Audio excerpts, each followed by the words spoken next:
Hello, I'm Isaac Hayes. What I'm about to tell you. The window to invest in Fanbase is closing. We've raised over $10.6 million of our $17 million goal. That means there's room for less than 6,370 people to invest in Fanbase for the average amount. The minimum to invest in Fanbase right now is $399. That makes you an owner in Fanbase today. Go to startengine.com/fanbase to invest. Why? Because current social apps have taken advantage of users for far too long, with content suppression, shadow banning, harmful racist content, and no real tools for monetization and equity. Fanbase has over 1.4 million users and counting, allowing anyone to reach all their following and monetize their content from day one. Social media is the new TV, and whoever owns the apps that distribute that content have the opportunity to own potential billion-dollar companies. While big platforms with uncertain futures are failing to serve their users, Fanbase is stepping up to fill the gap. Don't wait until it's too late. Invest now, invest for yourself and your future. Go to startengine.com/fanbase and own the next generation of social media.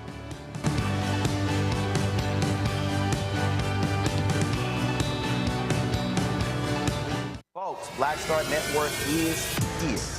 Hold no punches. I'm real revolutionary right now. Support this man, Black Media. He makes sure that our stories are told. Thank you for being the voice of Black America, Roland. Stay black. I love y'all. All momentum we have now, we have to keep this going. The video looks phenomenal. See, this difference between Black Star Network and Black-owned media and something like CNN. You can't be Black-owned media and be scared. It's time to be smart. Bring your eyeballs home. You dig?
Today is Tuesday, July 1st, 2025, coming up on Roland Martin Unfiltered, streaming live on the Black Star Network. The United States Senate has passed Donald Trump's sweeping tax and spending plan called the Big, Ugly, Dangerous Bill. Guess what? Massive Medicaid cuts, massive cuts to food assistance, generous support for the rich and corporations. We got a lot of folks to be talking to today, including Ken Martin, who runs the Democratic National Committee. We're talking to Baltimore Mayor Brandon Scott, Ohio Congresswoman Shontel Brown, and Democratic House Leader Hakeem Jeffries. Lots for us to unpack on today's show. Folks, it's time to bring the funk on Roland Martin Unfiltered on the Black Star Network. Let's go. He's got it. Whatever the miss, he's on it. Whatever it is, he's got the scoop, the fact, the find. And when it breaks, he's right on time and it's rolling. Best believe he's knowing. Putting it down from sports to news to politics. With entertainment just for kicks, he's rolling. It's on go, y'all. It's Roland Martin, Rolling with Roland now.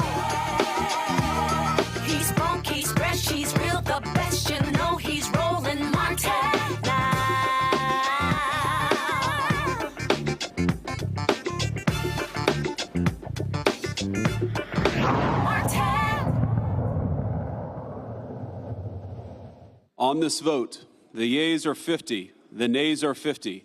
The Senate being evenly divided, the Vice President votes in the affirmative. The bill as amended is passed.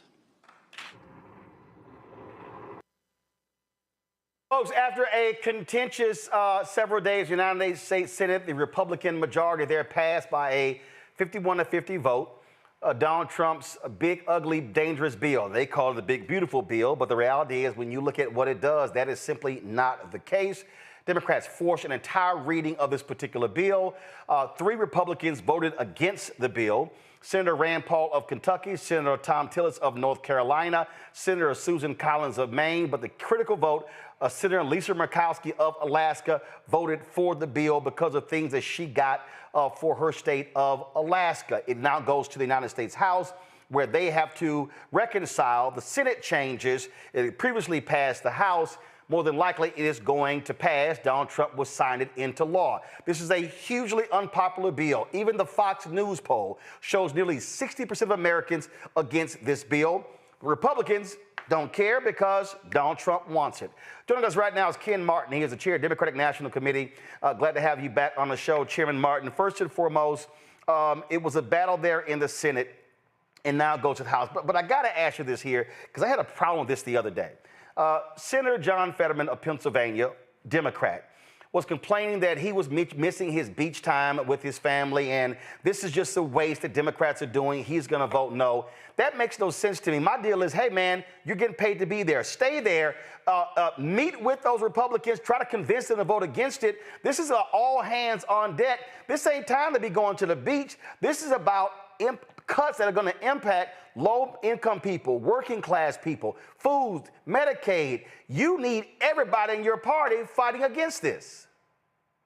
Well, absolutely. And first off, Roland, thanks for having me on tonight. And you're absolutely right. We need everyone in this fight right now at this moment. This is one of the most damaging bills that we've seen in over a half a century. As you mentioned, it's one of the most unpopular bills. But unfortunately, the damage it's going to do to communities far and wide is tremendous. And it requires every one of us to do our damn job, to show up. You know, whether you're a member of the Senate, whether you're a member of the House, whether you're elected at all, everyone right now should be rising up in unison with one voice saying what we're seeing out of Congress right now is unacceptable. And so, you know, I have no patience for Democrats who serve in any elected office right now in this moment when there are so many lives that are going to be shattered as a consequence of this big, ugly, dangerous bill, as you called it.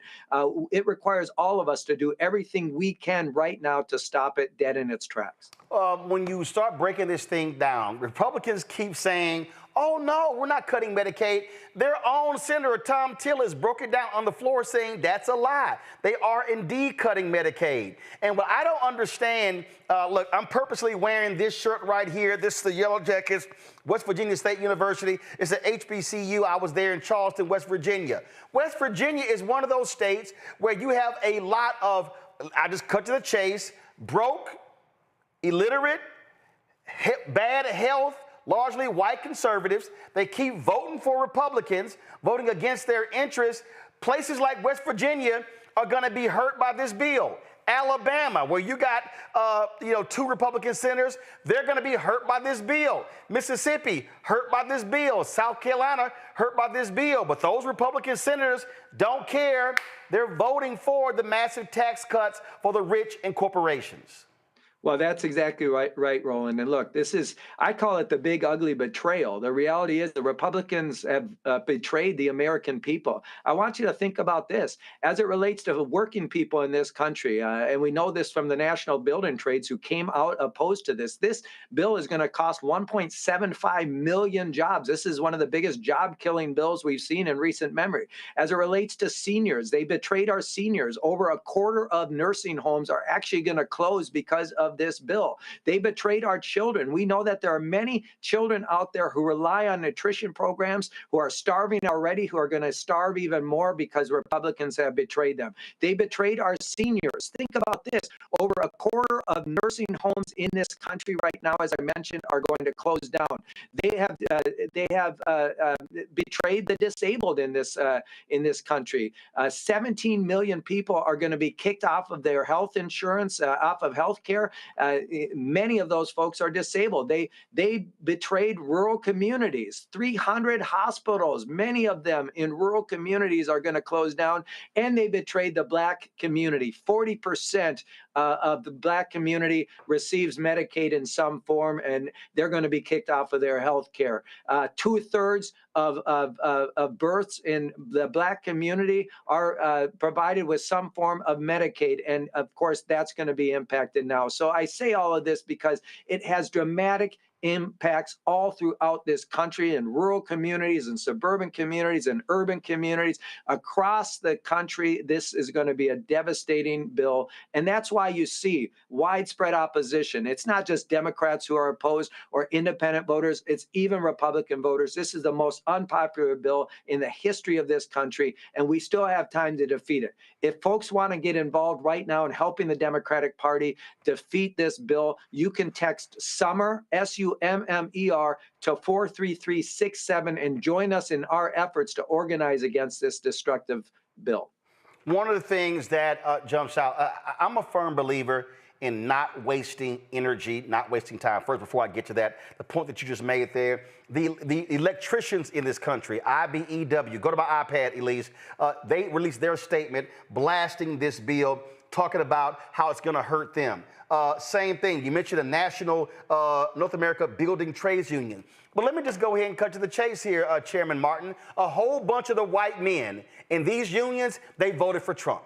They voted for Trump because they said they were down with MAGA. And I keep making this point that, listen, Democrats are going to have some real, frank, honest conversations with white people in this country who vote against their interests. Now, as an African-American, conservatives love telling me, I don't understand, what have black people gotten from Democrats in the last 60 years? You voting against your own interests. 70% of the people who voted in the last election, white Americans. And these folks, steel workers, build trade unions, electricians, all sitting there going, Trump, Trump, Trump. Now they're crying because all of those construction jobs for clean energy, those multi-million-dollar plants that looking to build, these companies are saying, we're not going to build them now because we don't have any certainty from the federal government. So when it comes to EVs, when it comes to solar, technology created by Americans, and they keep saying, we don't want China to dominate, this is going to guarantee China to dominate. How do you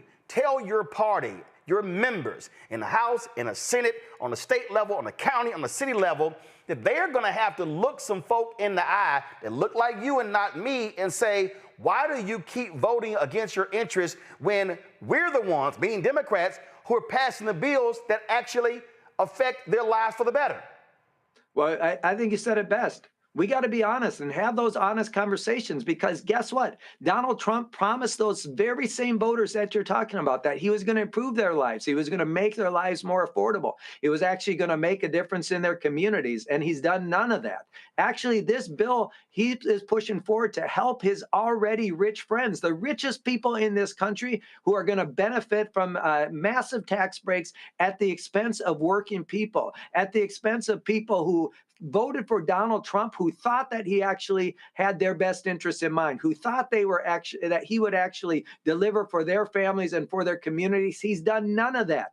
He is essentially making your life much more difficult, all to give a tax break to those who already have so much in our communities and so much in society. It's just plain wrong. And we do have to. You're absolutely right. There are many people who are in this country who have and continue to vote against their own economic self-interest. And let me tell you something. You know what? We can continue to talk until we're blue in the face, but unfortunately, these very people who are going to be impacted, their lives are going to be devastated. And hopefully they start to wake up and they look in the mirror and say, you know what, maybe it wasn't the right thing for us to vote for Donald Trump and these Republicans who've shown no interest in any step of the way here. And it's not just Donald Trump, by the way. It's all of the Republicans who voted for this, which is almost every single one of them voted against their constituents. And you can be damn sure that we're going to remind those constituents in every Republican congressional district and in every Republican Senate race next year, we're going to remind their constituents that their member of Congress or their member in the U.S. Senate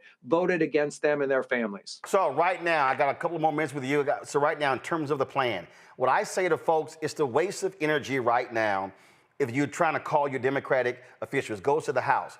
You got about 12 to 17 House seats that are purple or places that Biden won.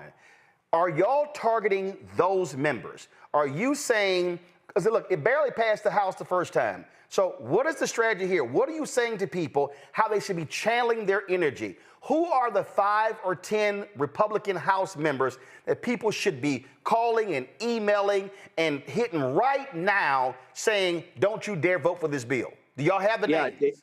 Well, listen, if you text SUMMER, SUMMER to 43367, you sign up to help us right now because we're targeting 35 congressional districts right now to make sure that we're increasing the pressure on those vulnerable Republicans. And the thing is, Roland, you know, where we started out probably with a more a smaller and narrower list of targets at the beginning of this year, we have been able to expand out that map because we're seeing there's wind at our back right now that this bill is highly unpopular. And of course, as a result of us overperforming, it means that we can actually focus our efforts on more Republicans around the country. 35 Republicans right now are in vulnerable districts, and we want to put all of our effort into turning the pressure up in those districts to make sure that they get the message that, you know what, you better vote the right way on this, because if you don't, we're coming for your job and we're going to boot you out of your out of office. So I said 13 to 17. So you're saying there are 35 Republican House seats that y'all are targeting to get them to vote no against this bill. That's right. And so just for folks to know, if you text SUMMER to 43367, give me a second so I can show this because I literally just did it. So hold on one second. And so this is, if you go 43367, this is the message you're going to get back. DNC headquarters, thanks for signing up for periodic updates about our work. Keep an eye on your inbox for more soon. And then it says, thank you for stepping up to join organizing SUMMER. Sign up for our kickoff on Wednesday, July 2nd. Only thing I would suggest, Chair, is that message is changed saying stop the big, ugly, dangerous bill right now. That way it's a lot more immediate language. That's just me if I'm messaging, I'm probably going to be a little bit more specific and not general.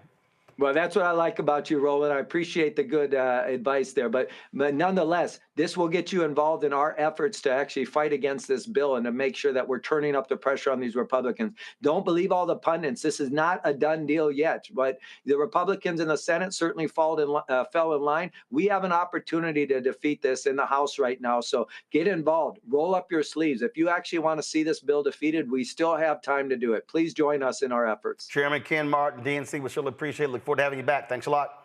Thanks, Roland. Folks, got to go to a break. We come back with my...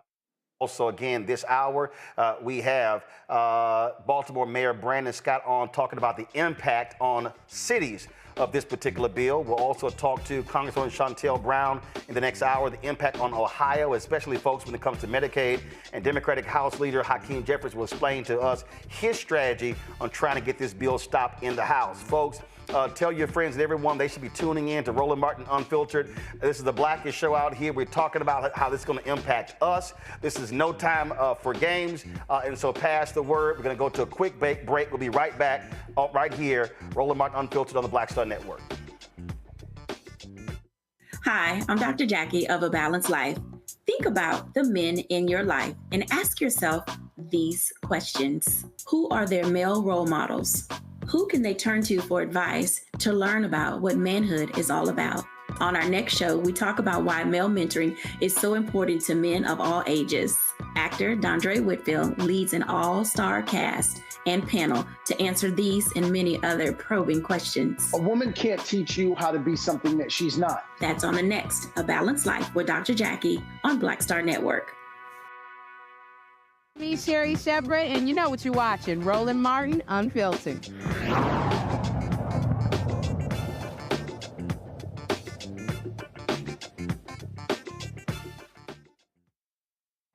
All right, folks, joining us right now, Dr. Mustafa Santiago Ali, former senior advisor for environmental justice at the EPA out of D.C., Randy Bryant, entrepreneur, author of Never Say It, 25 Phrases You Should Never Ever Say to Keep Your Job and Friends out of D.C., Joe Richardson, civil rights attorney out of L.A. Glad to have all three of you here. Mustafa, I want to start with you. This bill here, absolutely devastating to environmentalists. Republicans are all about fossil fuels. They are all about these big gas companies. They don't give a damn about electric vehicles. They don't care about any of this sort of stuff. And so they are trying to roll back, even have a tax on stuff already done. And the reason those trade unions and electricians are mad is because there were multi-billion-dollar total manufacturing plants were going to be built. Now all of those are going to come to a halt if they repeal these tax incentives for solar, wind, and other renewable energies. Yeah, without a doubt. I mean, you hit it on the head. You know, I looked at some numbers the other day. We spend $1.1 trillion in relationship just to extreme heat and the impacts that have been going on there. So when they make these cuts, they're cutting a number of environmental programs and Department of Energy programs that actually help us to address the climate crisis. They also help us to address the health impacts that are happening inside of our most vulnerable communities. So when we talk about jobs and justice in the environment, all these things actually come together because, as you said, there were all these deals that were put in place to have advanced manufacturing not only come back and be enhanced inside of our country, with the jobs that were a part of all this clean energy work, but it also had the benefit of helping to improve the environment, to improve people's health, and to limit or begin to minimize some of these impacts that are going on. So what this big, big brutal bill has actually done is put a crosshair on folks. They're cutting climate programs, they're cutting clean air programs, they're cutting clean water programs, all the things that are necessary for people to be able to survive, let alone thrive. And they're doing it without any concern for people's lives, for the wealth gap that existed. There are models out there that have been put in place to help in certain areas to address the wealth gaps by bringing manufacturing opportunities and new entrepreneurial actions in place, along with a number of other entities that were going to be in place. So what they continue to do is to weaken. That's not true. They are slashing the social safety net inside of our country, both in this moment and, of course, all the things that we needed to do to get prepared for the impacts that are coming over the next decade. If you're not a Republican donor, Randy, they don't give a damn about you. It's simple as that there. And look at here. We talk about those mandates. Here's what's so crazy. Elon Musk now is going against this bill. Elon Musk said, we should create a whole new political party and stop this whole bill. Well, guess what? We tried to tell you. You're the one who backed Trump. You're the one who spent $300 million. You're the one who used Twitter to build up Donald Trump and help him win. And so he was lying to you the whole damn time. His love of electric vehicles. Remember the whole thing in front of the White House that turned into a car dealership? Now Trump puts this on social media. At least go to my iPad. Elon Musk knew long before he so strongly endorsed me for president that I was strongly against the EV mandate. It is ridiculous and was always a major part of my campaign. Electric cars are fine, but not everyone should be forced to own one.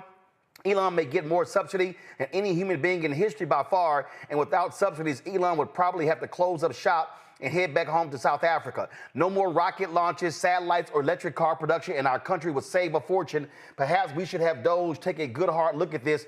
Big money to be saved. And so we see exactly what he is saying about that. In fact, that particular point, this fool was walking around with his Gulf of America hat.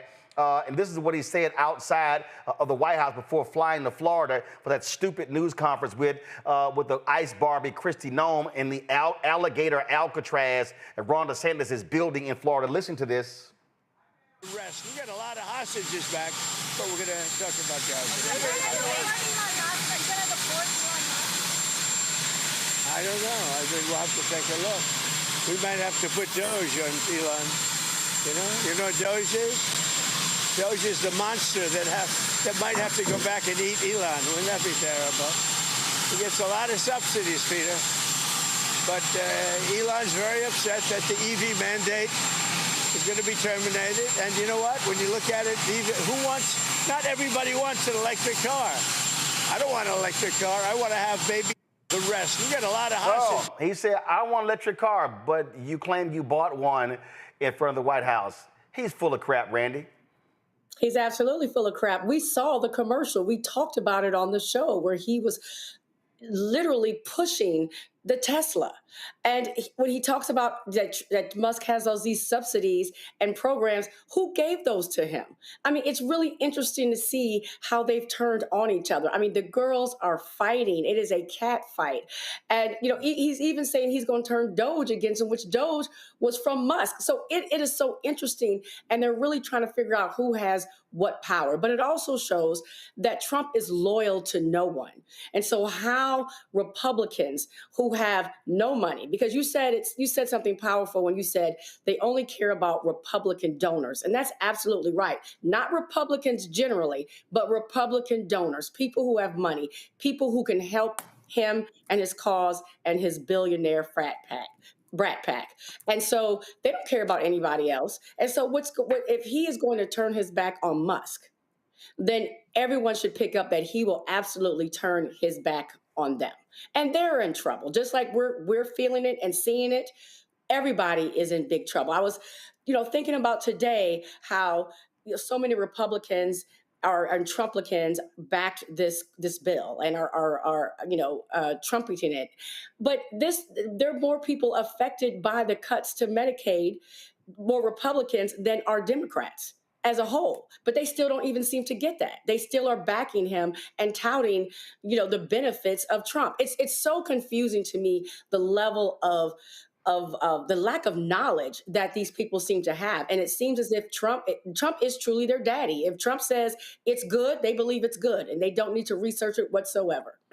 Absolutely. The thing here, when you start unpacking this bill, start unpacking the things in it, they literally went back and made more SNAP cuts. You have people in this country, Joe, who are starving, we produce so much food. We are an obese nation, yet we have no problem letting folks starve by saying, oh no, the average $4 or $6 a day that's spent on food boxes for these folks, oh, that's just way too much. We would rather give billions in tax cuts to millionaires and billionaires. We would rather allow these companies to spend even fewer money on taxes as a result. Damn all of you people with food insecurity. Yeah, I mean, what this bill guarantees is that people on the top will continue to do well. It's that whole trickle-down thing where nothing ever trickles, actually. And meanwhile, there's a whole lot of money going to immigration, customs, and immigration enforcement. $46.5 billion to customs, and then $30 billion to ICE, and so that he can continue this farce of making us safer by shipping out 1 million people this year. And so Medicaid slashed. People are going to die because of this bill. People are not going to have the health care that they need because of this bill on a large scale. And again, and it's going to add to the deficit too. It's not like you're saving money and you're making this cost analysis. Oh, we're saving money. We'll lose a few people. Well, we're saving. No, they can't even say we're saving money. They claim that we are, but we're not saving money. It's going to cost $3 or $4 trillion in the debt ultimately. And so it is a serious problem. And what I'm hoping is that this awakens people of all political hues to really understand once and for all that Trump is not thinking about you at all unless you have major resources, unless you are a direct beneficiary of this bill. And there's just a few people that are. Those are the ones that he's thinking about and nobody else. Yeah, that's the key. And again, I would love for these people to truly show me how regular and ordinary people are going to benefit from this bill. I've yet to see it, Mustafa. That's because you can't see it because it doesn't exist. You had started the show giving a shout out to West Virginia State. My family been going there for 100 years. But let's just talk about rural communities real quickly. It is estimated that over 600 rural hospitals across our country will now have to shut their doors. And if you come from rural communities like I do, that means that you've got a great distance to try and travel to be able to find the additional health care you might need. We also have already been talking about all these cuts that are going to happen, to Medicaid and some of the other things in our communities. And in many lower wealth white communities, there's an epidemic that's going on around hypertension. That's going on in relationship to a number of other diabetes, a number of other diseases. So if you can't get to health care because you no longer have the infrastructure that's there because of these cuts, then as Joe said, a whole lot of people are going to die. If you come from a rural community, you understand that when it comes to education, that many of the schools are just barely hanging on by a thread, but now they're going to make all these cuts to education as well. So for all the folks who voted for him, who come from rural communities, or who even didn't vote for him, who come from rural communities, you are also in the crosshairs. They often try and, ghettoize, certain things by saying, well, that's just an urban issue. It's just a word that they use when they don't want to talk about black folks. The impacts that are going to happen to black folks are devastating. The impacts that are going to happen to lower wealth white communities are devastating. There'll be all these jobs that folks had, hope would be in place that are no longer going to be there. So you get these double and triple whammies that are going on in vulnerable communities across our country. And that's the reason when you ask that question, Roland, why you can't see it is because it doesn't exist. It never exists. This was always a facade. They placed the veneer of the flag over top of this, telling people it was big and beautiful and bold and all these other types of things, when what they really should have said is to put a label on it, warning, this will actually shorten your lives. This will take resources away from your communities. And this will never help you address the wealth gap that many communities across our country are dealing with. So what you have here, you have this constant back and forth, Randy, on how amazing this is. And this is going to unleash the golden era of America. You see Marsha Blackburn and others spouting that nonsense on how this is just going to be just stunning and amazing, and we're just going to have all of this rush of money coming into the country. You have Fed Chair Powell, who said that they would have cut interest rates by now if Donald Trump had not imposed his tariffs. Then you have these people gushing, oh, look at all this new money that came in with tariffs, but they're not counting all of the money that these corporations have lost, small businesses have lost as a result of the tariffs. And so when you just start breaking down these things, in fact, the folks at Zettel, go to my iPad, they had this here. They said the 7 worst things in Trump's new tax and policy package, Randy. They lay out number 1, biggest Medicaid cuts in history. They got number 2, ICE will become the highest funded federal law enforcement agency. They're talking about making cuts to other agencies, but they don't want to talk about what's happening here. And what's so crazy, when you look at the deportation numbers of Trump, Biden, and Obama deported more people in the same time span than Trump is doing, but ICE is already $1 billion over their budget. What the hell are they doing? Oh, they're kicking all this money out to bounty hunters and others who are not actual law enforcement folk. Right, and building the prisons. I mean, I don't think people understand how much money is made through these private prisons. And they want it set up that way. They want these people to make more money. ICE is not about just stopping these illegal aliens like people try to say, because like you said, he has not done more deportations than our former presidents. It's about show, but it's also about making rich people richer. And one way they do that is for the privatization of prisons and these bounty hunters. And they're also doing it to divide the country and to ensure that some people are seen as the good guys and bad guys. And so we're distracted. If you can get people to be angry about and fearful about illegal immigrants, which, calling people illegal and saying all of them are criminal, they're not paying attention to the real criminals, one of whom they put in the highest office of the United States of America, right? That's where the real criminal activity is happening. So it's very interesting to me how people are so hateful that and Trump and his people feel that hate and make us be scared of people that we should not be frightened of, and take the attention off of the people we should be afraid of. And they're just going and paying attention to these marketing efforts, like you say, saying things are going to be so great, when all they're doing is funneling money to make rich people richer.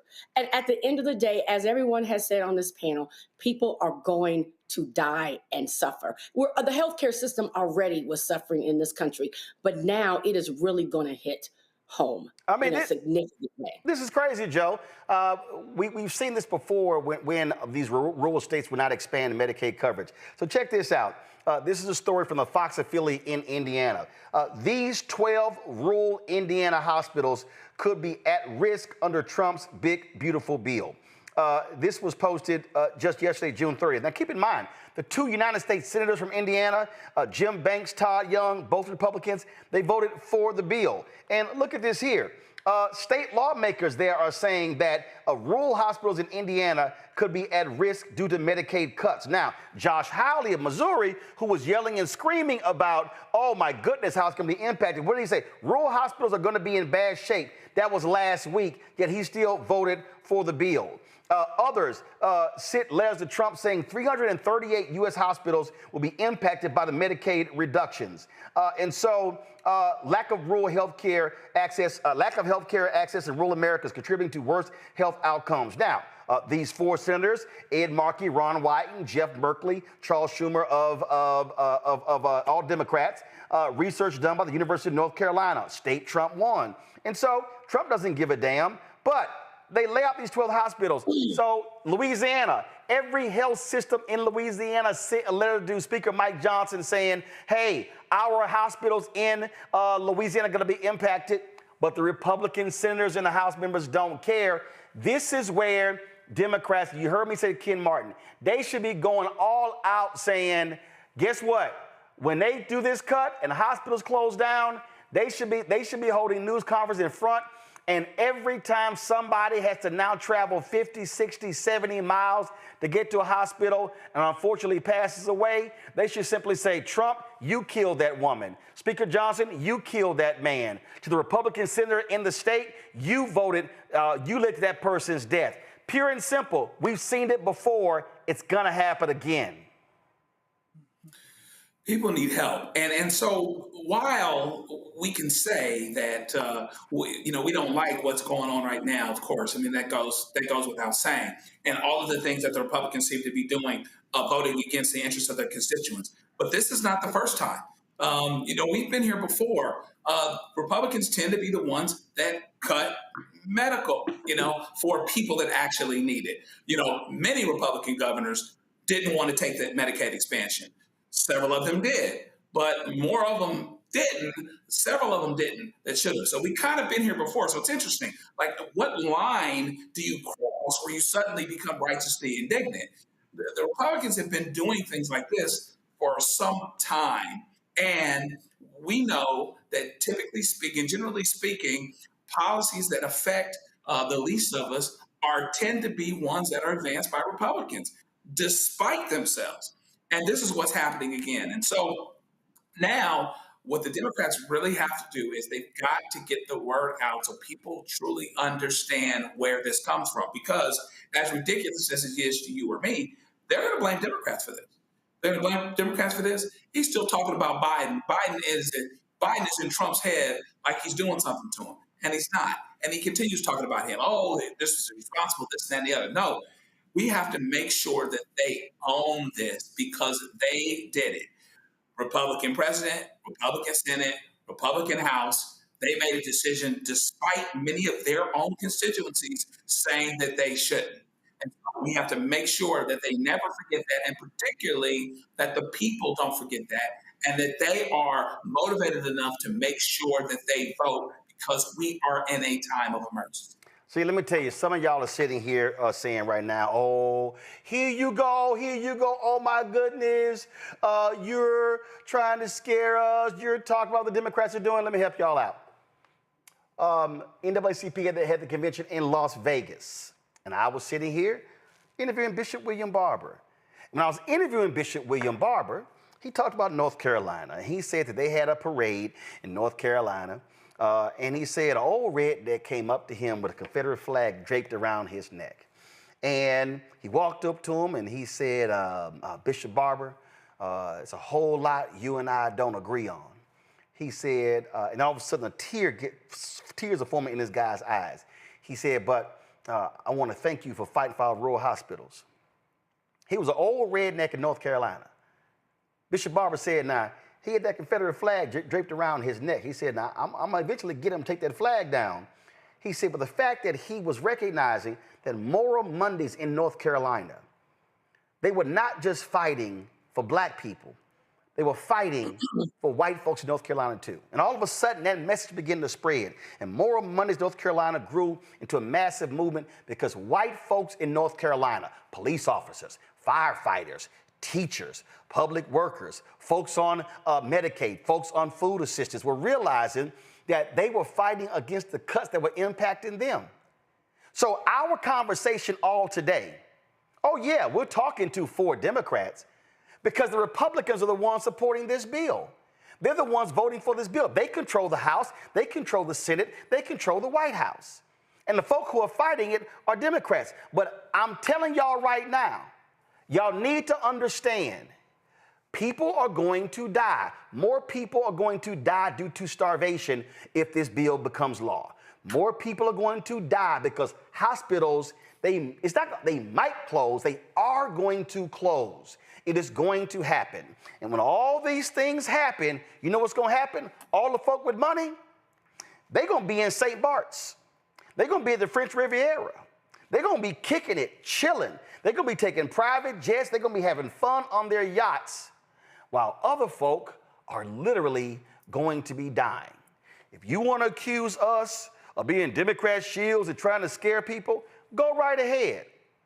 But I'm telling you, it becomes law 6 months from now, a year from now, we're going to be saying, we tried to tell you. Going to a break, we come back, we're going to talk with Baltimore Mayor Brandon Scott about the impact of this on cities like his. Folks, if you want to support Roland Martin Unfiltered, please do so. Join our Bring the Funk fan club.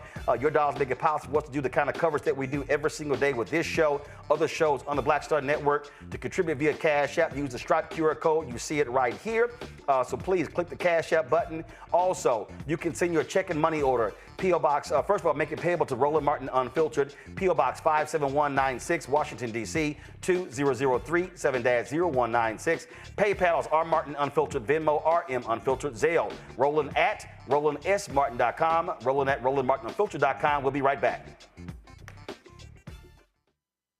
This week on the other side of change. Mass incarceration, Trump administration is doubling down on criminalization, and how it is profitable. And there's something really, really perverse about saying that we need to put people in cages in order for other people to have jobs. Like, that is not how our economy should be built. Only on the other side of change on the Black Star Network. Next on the Black Table with me, Greg Carr. A very different take on Juneteenth with the one and only Dr. Sunyata Ahmed. We'll explore the amazing foods, remedies, and rituals that are a part of our history and the Juneteenth holiday. So it's our responsibility to return the healthier version to our folks instead of just the red liqueurs marketed to us, the red sodas and the other things. I mean, why does the Kool-Aid man have to sound like Louis Armstrong? He's like, oh yeah! Oh, yeah, right.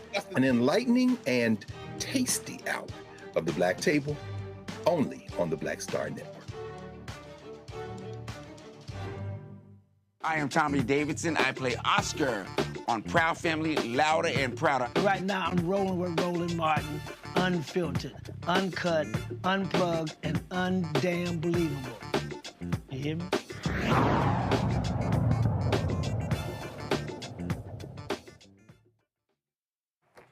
Folks, because of these cuts in this big, ugly, dangerous bill, cities are going to be impacted. Joining us right now is the mayor of Baltimore, Brandon Scott. Mayor, glad to have you back on the show. First of all, have you and your team been doing an assessment on how Baltimore is going to be negatively impacted if this bill that the Senate passed today now goes back to the House, if it actually becomes law? Yeah, listen, we basically, Roland, every city in the country is going to be impacted in a devastating way. You're talking about a city that has 11 hospitals in it. And when you talk about that kind of cut to Medicaid and what that will mean, not just for our residents who seek and care, but for their jobs and where they work. This is the largest cut to Medicaid in the history of this country. When you talk about $1.3 trillion in a cut to food and assistance and health coverage, while giving the wealthiest of the wealthy 1.3 trillion in tax breaks. You're talking about cutting people's ability off to eat and provide basic needs for their families. It's going to be a devastating thing to cities like Baltimore. And as you just said in your earlier segment, I think people need to understand how deep these cuts are and what's happening here. This isn't about right sizing the budget. This isn't about trimming the fat. This is about things that are going to literally let people die. This is about cutting the basic social service fabric of this country. Programs that have been put in place for decades. Programs, quite frankly, as you said, that benefit his base, the president's base, more than anyone else. And these things are going to be taken away. And that's on top of course, all the other pulling back of grants, pulling back of funding, challenging anything that's not kowtowed to their short, narrow-minded ways of belief. And when you talk about the public safety aspects, right? When you talk about the growth in ICE and how the other agencies are now being pulled into to do this immigration work, you're talking about something that's very dangerous for a group of people who say all the time they want to drive down crime, especially in democratic cities. You don't see them talking about that right now, because I can speak from my perspective. We have a 50-year low in violence in the city, but having federal law enforcement agents pulled off of their work that they're doing to stop gun trafficking and stop violent drug organizations, to carry out some of these deportations, is also putting people's public safety at risk. If the big hideous bill passes, it also will make it easier for people to get weapons and things that, quite frankly, they shouldn't have. This bill is big, is hideous, and is detrimental to every single fabric of American life. Absolutely. And again, when you start going through this and you start, again, looking at the various things in it, we literally are talking about the social safety net in this country. And it's utterly illogical to sit here and say, oh, yeah, folks who are in the top 1% of the country, they deserve more. And even when you look at the estate tax stuff, when you look at all of this here, then when you talk about even when they love talking about a tax on the capital gains, let's be real clear. There are people who are so rich, they live off of the capital gains because that's money that's not even being taxed. So they have the ability, I think people listen to what I'm talking about. They have the ability to go to a bank or somewhere else and live off of lines of credit because their capital gains are going to pay that off. And so they can have millions and millions of dollars that they're sitting off of and living a high life for capital gains. And then they say, well, because they're not actually paying, because they're not taking a salary. So when Elon Musk goes, my salary is zero. You can take a zero salary when your company is giving you $400 to $500 million or billions in stock and incentives. You can do that, but a lot of Americans can't, right? And you're talking about this big, hideous bill also increasing energy bills by hundreds of dollars for Americans across the country at the same time, while making it harder for them to eat and provide the things that they need for their family. Forces 1 in 4 nursing homes in this country to close its doors, right? This big, hideous bill, Roland, is unpopular with Republicans and Democrats. This is an attack on American society and democracy, and everyone should be calling it out for what it is. So like you said, people should be showing up hospitals when they close. People should be showing up at nursing homes when they close. People should be showing up when people are standing outside of food pantries and other things and saying this does not and did not have to happen. But people were cowering in fear, especially on the Republican side, in fear, doing something that they knew would hurt the people that they were elected to work for and to protect and to lift up, simply because they're scared of the president and the folks around them. A few more questions, and actually, but I'm gonna say that. Let me go to my panel with them and ask some questions. Randy Brown, you first. First of all, brother, I just want to congratulate you on all that you have accomplished in Baltimore. I was reading today about, the decrease in homicides. What did you say, a 50-year low? 50. That is ever. So This is the congratulations on that. lowest 6 months on record in homicides in the city's history. So what can you do? I mean, when you have something like this happening, what can you do to prepare to protect Baltimore? And so the impact isn't as great. Yeah, I think that, listen, we obviously here in Maryland, we also have our fabulous state government led by our fabulous Governor Moore. All of us, we have to do everything that we can to fill gaps. But if we're going to be honest, and I think this is the conversation that I had with my council before they passed my budget, and I had with my residents, that if this bill passes and goes into law, there will be things that will be very devastating to the city of Baltimore. Because no city, we have to be frank and honest, no city and no state can fill all of those gaps. That means that we're going to have to dig into our rainy day funds in some instances. That means that we're going to have to make tough decisions about programs and things that we are doing or things that we wanted to start that we might have to reset and level set to try to help fill some basic things for our residents. But this is the conversation that every mayor is having around the country. And obviously for us, when there are things that we know are direct attacks on us and things that we can do, we are not afraid to take that to court and fight it there as well. Thank you. Joe? Appreciate you, Mayor. Congratulations on the things that you are doing, very similar to other mayors, including the mayor of Chicago, whose crime is down, and people don't talk about that enough. But let me ask you this, kind of building on Randy's question, and it sounds like you've answered it some in terms of talking about having honest conversations with your residents. Do you feel like your residents are receiving the message of the urgency of what's going on right now? And how do we build on that, particularly as it pertains to voter participation and some of these other things? No, I think here, and listen, I know it's different for me because I'm in what everyone would call deep blue Maryland, right?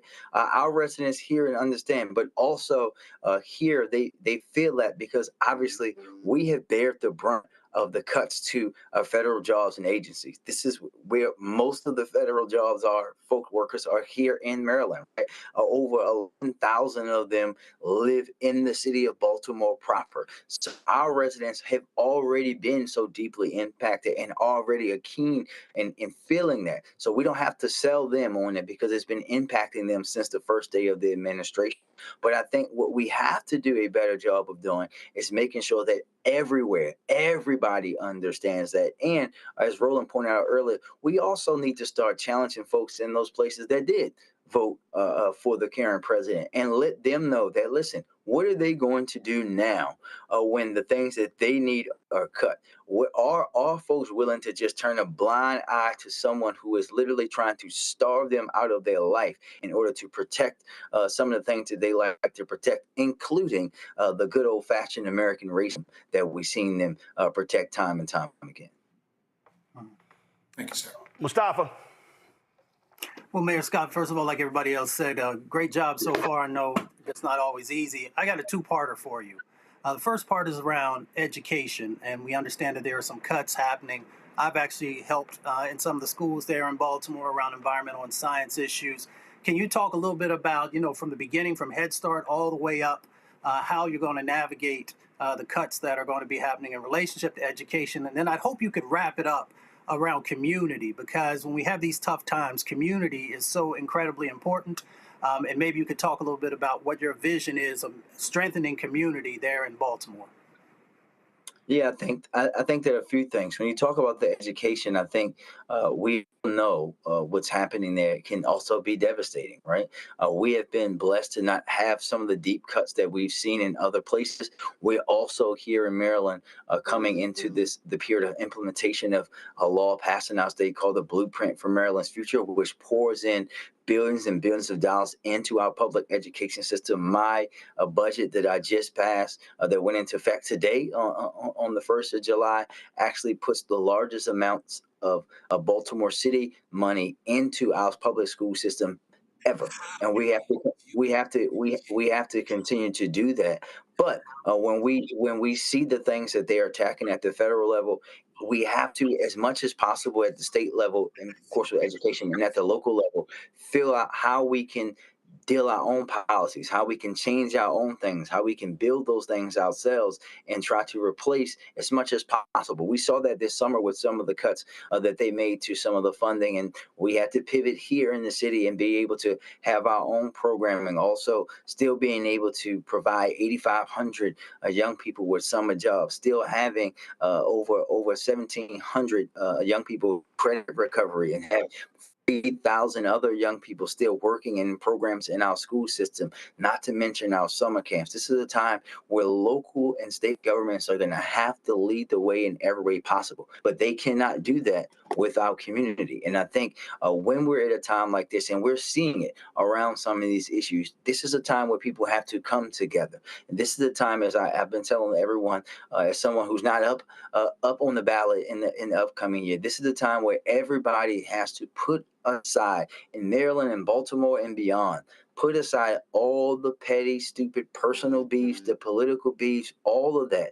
Right now, we should have one shared goal, and that goal is to make sure that we are fighting these folks that are trying to destroy American democracy, and make sure that we're united and standing up and leaving all the other things to be settled at a later time. Here's a perfect example here, Mayor. Last point here. And Randy brought up the issue that I was going to raise. That is the success y'all had with dropping the crime rate. And so I'm glad you addressed that. This is NBC News. Go to my iPad at least. They lay out winners, corporations. The legislation would make permanent trillions of dollars in corporate tax cuts enacted in 2017 during Trump's first term and expand other tax breaks for businesses. The corporate tax rate will permanently lower it from 35 to 21%. Also would extend or increase other tax breaks for businesses like those in new machinery, equipment, and research and development. And then losers, younger generations, will add $3 trillion to the national debt. That's one thing. You're already seeing here that means the U.S. will have to borrow more money. They also are demanding that folks with student loan debt begin to pay that money back. So you have that. Higher income households. The bill would greatly expand the amount of state and local taxes households are able to deduct from their federal taxes. From the current cap of $10,000 to $40,000. The biggest beneficiaries for the change will be households making $200,000 to $500,000 a year, and those that own property because they are likely to pay higher property and income taxes. Well, it says wealthy households and business owners would also benefit from a permanent reduction in the estate tax. Under the legislation, heirs of estates with value at less than $15 million would not have to pay a tax on their inheritance.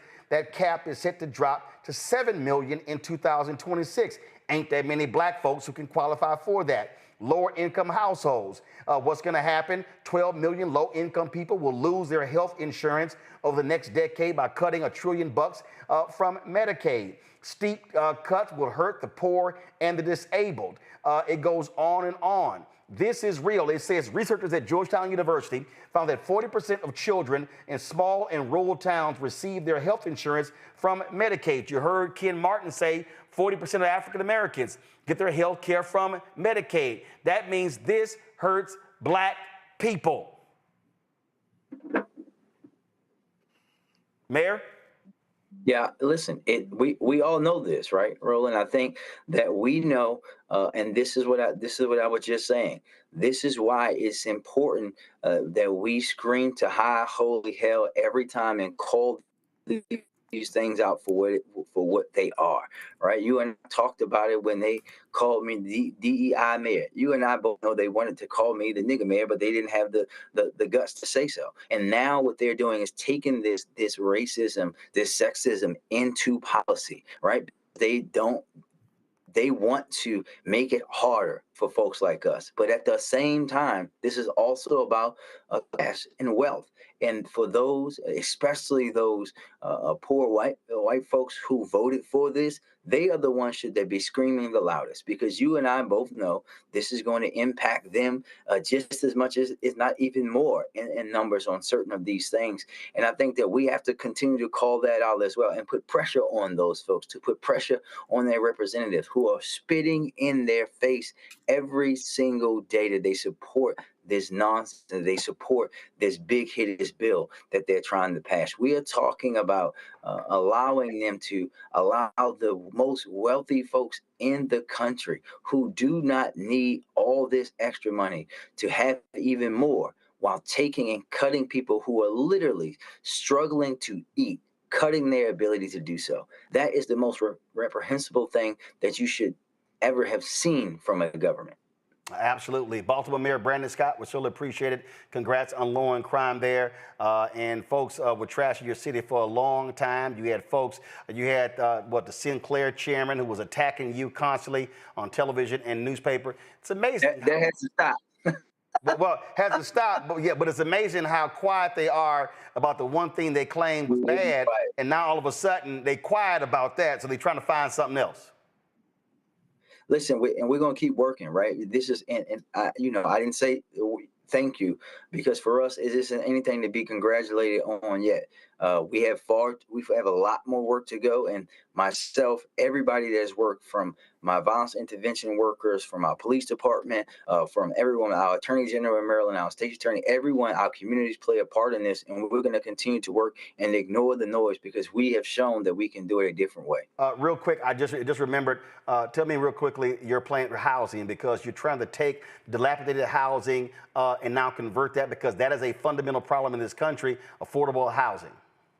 Yeah, we've had a vacant problem in all of my lifetime, right? For 20 years, they've been stuck at 16,000 vacant properties. And now we've worked and have a very unique way, $3 billion plan to eliminate vacants over the next 15 years in the city. We now have them less than 13,000 for the first time in my lifetime. And through that program, we're actually using a TIF, a tax break that we used to use to build high income housing. We're using that to attack the vacants and have our state support as well. And we're going to work together as a team, the state, the community, the business community, to end this problem over the next 15 years. All right, Mayor Scott, we appreciate it. Thanks a lot. Thank you. Folks, going to a break. We come back. We're going to go live to Capitol Hill, where the Rules Committee is involved. We were going to talk to Congresswoman Shontel Brown, but she's introducing an amendment to deal with SNAP benefits. We'll show you that live. Plus, we'll hear from Democratic leader Hakeem Jeffries right here on Roland Martin Unfiltered on the Black Star Network. Back in a moment. On the next Get Wealthy with me, Deborah Owens, America's Wealth Coach, less than 5% of the top executive positions in corporate America are held by women of color. We know it's not because of talent. A recent study says that it's microaggressions, unconscious bias, and limited opportunities being offered to women of color. On our next show, we're going to get incredible advice from Francine Parham, who's recently written a book sharing exactly what you need to do to make it up into the management ranks and get the earnings that you deserve. I made a point to sit down, and I made a point to talk to people, and I made a point to be very purposeful and thought-provoking when I spoke to them. That's right here on Get Wealthy, only on Black Star Network. This week on the other side of change. The mass incarceration, Trump administration is doubling down on criminalization, and how it is profitable. And there's something really, really perverse about saying that we need to put people in cages in order for other people to have jobs. Like, that is not how our economy should be built. Only on the other side of change on the Black Star Network. Farquhar, executive producer of Proud Family. Bruce Smith, creator and executive producer of The Proud Family, Louder and Prouder. And you're watching Roland Martin Unfiltered.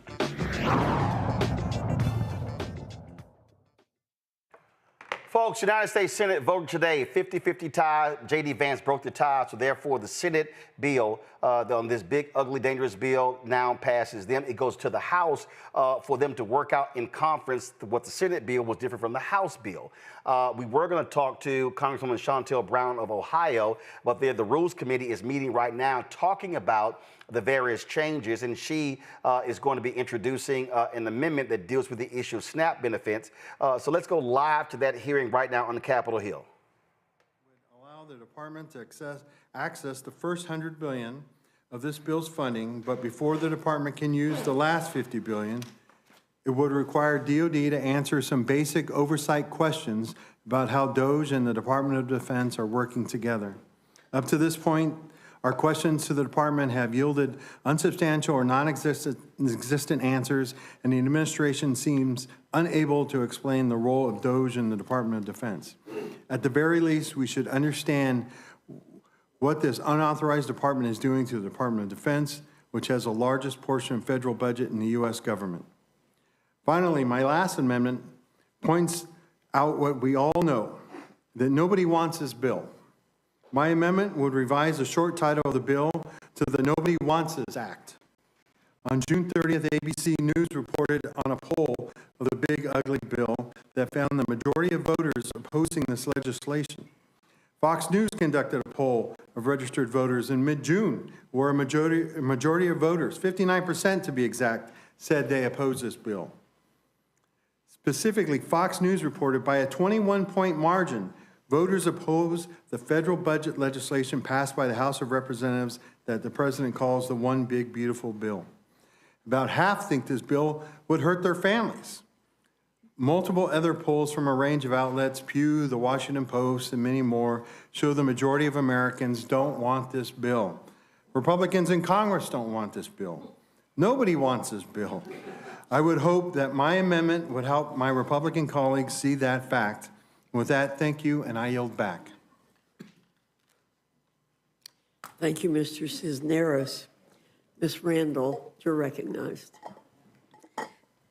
Thank you, Chairwoman Fox, Ranking Member McGovern, and members of the Rules Committee for the opportunity to once again testify on this big budget scam.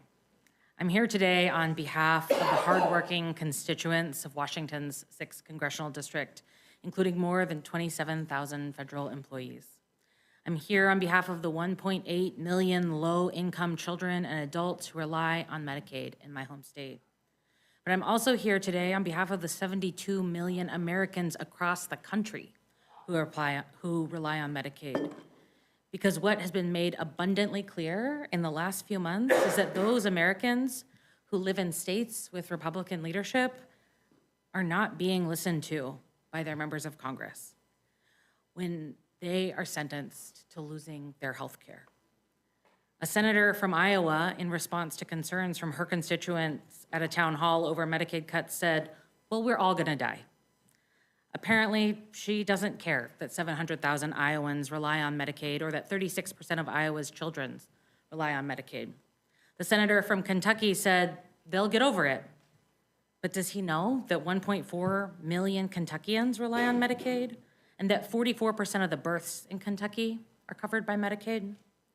Medicaid covers also 68% of the nursing homes in Kentucky. I guess the senator isn't worried about selling out those constituents because dead people can't make phone calls and turn up at town halls. The senator from South Carolina, as recently as this week, said, we aren't cutting Medicaid.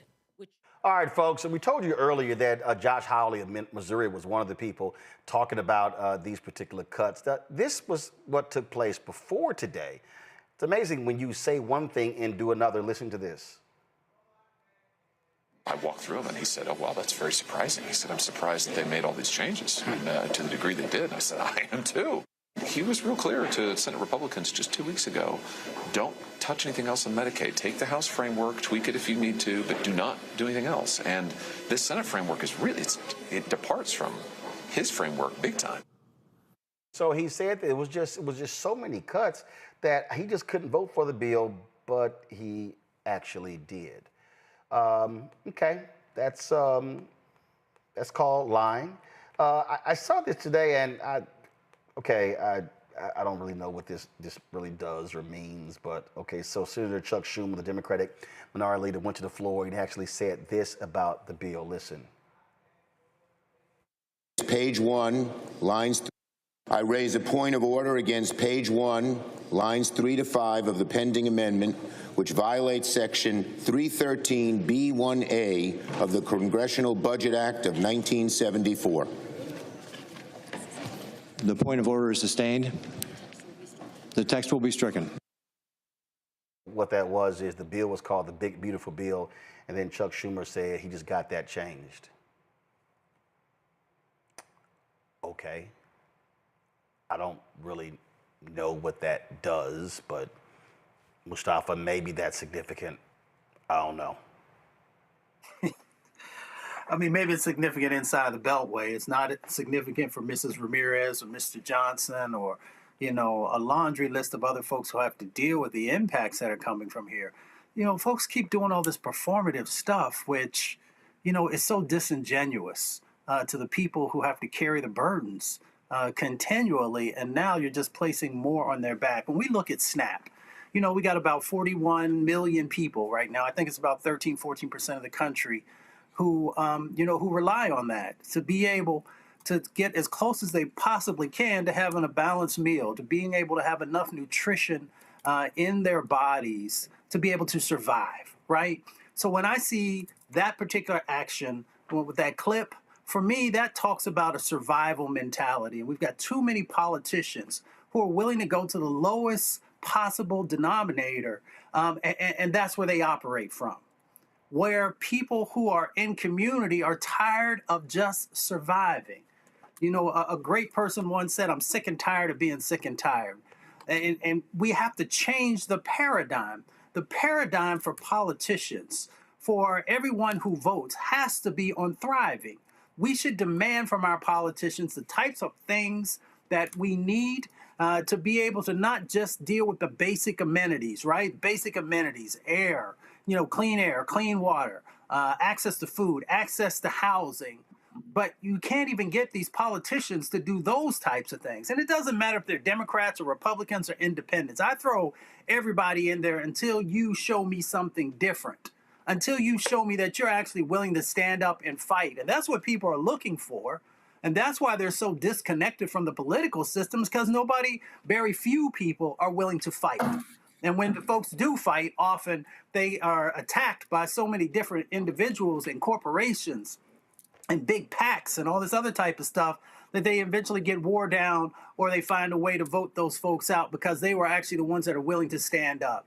So again, no more of this performative stuff. No more bumper sticker language. If you can't take what you did back home, actually sit down on somebody's kitchen or on their back porch and show them how their life is going to be better, then you're wasting people's time. And when you're wasting people's time, you're putting their future in danger, and you are literally, in this particular moment, putting people's life on life support, and then turning the electricity off because people can't afford it to keep you alive. I believe in data that shows you exactly what's going on, and people need to actually have numbers and not generic. So this is what Senator Elizabeth Warren posted on her social media account. She says, how many people will lose health care if in your state under Trump's big, beautiful bill? Y'all, here are the numbers right here, okay? Senator Tommy Tuberville, remember he talked about the rats and federal. Well, guess what? Alabama will lose 219,803 people will lose health care in Alabama. Alaska, 39,989. Arizona, 365,984. Arkansas, 158,745.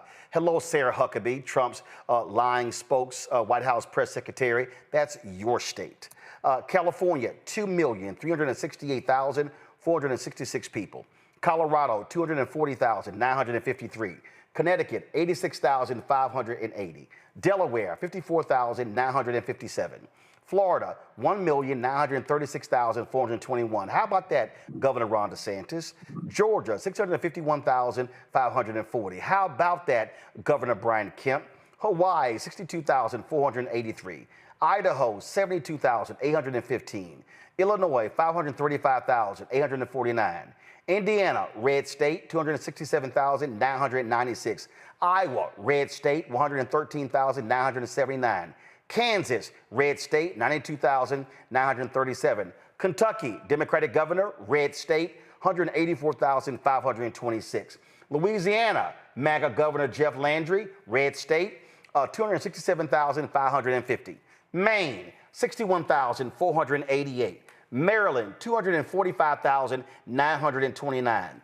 Massachusetts, 326,262.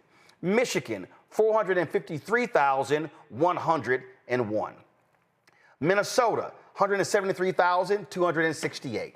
Mississippi, 153,910. Missouri, 265,298. Mississippi, Missouri, 2 red states. Montana, red state, 55,981. Nebraska, red state, 78,275. Then we go to the next one. We go to Nevada, 114,500.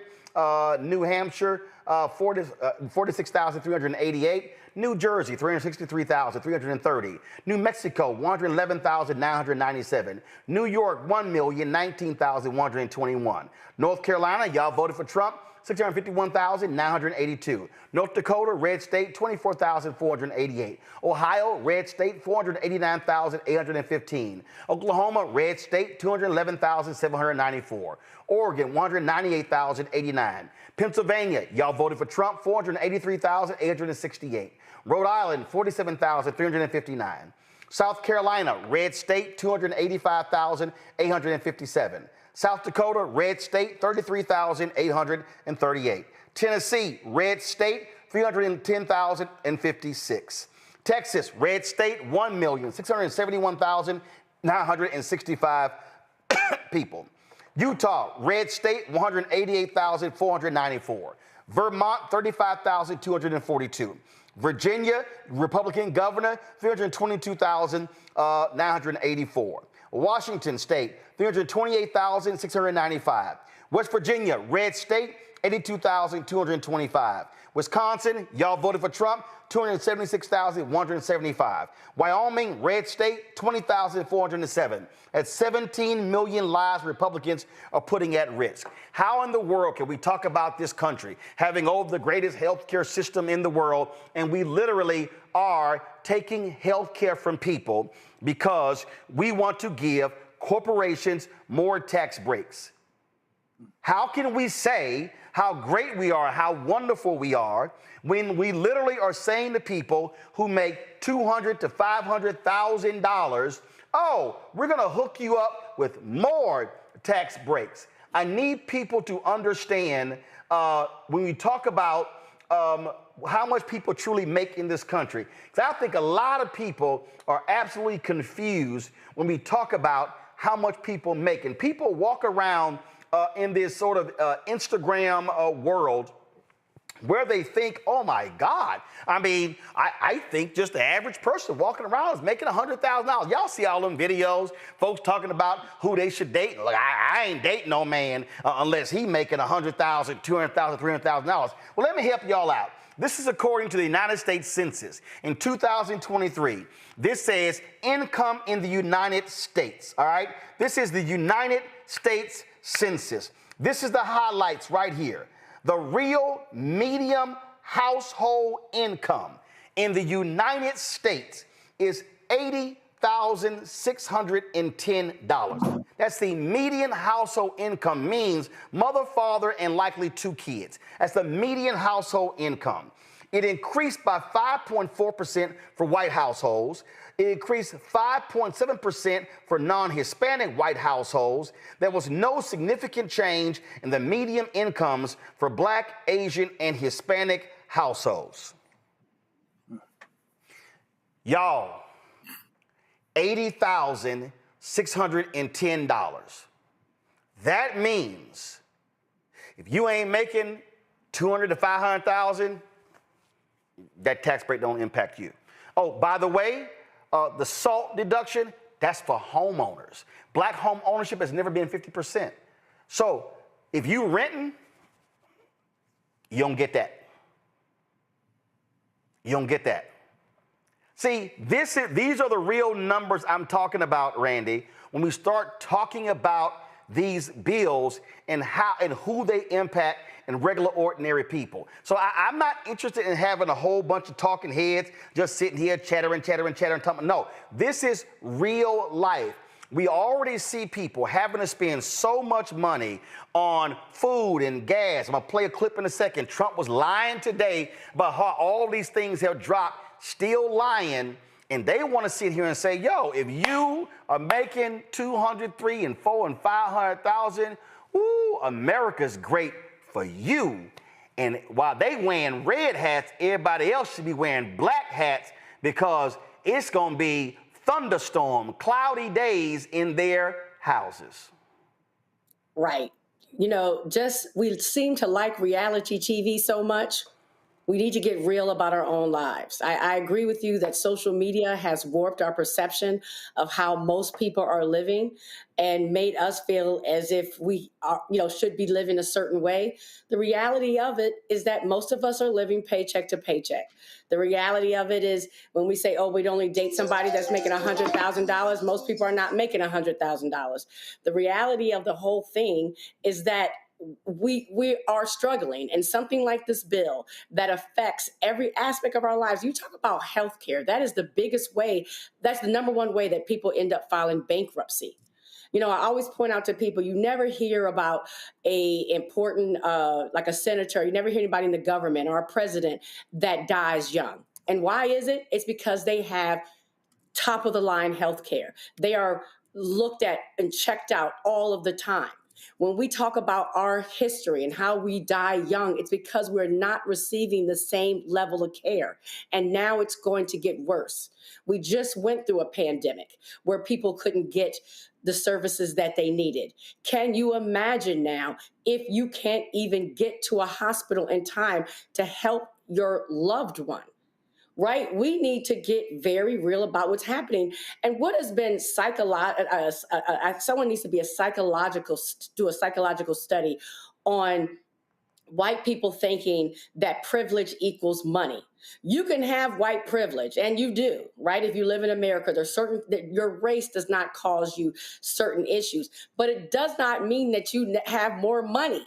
And so you have these broke white people who are making at or below the poverty level, and they keep voting against themselves because you have a president who has divided the company and made these people think that white is one way and everybody else is bad and poor and broke and criminals and illegals and all the words that he uses all of the time, and makes them think because they're white, they're right. And they're going to be white and sick, white and broke, white and dying. Like the numbers you just went through of how it's going to affect every single state, is real, and it's going to impact not just Black people. Because I think just like they voted for this man in, is why they continue to cling on to him, is because they have this idea that these cuts only will affect Black people, because that is the perception that we've always given about Black people, that we are the ones who are broke and struggle and have issues. And that is not the case. They are going to, sadly, I don't even want this, they are going to fuck around, and they have fucked around, and they're going to find out. And it's going to be a bad wake-up call for the majority of Americans, because even those people who are making more money, this will impact them as well. It's sad. It really is sad. And people need, they hate the word woke, but some of these people need to wake up. I mean, Joe, when you start walking through this, and again, you want things done that are going to be beneficial and help people. That's what you want to do. What you don't want is to sit here and deal with this thing. This guy sit here I mean, this is the kind of thing I'm talking about. Give me a second. When you talk about broken systems in this country, I literally, this guy, I just saw this tweet. Give me 1 second. Let me pull this up for y'all. Now, you tell me how regular, ordinary person is supposed to deal with this here. This man, Matt Van Swole, just posted, in March, my wife went to the hospital for stomach pain. They did a CT scan of her abdomen that came back negative.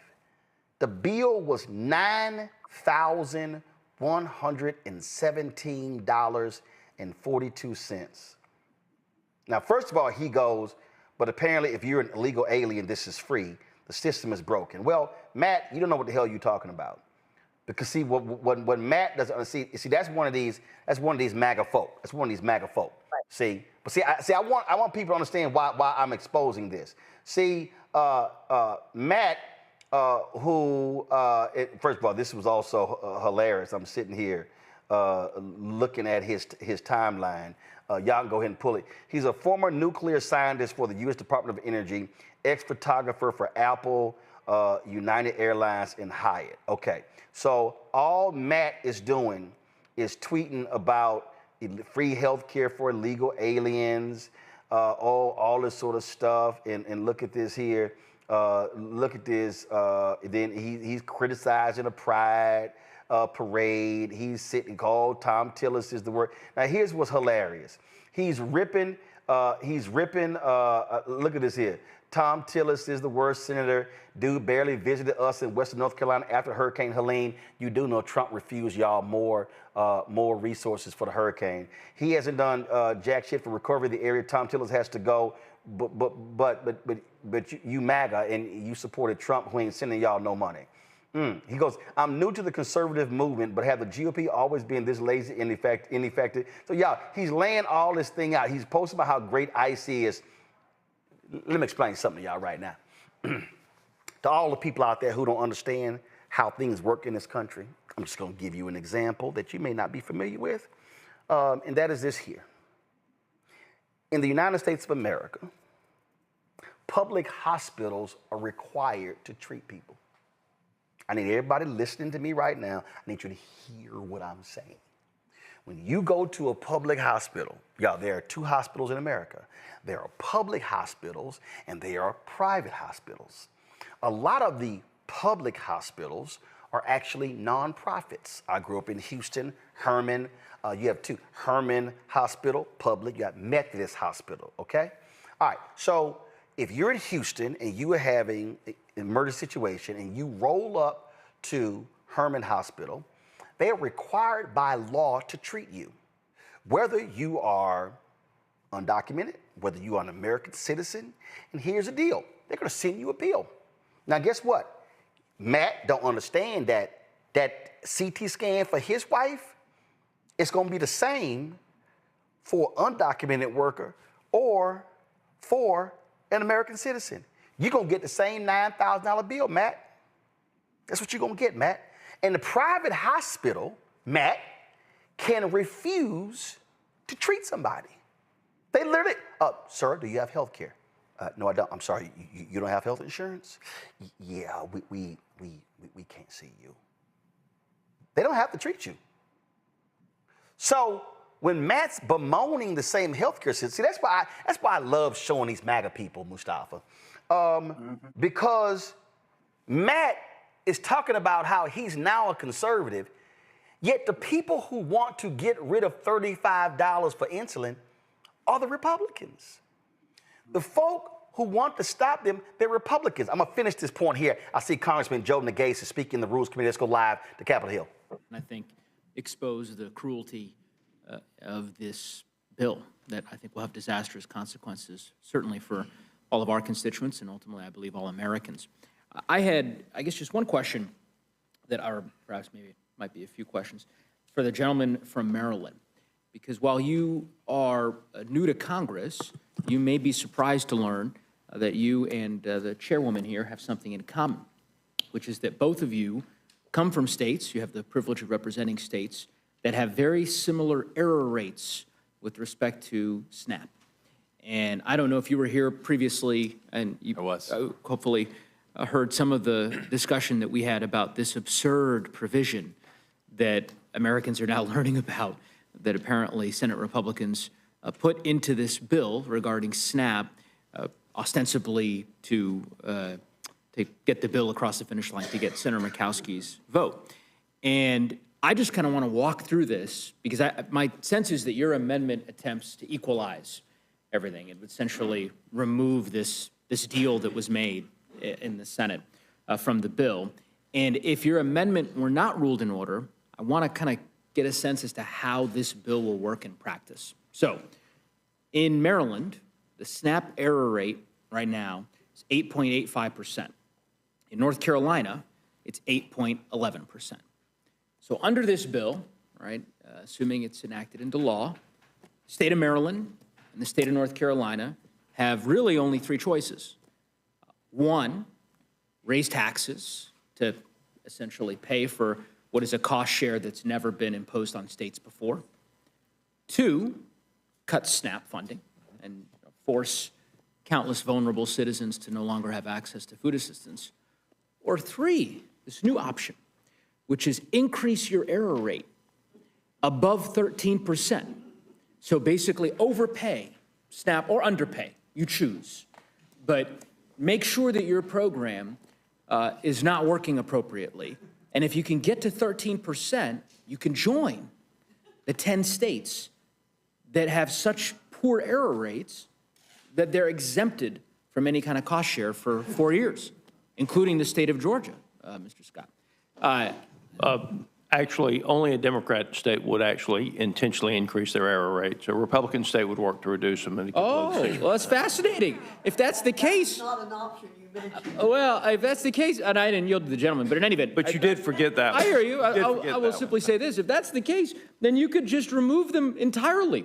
Why include these 10 states as part of this deal if apparently Republican states are so committed to reducing the error rate on their own volition? Why don't you have that cost share start tomorrow? Clearly, that's not the case. Clearly, Republicans in the U.S. Senate. What was that? I'd be fine with the. Then you should vote against the bill. You have an opportunity tomorrow to make that clear. Well, that's unfortunately, I assume that that'll be fine for the people of Georgia because, as I said, they're exempted from this, so they don't have to worry about that. But the people of North Carolina do, as do the people of Maryland. So I don't know if the gentleman wants to opine on that. I thank you for the question, Mr. Neguse, and that's why we are offering this amendment. We are offering the chair and her colleagues the opportunity to not penalize the great citizens of North Carolina, to not penalize the residents of Maryland. We can create an even playing field where all states are in the same space as it relates to SNAP, where all states have the opportunity to work towards improving our error rates and not being penalized and, in fact, incentivized to go in the opposite direction. I think that is a terrible thing to be incentivizing. I thought your conversation with Mr. Roy earlier was very instructive when he agreed. And again, I'll enter in the record as well from earlier. I want to enter in the record that there's one time that I'm agreeing with Mr. Roy as well, that this is not sound policy. This will hurt our states. And so I would encourage this committee to both vote for the amendments. I don't know how you rule it in order if you're advancing a bill that already has these requirements in it. So I would encourage this committee to rule the amendments in order, adopt the amendments, and then tank this bill because it will take away those benefits for hungry kids. Hear, hear. Couldn't have said it better myself. I yield back. Thank you.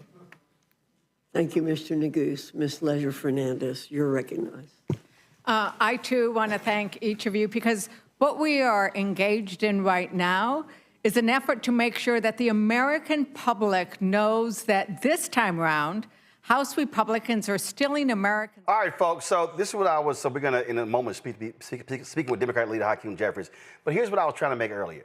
When you go into a public hospital, if you can't afford the bill, you know who pays that? Taxpayers. Taxpayers. So one of the reasons that you've had the Affordable Care Act is that people then had health insurance.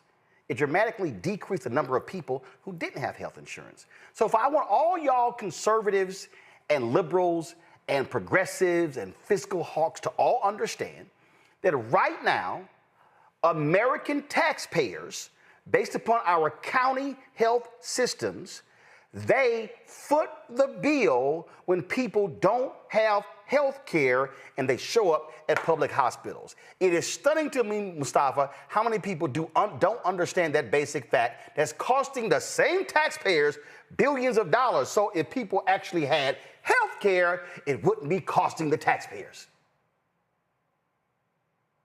You on me? I think the other part, There you go. Come on, guys. Yeah, I was just Go ahead. I was just going to say, you hit it on the head. I think the other part of the context for folks is that, most folks don't understand we've got 129 million people in this country who have at least one chronic disease. Now, that's not Mustafa who's saying that. That's the CDC who actually shared that number. And when we look at, you've got, forget what the number is now, it's about 60% of bankruptcies that also have medical debt. That's a part of pushing people into bankruptcies and all the parts that come out of that. So it just makes no sense to limit the amount of individuals in our country who have basic health care. To take that away means that if you know what the numbers are, then once again, more people are going to die. But not only are more people going to die, there are going to be these ripple effects of you not having health care because you're making other types of decisions that are going to create additional stressors. I believe Randy brought into our conversation a little bit about the mental health aspect as well. So it's not only cruel, it just doesn't make economic sense for you to limit the amount of people who actually have access to health care. It makes the country weaker. You end up having a workforce that is sicker. That means that we cannot compete on an international level in the way that we need to. It means that, you have parents who are sicker, so they can't spend the time that's necessary with their children. So there are all of these ripple effects when you don't have the strong healthcare infrastructure in place. And healthcare infrastructure is making sure that you have the health insurance that people need, making sure that they have access and affordability to healthcare facilities. Yep. All of these things are critically important. I'm trying to give folks this here. I want to show you this real quick. I'm trying to find a more recent number, but this is from, this was published April 6, 2021, and it shows that the uncompensated care costs for the nation's uninsured average $42.4 billion per year in the 2015 to 2017 time period. Now, guess what? Before that's after the Affordable Care Act. Before the Affordable Care Act, it was $62.8 billion a year.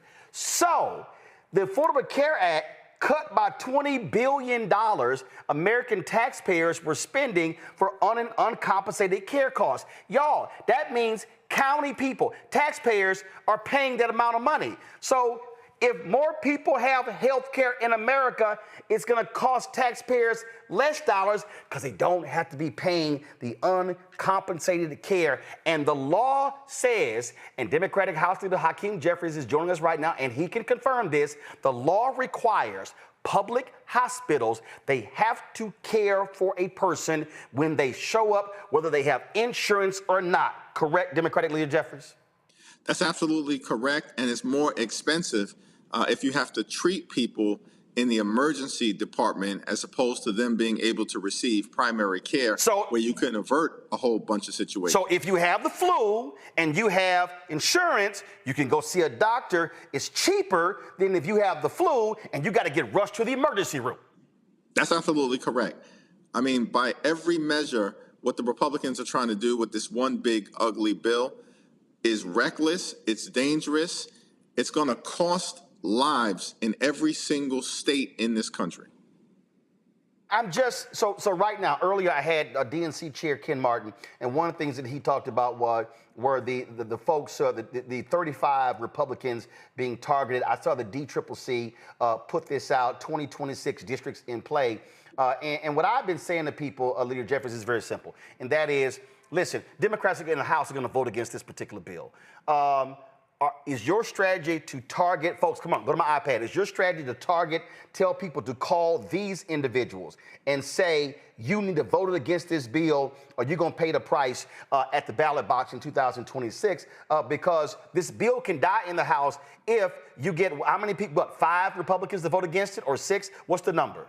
Yeah, all we need is 4 Republicans. Every single House Democrat is going to oppose this bill. We're strongly opposed to this bill, which means that all we need is 4 Republicans to join us, and we can kill this bill from ever even getting to Donald Trump's desk. And all we're asking these Republicans to do, one, is to show some John McCain level of courage when John McCain became the deciding vote in stopping the reckless Republican effort to repeal the Affordable Care Act. John McCain took that step because he understood that if you take away health care, the people that he represented in Arizona were going to suffer. Well, that's the same thing as it relates to all of these congressional districts where people are willing to effectively end Medicaid as we know it, throw off millions of people from receiving their Medicaid. They're trying to detonate large parts of the Affordable Care Act, and they even are going to cut Medicare as a result of this bill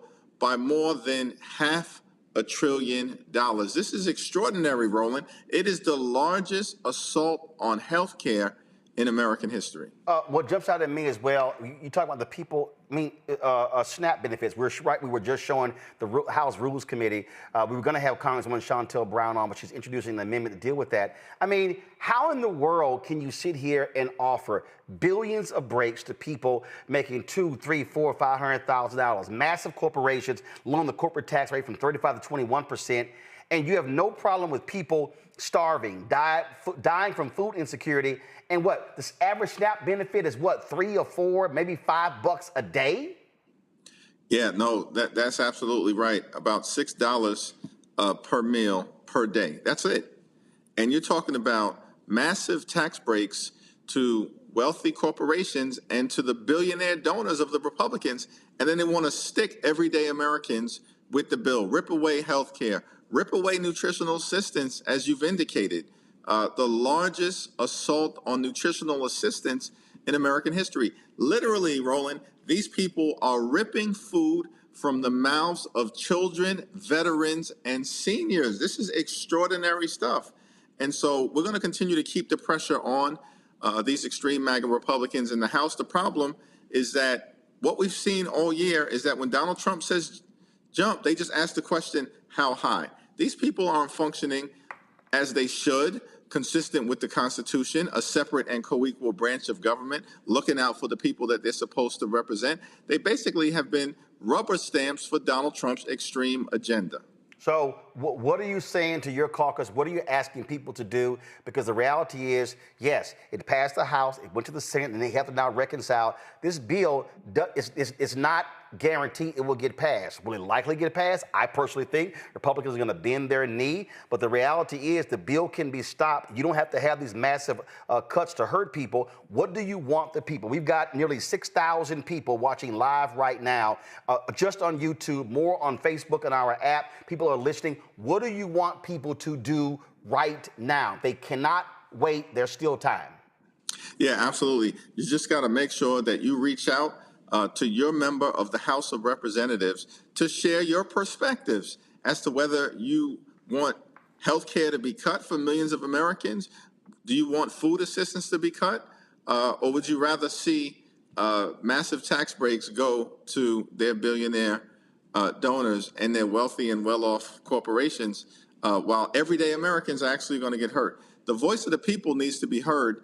And if you have a member of Congress who shares your values, then urge them to keep pressing on and making the case. If there's a member of Congress that represents you who does not share your values, who's voting against your interests, then of course you have the First Amendment right to express yourself to them to make sure that you are communicating the fact that you have an expectation that they're going to defend the health care of the American people, defend nutritional assistance, defend veterans, defend higher education. These people are going after Pell Grants in this bill. They're going to make it more expensive for people to get a college education. That's going to fall disproportionately on communities of color.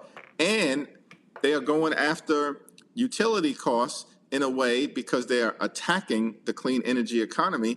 It's going to cause utility costs to increase for millions of Americans by hundreds of dollars per year. Well, I certainly hope the DNC and other folks are going to be doing robocalls to those congressional districts, are going to be hitting people because, again, we're talking massive impact, billions of dollars impacting cities, counties, states, school districts. You ought to see Trump targeting blue areas. If you're elected to office, you're supposed to be representing Democrats and Republicans, liberals and conservatives, voters and non-voters, and we're not seeing that. And this is crucial, and there has to be a sense of urgency, Leader Jeffries, from everybody. And I would hope that Democratic members are gonna be on every single day challenging, pushing folk to get them to understand that they're gonna be hurting regular Americans, especially folks who don't make $200,000 or more, especially with the median household income in America being 80 grand. That's right. It's an all hands on deck moment, and we've said everybody's got to lean in aggressively, maximum engagement, communicating with the American people, pressing our Republican colleagues, and doing everything that we can over the next several days to try to stop this bill from moving out of the House of Representatives. All right, Leader Jeffries, I know you're busy. You got to go. I appreciate you joining us. Can't wait to have you back. Thank you, man. Thanks a bunch. Again, so let me help folks out who are watching and paying attention, because this is also one of the big problems that we have. A lot of folk, y'all don't know who represents you. You are thinking that this CBC member or somebody else represents you, and you may be living in a Republican district. So here's what you need to do. I need y'all to go to Google and just do this here. I need y'all to type in how to find your member of Congress. Everybody right now, I need y'all to go to Google and either type in how to find your member of Congress, okay? And then when you do that, you see right here, the first line that comes up is congress.gov. The second line that comes up is house.gov. The third one is usa.gov. I want you to click congress.gov because they have representatives and senators. And all you need to do is put in your zip code. So let's just say if I put in where we are, 20006, you see right there, boom, these come up. Let's just say type Washington, D.C., and it's going to say your possible members, and it has the map, boom, Delegate Eleanor Holmes Norton. If I sit here and go back, and then I click this here, and I type in, let's say I grew up in 77029 in Houston. That's where I grew up in Clinton Park. So you see right there, it says 77029 Clinton Park, Tri-Community, Jacinto City, Texas. That's where I grew up in Houston. When I type that in, it's gonna pop up, oh, boom. Here are the two state senators, John Cornyn, Ted Cruz, and the representative is Sylvia Garcia, Democrat from Texas. And so I need everybody who's watching us right now to do that. That way you know exactly who represents you. That is critically important because now you know who to call. Some of y'all might be living in a congressional district represented by a Republican and you're a constituent. So when you call, you should say, I'm calling your congressional office in DC or local. I'm a constituent. I need you to vote against this bill because I am a voter. And let them know that if you vote for this bill, then I'm going to be voting against you when you run for re-election next year. That's why it's important for us to understand the basic fundamentals of politics. And too many people, Randy, don't understand who their city council member is, who their school district member is, who their state rep, their state senator, who their House member is. They may only know the governor, or they only may know the United States senator. Take your power. Take your power. Know who is supposed to be representing you and contact them. And let me tell you something. I think that what we've seen is that a lot of these people don't care. They cannot see the picture that many of us are living, that the future and how it scares us. But they are self-absorbed and they do care about their own interest. And so let them know, you will not be voted back into office if you vote yes and allow this bill to pass the House. You have to let them know and let them know that you have power, because we do. We do. And as we see, Congress is not working on our behalf like they should, but we can. We can force them to do it. Absolutely. That's the case. Folks, it looks like go live to Capitol Hill. It looks like the House Rules Committee is still going on. It looks like they've switched out the first group of folks testifying. Now I see a second group. I'm looking here. I think I see Congresswoman Jahana Hayes of Connecticut.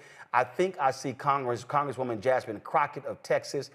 I think I see there on the far left end Congresswoman Shontel Brown of Ohio. We only are seeing the back of their heads.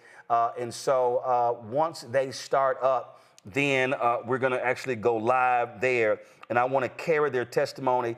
Truth Talks is live at 8. We're going to go over our time for our panelists have to go.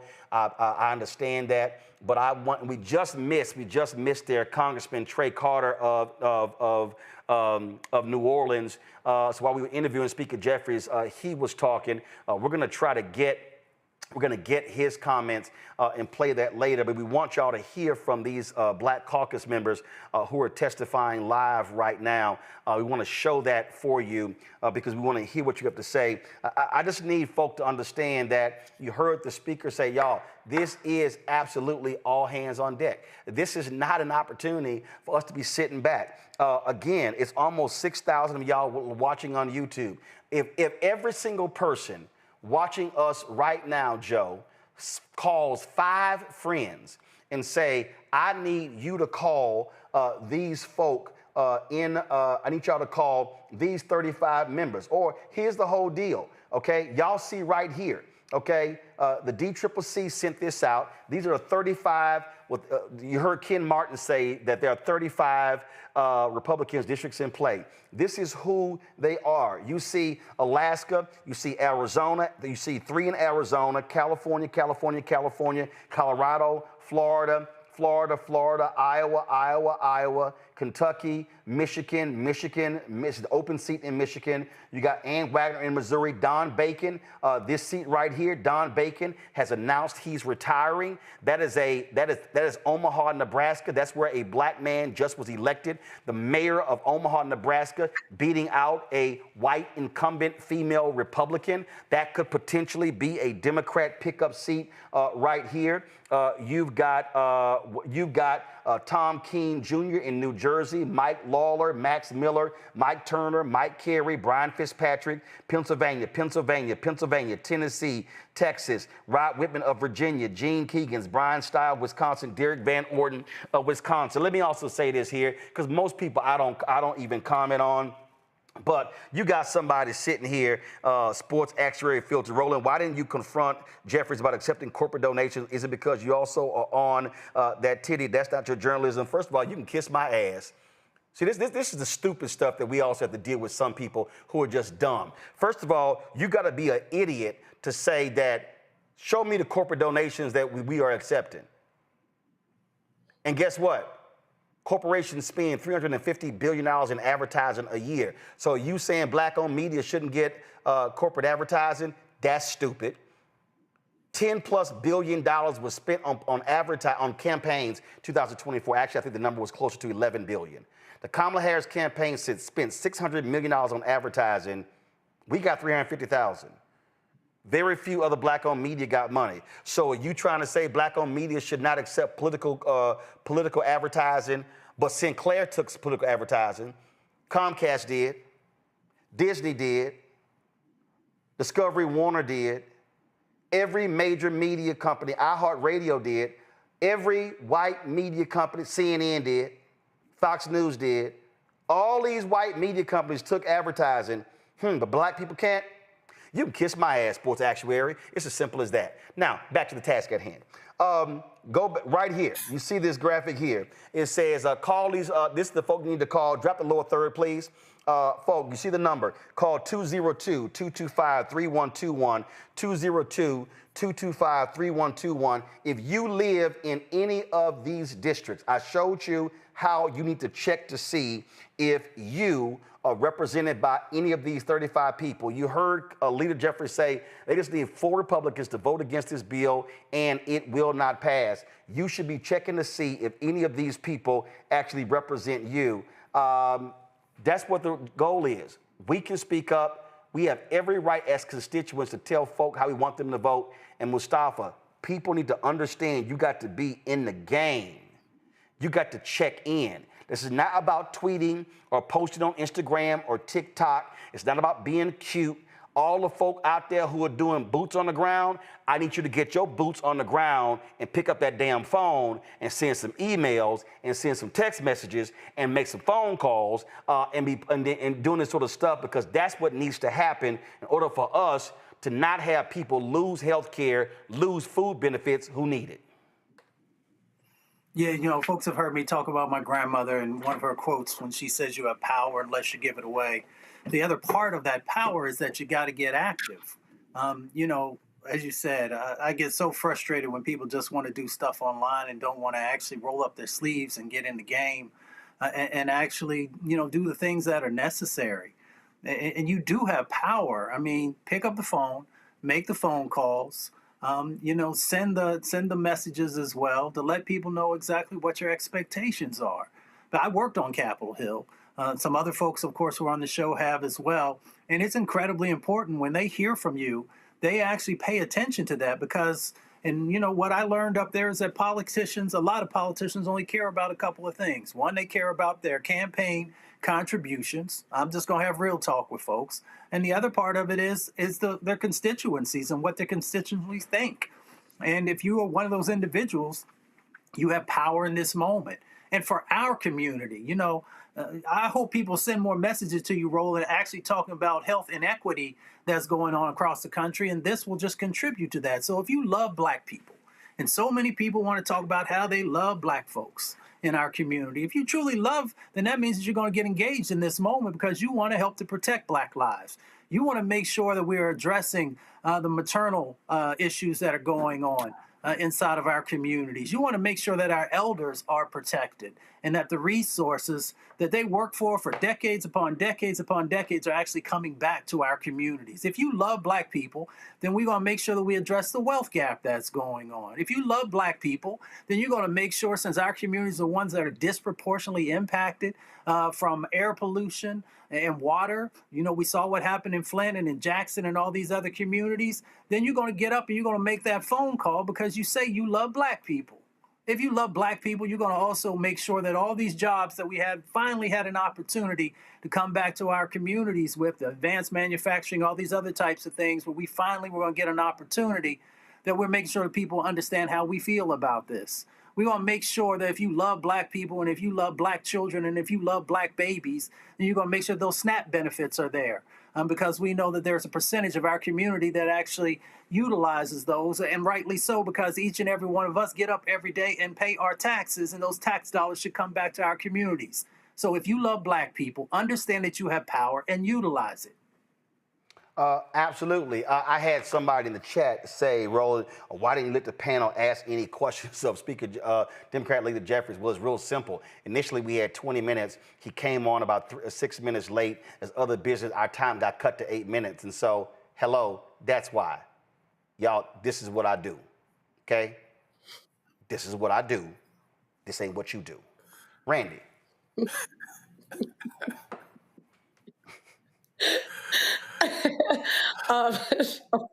You kind of threw me off a little bit there.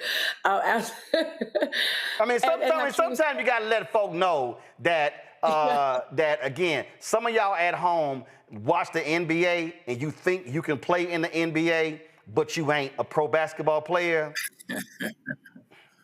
Right. You ain't a pro journalist. So please stop. Go on right ahead, Randy. The time right now is very critical. I've seen a lot of people, and I understand the interest because I love the drama and the scandal too, but a lot of people were talking about the Diddy verdict and things. And I could honestly say I am so wrapped up in what's happening right now, because Diddy at the end of the day is one man. Yes, he's a Black man, but he's one man, you know, with a family, care about the family. But what's happening right now in the world is so incredibly critical, and it's going to affect millions and millions of people, and particularly have a major impact on Black people. So right now, I can't even pay attention to something so minor as you contrast it. Like, I can't afford to pay attention because this needs our attention, everyone. Like, we need to be. And so if you're calling your girlfriends and be like, girl, did you see the verdict? Or, whatever you're doing. Also, okay, I'm not going to say what you can't do, but also take the time to call and say, we need you to get right on this. We have to be active. We do have to have our boots on the ground. I mean, this is significant. We are looking at a time. I mean, we've always talked about right here. Actually, I got to interrupt Randy right now. I need to go to Capitol Hill. Y'all, that's let me see. That's not Shontel Brown, y'all. That's Johanna Hayes, Connecticut. Go. Nowhere is that more apparent than with Republicans in the Senate, where they went to great lengths to exempt certain states from their dangerous policies in order to secure votes. If it's so great and it doesn't cut benefits or food to people, why was Senator Murkowski trying to protect her state at the expense of 48 others? The Senate worked through the night rewriting provisions by hand to convince the parliamentarian to approve workarounds to exempt certain states from the most harmful provisions of this bill. They bent over backwards to spare some Americans from these cruel policies to secure tax cuts for billionaires. In fact, today at 12:44, President Trump tweeted in part, and I quote, "Elon may get more subsidy than any human being in history by far, and without subsidies, Elon would probably have to close up shop and head back to South Africa." Republicans in Congress made it clear that they have the power to choose who goes hungry in this country. They have the power to choose who is harmed by this budget. Last week, 23 governors sent a letter to congressional leaders to raise the alarm. If states cannot come up with the money to replace federal funds, they will have to cut SNAP enrollment or end their programs entirely. The choice was clear: to protect certain Americans from going hungry. In my home state of Connecticut, 390,000 individuals are at risk of going hungry because of this legislation.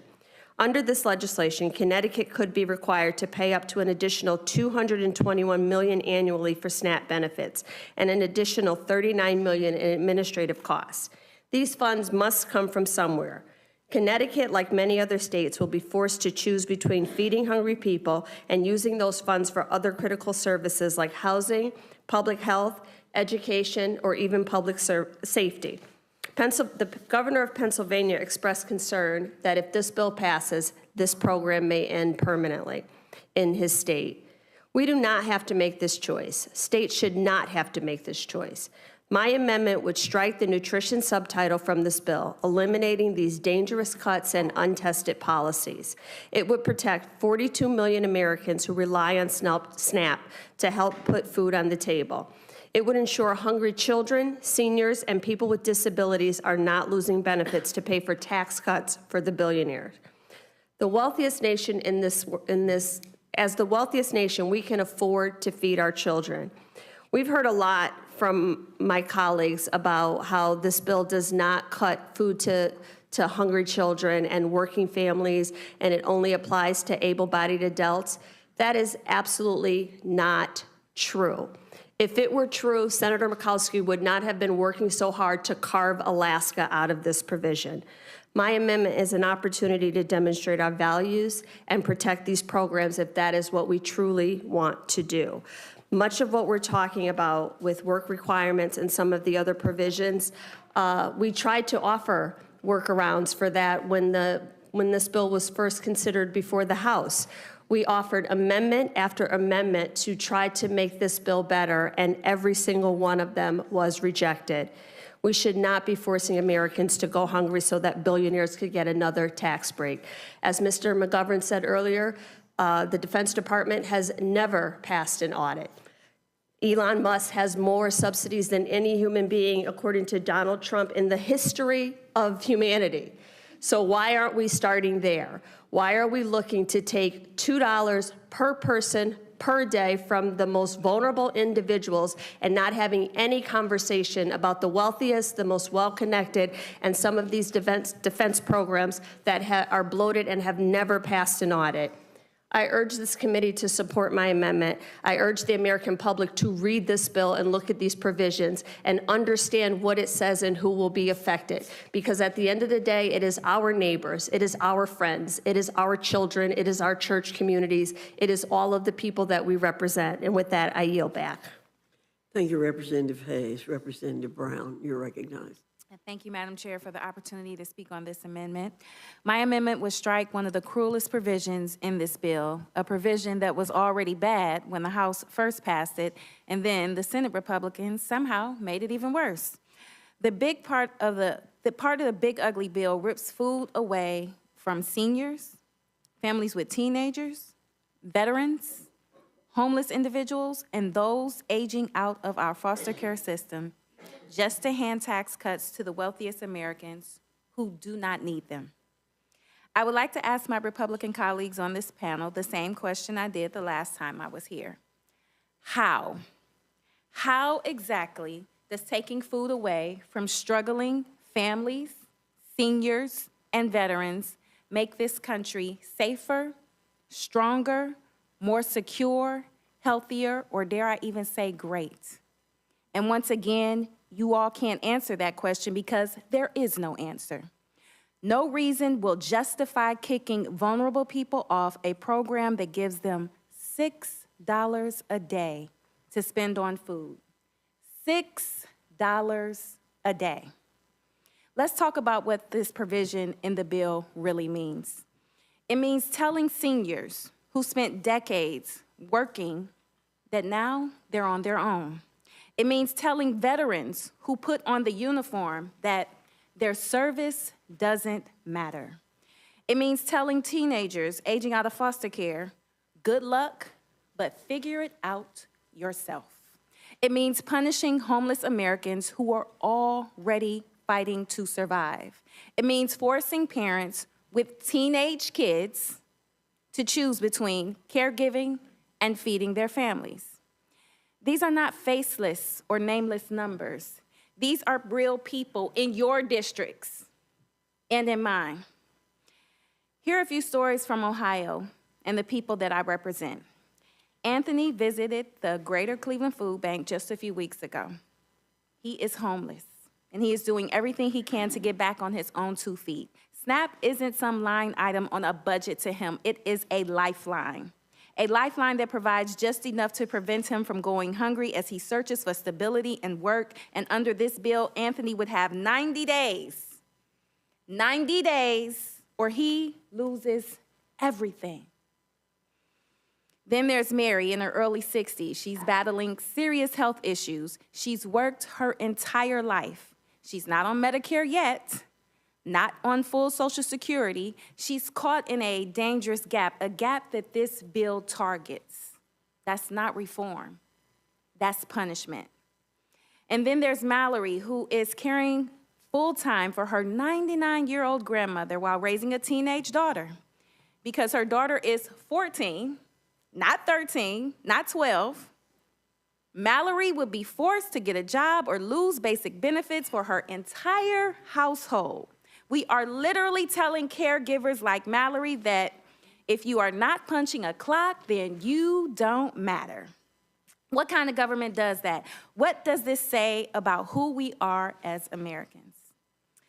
So when they vote today, I hope my Republican colleagues remember their names: Anthony, Mary, Mallory. And let me set the record straight. SNAP is not a job program. Never has been and never will be. SNAP is a lifeline, not just a line item in a budget. SNAP is an anti-hunger program, and food should not be some sort of reward for productivity.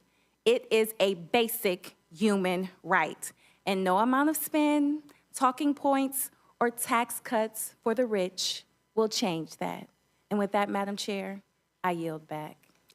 Thank you. Representative Horsford, you're recognized. To the chair, to the ranking member, to the members of the committee, I'm Stephen Horsford, representing Nevada's 4th Congressional District.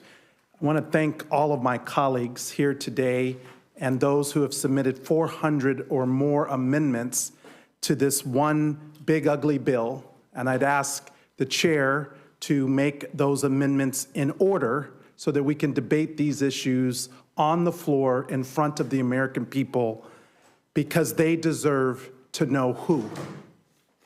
Who are we here to fight for? I'm not here to fight for Donald Trump or Elon Musk. I'm not here to meet some deadline for the president. I'm here to represent the 750,000 people in Nevada who elected me to do a job, and that is to fight and to represent and to stand for the future of them and their families. And it's been months since my colleagues and I started sounding the alarm about how devastating the impacts of this bill would be. And guess what? The American people see it. They feel it. They know it, and they reject it. Just look at the polls from Fox News to Pew. The minute voters learn what's actually inside this bill, their answer is loud and clear. No way. No way to cutting 17 million Americans off their health care, the biggest health care cut in American history. No way to ripping food from the tables of women and children and veterans. No way to hiking household energy costs on working families. And no way to putting 3.5 million clean energy workers, folks who are building up America's future, out of a job, which would be the biggest job cut in history. And to do what? To line the pockets of billionaires and special interests. I don't work for them. Even Senator Lisa Murkowski said it. The House needs to recognize that we are not there yet. Well, Madam Chairwoman, let me make it plain. This bill will never be there. It's cruel, it's reckless, and it's wrong for the American people. That's why I'm offering common sense amendments to do what this bill refuses to do. Put the working people of this country first. A lot has been said about work, the dignity of work. I want to talk a little bit about no tax on tips and the tip workers. I represent the largest share of tip workers in the country. Right now, millions of restaurant workers and tip workers in America make $2.13 an hour, Madam Chair, $2.13 an hour. Yolanda, a fountain worker who I invited to come to hear the president talk during his State of the Union because I wanted her to hear directly after he made a campaign promise around no tax on tips. I wanted her to hear the details. You know what she feels now? No tax on tips has become some tax on tips. Because for tip workers, they cap it at $25,000. They don't do that for the billionaires. It's temporary for 4 years. They don't do that for the big corporations. Temporary relief doesn't pay permanent bills. So let's reward work and not wealth. So here's my ask. Make no tax on tips permanent, and let's do it right. No loopholes, and don't let your boss call wages a tip or let someone pass a birthday gift off as a tip. If we're serious about helping workers, you'd vote for my amendment. But let's zoom out. This bill doesn't just hurt workers, it devastates entire industries like tourism. In my home state of Nevada and in states all across this country, tourism is an economic lifeline. But Trump's reckless blanket tariffs are crushing it. The numbers are staggering, $64 billion in losses to American tourism this year alone. And while they do that, this bill slashes funding for the Brand USA program, proven to generate huge returns for our economy. For every dollar invested in Brand USA, we get another $13.70 back in visitor spending. Yet Republicans are gutting it in this bill. Once again, they are creating economic uncertainty, not producing economic opportunity. Working families can't find homes that they can afford. Why? Because Donald Trump and Republicans are making construction materials more expensive, driving up costs for builders and home buyers alike. So I'm offering an amendment to help fix that, to support construction workers, reduce housing costs, and to make sure that first-time buyers actually have homes to buy. I know my time is over, but let me just say this. It's time that we reject this cruel, rigged, and reckless bill, that we put the American people first, that we stand and fight for their future and not for the billionaires like Elon Musk or Jeff Bezos. I yield back. Thank you. Representative Torres, you're recognized. Thank you. Good evening, Madam Chair and Ranking Member McGovern. I'm here to testify in opposition of this Republican reconciliation bill and in support of including amendments. So I know there are people watching who may say, look, this thing is guaranteed, etched in stone, but the reality is it's not. It's not. People can work to stop it. I'm going to go to our panel. I know some have to go. Joe, I'm going to go to you first. The reality is, again, what we're laying out to people and trying to get them to understand is that if you are engaged, Joe's gone? I'm sorry. Sorry, that signal was frozen, so you still look like that. Randy, it's real simple. When we talk about politics, when I always say that the election is the end of one process, the beginning of another, this is exactly what we're talking about. The election is over. If you voted for Vice President Kamala Harris, she lost. If you want to keep bringing that up, that's fine. But the reality is she's not there. Donald Trump is sitting in there.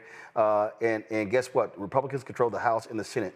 But this is where pressure has to be applied, maximum pressure. What I say to people, we already know House Democrats are not, there's not one House Democrat that's going to vote for this bill. So if you are sitting here saying, how do you impact this here? It's simple. These are the people that you hit. These are the people that you should be posting on their social media. If you're watching right now, guys, come on, switch, go to my iPad, come on. If you're sitting here watching, these are the people, drop the lower third, please. These are the people you should be targeting. These are the people you should be going to their social media, on Instagram, on Twitter, on TikTok, on Facebook, on Snapchat. You should be checking every social, go on LinkedIn, doesn't matter, saying vote no. They should be feeling the heat. They should be inundated with phone calls. It should be inundated with emails, inundated with tweets and posts and targeting them. If you are a constituent, you should be saying, I'm going to hit them 2, 3, 4 times a day. You don't stop until the vote is taken. No game is over until the clock reads 0, 0, 0. It's the same in politics. No one benefits from our lack of engagement but them. No one benefits from our lack of engagement but the Republicans. They want us to give up. They want us to think that there is no hope. But hopeless people don't change things. We have to be hopeful. And we only need 4 people. Hakeem Jeffries just told us we need to turn around 4 people. That is possible. At least I believe it's possible. You know, I was thinking about all the times I have been somewhat crazy on my phone. Back in the day when we used to call in radio stations to get on the radio or request a song. I'm sure there was some man at some point that I called over and over again. I surely can call about something this important. I surely can pick up my phone a few times a day in an effort to help everyone, to help the American people, because when we don't even have health care, we don't have health, we have nothing. So absolutely do not give up, do not become hopeless, because that's what they want, and that serves no one but them. You know, and here's one of the things that again, it shows you the sheer hypocrisy and how they are liars. And also, I'm going to explain to you right now, again, what happens when you don't vote. The person I'm about to show you who's an absolute liar, we could have beat him. But a lot of us in Milwaukee didn't vote. This is Wisconsin Senator Ron Johnson, a few weeks ago. Which I listened to what he had to say. I couldn't care less if he's upset. I'm concerned about my children, my grandchildren, and the fact that we are stealing from them. We are stealing from our children and grandchildren. $37 trillion in debt, and we're going to add to it as Republicans? That is unacceptable. And that's why there's no way I'm going to vote for this bill in its current form. Really? I couldn't. Senator Ron Johnson said, there's no way I'm going to vote for this bill, Mustafa. Today he did. Today he did. He's lying. And see, here's the other thing that I need people to understand. Republicans love talking about how Democrats, how they just cause the debt to increase. Go to my iPad, at least. Y'all, this is a graphic right here that shows you what happens with the debt when there are Republicans and Democrats. If you look at the blue is obviously Democrat, the red is Republican. Relatively flat under Jimmy Carter, slight increases under Bill Clinton. Every year under Ronald Reagan and George W. Bush, the debt went up. Under George W. Bush, debt went up. You saw Barack Obama, how you saw the debt went up, it went down, it went up. You saw Trump up, up, up, up. You saw Biden, how it went, this is 2021, 2023. You see that with Biden, you see that. But the reality is that the numbers don't lie. You've had more Democrat presidents in the past 40 years that cut the federal deficit than increased it. Not one single Republican president in the last 40 years cut the federal deficit, Mustafa. Not one. So the so-called party of fiscal responsibility in budget hawks, they have not had a president, Reagan, George H.W. Bush, George W. Bush, Donald Trump. 4 Republican presidents, the deficit has never been cut under those 4. That is not the case with Democratic presidents. You've actually seen a cut in the federal deficit. You know, it reminds me of that quote that says, I can't believe what you say because I see what you do. You know, they talk a good game, but when you actually look at the numbers, when you actually look at the facts, then that tells you what what's really playing out. So whether it is in relationship to the deficit that continues to go up under Republican leadership, that's one part of the equation. Or if you look at the economy, we know that when Democrats are in control, that in the president, that the economy continues to grow and continues to thrive. But unfortunately, when Republicans are there, they end up messing it up, and then Democrats have to come back in. So that's not, being in favor of Democrats or Republicans. That's just the facts, because people get all twisted around a D and an R type of naming instead of just looking at what do the facts tell us. And when you look at the facts, the economy is stronger underneath the Democrats, and the debt doesn't continue to increase at the same level as it does under Republicans. So that's why that quote always comes back to me, because people will talk a good game. But, whenever you actually pull back the veneer, then you find out what the truth actually is. And unfortunately, enough people are not willing to actually do a tiny bit of research to just answer the basic questions of, is what this person is sharing with me truthful, or is it misleading? Is it full of disinformation and misinformation? And we just got to change that paradigm if we actually want to be able to, better utilize our votes. There's so many people just give people their votes who say the right things without taking a look and saying, is this truthful? And not only is this truthful, but the actions that they end up doing, have they helped my community be in a better position, or have they held us, where we are, or even actually taken us back in many instances? Let me also say this here before I go to Randy, and also we have another member, I believe, that is Amelia Sykes of Ohio, who's going to be coming up next, the CBC member. And that if you're watching or listening to us and you call your United States Senator, it's too late. They already voted. Okay, unless the House bill looks drastically different, it's going to go back to the Senate. And so our focus right now is on the House, not the U.S. Senate. So right now, you're wasting time calling United States Senator. We need you calling House members. That's what we need you to do. And again, this is how you are to refocus your energy Calling a Democratic House member right now, Randy, is a waste of time. You should be, but if people who are watching or listening are represented by a Democrat, they're going to vote against it. You have to target the people who could actually kill the bill, and that's a House Republican. Leader Jeffries said we just need 4 Republicans to vote no. Right. And we need to inundate them. We need to inundate them. We have the power, and then, and I appreciate just how you outlined and showed, and you showed all the people that were possible, that we can get them to flip, and we only need 4. That should let us know that there's an opportunity here. And I can't sleep at night if I don't feel like I tried, not with something this major, not with something that affects all of our families. It certainly affects me.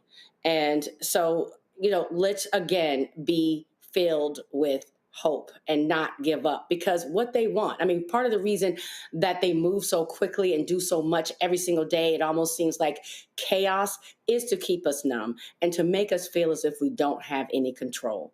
And I know that, and I'm one of those, we 92%ers talk about we tried our best, but we are where we are right now, and we still have to continue to fight some, and so we can have the best lives possible. This is scary right here. This is some major issue. And I hope people are understanding how big this is and how long the repercussions will go on if we don't try to make a difference right now. Absolutely. And so, folks, we're going to do this here. We're going to go back to the House Rules Committee. Here's the deal. I know this member's time should be up real soon. And next up, again, it's going to be Congresswoman Emilia Sykes, who is from Ohio. Let's go back to the House Rules Committee. So much work left to do to address food insecurity, malnutrition, and hunger. This bill cuts benefits that put food on the table for working families. Congress authorized tax credits for clean wind and solar power because transitioning to cheap, reliable, renewable energy sources will create jobs and power our homes. During a historic heat wave that is driving up electricity costs, this bill sunsets those tax credits. And as millions of families struggle to make ends meet, this bill explodes the deficit by providing trillions of dollars in tax cuts to corporations and the Americans who need the support the least. This Republican bill will hurt workers. It will hurt the American people. It will hurt the economy, and it will set us back instead of moving us forward. It is why it is so damaging and so hurtful to everyone that we have the privilege of representing. That's why I'll be voting no against it, and I yield back. Thank you, Mr. Menendez. Representative Sykes, you're recognized. Thank you, Chairwoman Fox, Ranking Member McGovern, and to all the members of this committee. Thank you for allowing me to come and testify before you today. Just a few weeks ago, we were gathered here to debate the House version of this reconciliation bill, with many of us staying up most of the night fighting for the opportunity to advocate for our constituents. Thank you for welcoming me back for the second time to the Rules Committee. My colleagues and I offered amendments to strike the cruel and harmful provisions in this bill that would raise costs for Americans, including our most vulnerable individuals and families who simply cannot afford to spend another dollar to even feed themselves, much less pay for a billionaire tax cut. A few weeks ago, the Republicans on this committee and in committees across the House voted against every single one of our amendments that would restore benefits to their constituents and lower costs, and voted to pass this legislation on the House floor. Last night, Senate Republicans voted against similar amendments despite constituents, businesses, and hospitals in their states begging them to cut these awful provisions, and yet they voted to pass this heartless bill on Senate floor. I've said before, there are no coincidences in Congress, and it is clear that this legislation and those who vote for it not only intentionally plan to cut health care for millions of Americans, but do so with determination. But we're determined too. So here I am, just a Congresswoman standing in front of Rules Committee, offering amendments that would prevent the devastation we all know this bill will cause for our constituents, including my amendment to strike the section of this bill that would cut Medicaid by $930 billion, an increase from the $880 billion from just a couple of weeks ago. In my district, Medicaid means an opportunity to live, and that is what I'm fighting for today.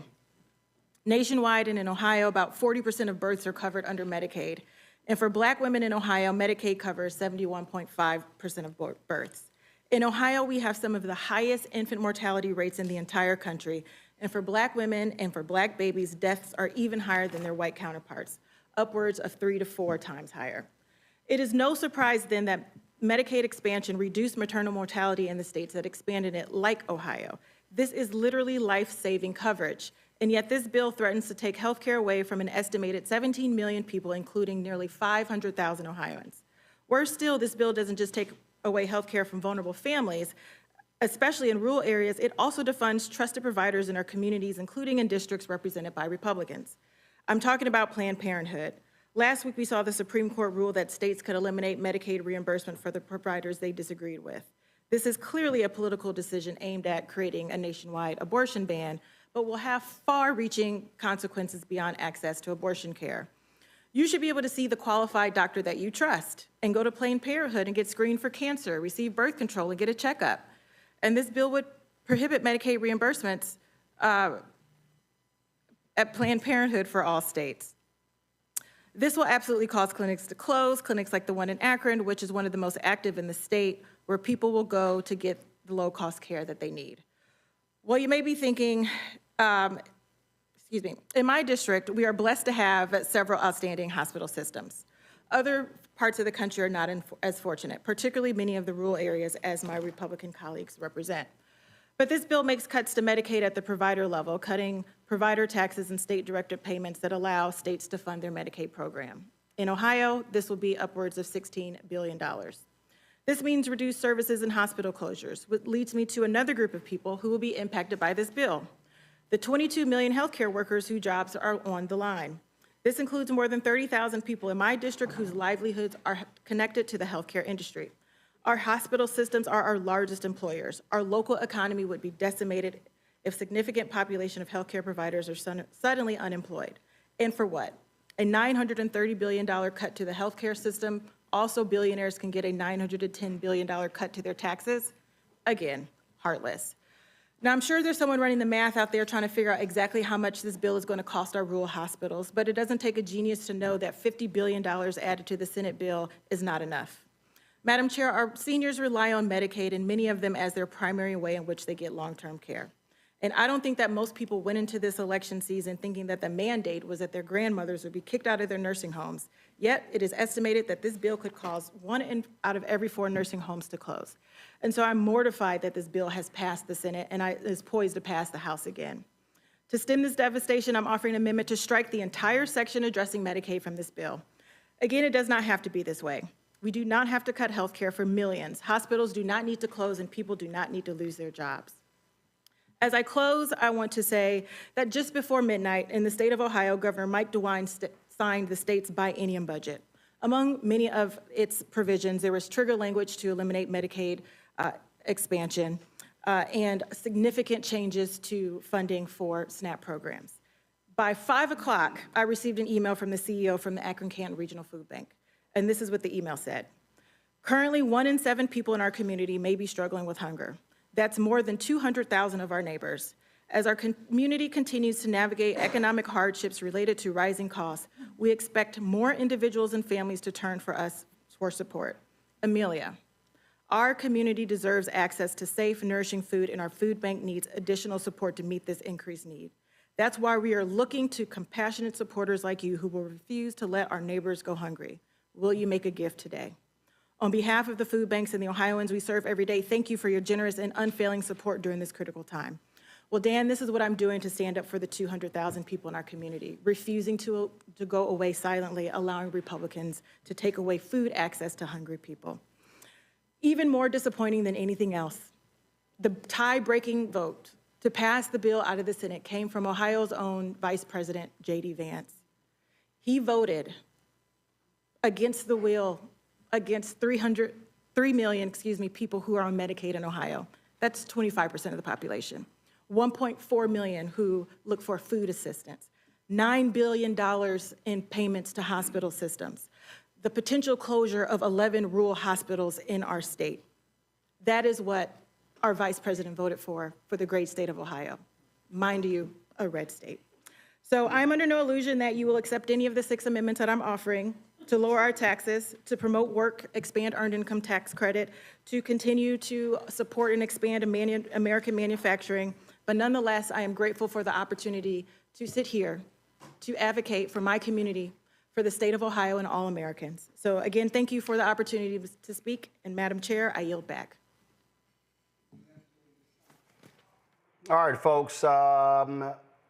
We appreciate, first of all, everybody being on today's show. We want to thank Mustafa, Randy, and Joe for being on the panel, sticking with us. I know we went over our time, but we really wanted to take this entire show and really walk you through what's been going on, walk you through what is happening, and understand. Again, earlier today, shortly around noon, United States Senate, 50-50 tie, 3 Republicans voted against Trump's so-called big, beautiful bill that Bishop William Barber and others call a big, ugly, dangerous bill. J.D. Vance comes in and breaks the tie, okay? We know that happened a lot with Vice President Kamala Harris breaking ties in the Senate. The House passed a different version. Now the bill goes back to the House. Now they have what is called a House-Senate conference where they're resolving the differences. So it's an issue in the House right now because a lot of the hardcore conservatives, they want to see more cuts from this. And trust me, they want to see more Medicaid cuts. They want to see more cuts to food. They want to see more cuts to low income and working class people. And so if House Democratic Leader Jeffries said that if four Republicans in the House vote against this bill, it is dead. Now you got to remember, Democrats are impacted because 3 House Democrats died. Okay, Jerry Connolly, Garcia, as well as Sylvester Turner. So the margins have changed, and so that's the issue. But if four Republicans vote against this, the bill dies. And so you heard DNC Chair Ken Martin, as well as Speaker Jeffries, say that they are targeting what they call 35 vulnerable House Republicans. And these are the 35 that they are targeting. They're targeting them because they are in vulnerable districts.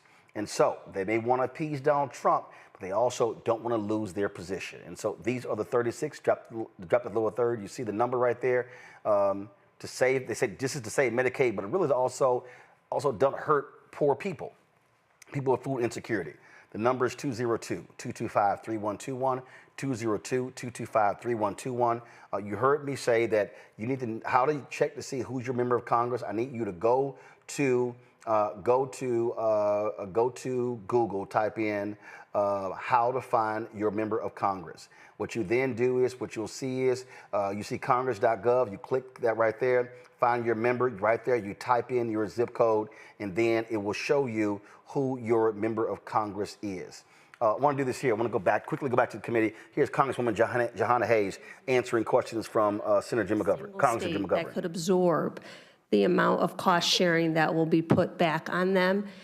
And even when we talk about, I talk about it ad nauseum, cuts to SNAP and how it will harm children. What many people don't understand is that when students lose their SNAP benefits, they are no longer automatically eligible for free or reduced lunch. So those school districts no longer get those CEP, community eligibility provision, the reimbursements that they get. So local districts will also have to absorb those costs. So it's not just one thing that governors and states have to worry about recovering funds for. It is all of these things at the same time. And I wish that there were some Republicans in the room to even listen, because even if they don't make it in order, even if they don't vote for it, I want them to go to bed tonight with that on their heart. But there's an additional issue that needs to be discussed in addition to... We're going to do. First of all, give me a 2-box. So we're going to end our show. We're going to keep, though, the feed going. If you want to see Truth Talks, there's a separate live feed going with Truth Talks. And again, I know we're carrying that, but this is too important. I need you to hear what's going on Capitol Hill. I don't know, ain't nobody else in black media covering this, and these are CBC members who are talking. So do this here. If you want to support what we do, join our Bring the Funk fan club to give via Cash App. Again, nobody else in black-owned media is doing what we're doing right now. No, give me a 2-box, y'all. Give me a 2-box. I need to hear it going while I'm showing this. And so support us with Cash App. This is the QR code to support us with Cash App, where if you want to support us with Cash App, use this. Cash App changed their rules, so we don't have a direct account. But if you want to support us via Cash App, use the Stripe QR code. This is what you're seeing on your screen right now. Don't show me, show the hearing. Thank you very much. Now, there we go. Stripe QR code. Let's show that right now. Keep the hearing going while I'm talking. The hearing go while I'm talking. Stripe QR code, Cash App. This is how you have access to it right here. Then, if you want to support us, can we please show the Stripe? Thank you very much. So to give us via Cash App, this is the Stripe QR code. You'll see it right here. Checks and money orders, make them payable to Roland Martin Unfiltered. Then you send them to P.O. Box 57196, Washington, D.C., 20037-0196. PayPal is R. Martin Unfiltered, Venmo, RM Unfiltered, Zelle, Roland at RolandSMartin.com, Roland at RolandMartinUnfiltered.com. Also, download the Black Star Network app, Apple phone, Android phone, Apple TV, Android TV, Roku, Amazon Fire TV, Xbox One, Samsung Smart TV. So get my book, White Fear, How the Browning of America is Making White Folks Lose Their Minds. All proceeds of that book go right into the show. Get the audio version on Audible, and so get that. If you also want to get our Black-owned products, please do so. Do so by going to shopblackstarnetwork.com. Support our Black-owned products. Get your swag. Roland Martin Unfiltered, Black Star Network gear, rolandmartin.creator-spring.com. If you ordered shirts and you have not gotten products, go to rolandsmartin.com, send us an email so we can follow up with you to help you get your products, okay? And don't forget, download the app Fanbase. If you want to invest in Fanbase, Isaac Hayes III announced today they've hit $12.5 million. The goal is to raise $17 million. To get more information, go to starengine.com/Fanbase. I'll see you tomorrow right here on Roland Martin Unfiltered. Let's go back to the House hearing where the House Rules Committee is still discussing this big, ugly, dangerous bill. I'll see y'all tomorrow. Holla! And I'm just like, what the hell are we doing, Mr. Menendez? Yeah, thank you so much. I just want to touch on 2 points with respect to the healthcare provisions that you alluded to that we discussed on in Energy and Commerce. And one is we obviously heard about the fraud, waste, and abuse in the Medicaid system, right? And all the savings that they're going to find. What I find so frustrating is if they really believe that's the case, why would you not reinvest it into the program? Yeah. Why would you not reinvest it into Medicaid or other healthcare programs so we can have healthier outcomes for all Americans? To use those savings, which I frankly don't believe exist, but to use those cuts and the 16 million people that lose access to healthcare to pay for tax cuts for individuals who don't need it is just nonsensical and inhumane in my opinion. 2, with red tape. Right? We've already seen in Georgia what these red tape requirements do. 1, it adds to administrative costs, so we're spending more money on administrative burden, less money on health care, and all it does is just knock people off of health care in addition to them not being able to qualify for some of the expansion tax credits. The last thing I want to say is you started with process, right? And you've seen how rushed this process has been on arbitrary deadlines. When we first voted on this bill, the day after, our colleague from Georgia said that if she had known there was a 10-year moratorium on AI, she wouldn't have voted for it. So how can there be any assurance that the folks who are pushing this harmful bill through have full awareness of everything that's in it, given the tight turnaround from when the Senate passed a much different version to when they're going to be voting on it on the House floor? It's too important to rush. And for that reason alone, we should take a deep breath and a deep pause, and they should really consider the harm that they're going to do to the American people. And the other, the final thing I'm going to say is, again, the people who are going to be hurt are the most vulnerable in our country, right? I mean, our seniors, our children, struggling families, and veterans. I mean, there was an exemption. I said to the chairman of the Agriculture Committee, they had an exemption for veterans from some of these new red tape work requirements. And in committee, he bragged about how he worked with the previous administration to get them in place. And then here, he said, oh, no, he's in favor of not providing exemptions for veterans and kids who are from foster care and, and a whole bunch of other categories. But, I read him his quote back, and he said, well, I may have said that. But the bottom line is that we're supposed to be about helping people, right?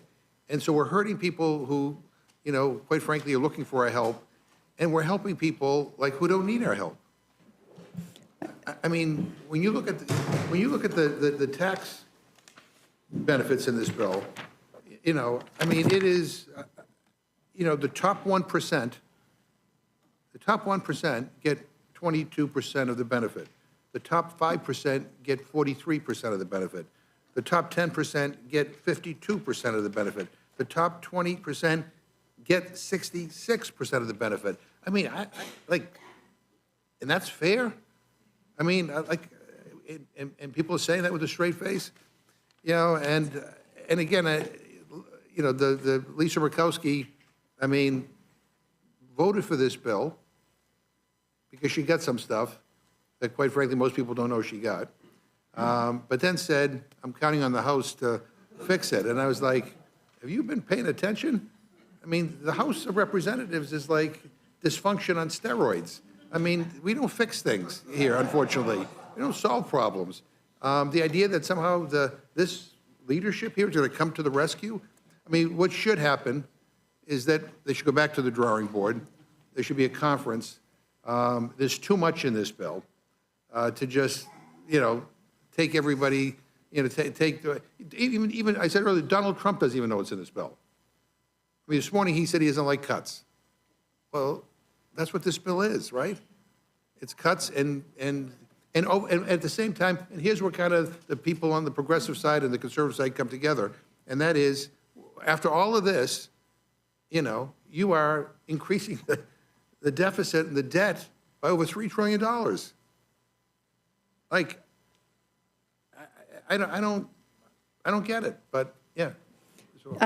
So thank you, and to add to that, talking about requirements as if they're very simple. It's just very simple. You just have to prove where you live, which is difficult if you're transient, right? If you're getting kicked out of your apartment. I know I have a family member who I help fill out her Social Security requirements because she's not able for it, and it is not easy. And so if you're going to add those requirements, and then say, well, if they make one mistake, they're then thrown off their safety net, whether it's food or Social Security or Medicaid. This is not a small thing. And then finally, because we have Medicaid expansion in Oregon, and we have managed to, you know, before the Affordable Care Act, my county had a 21% uninsured rate.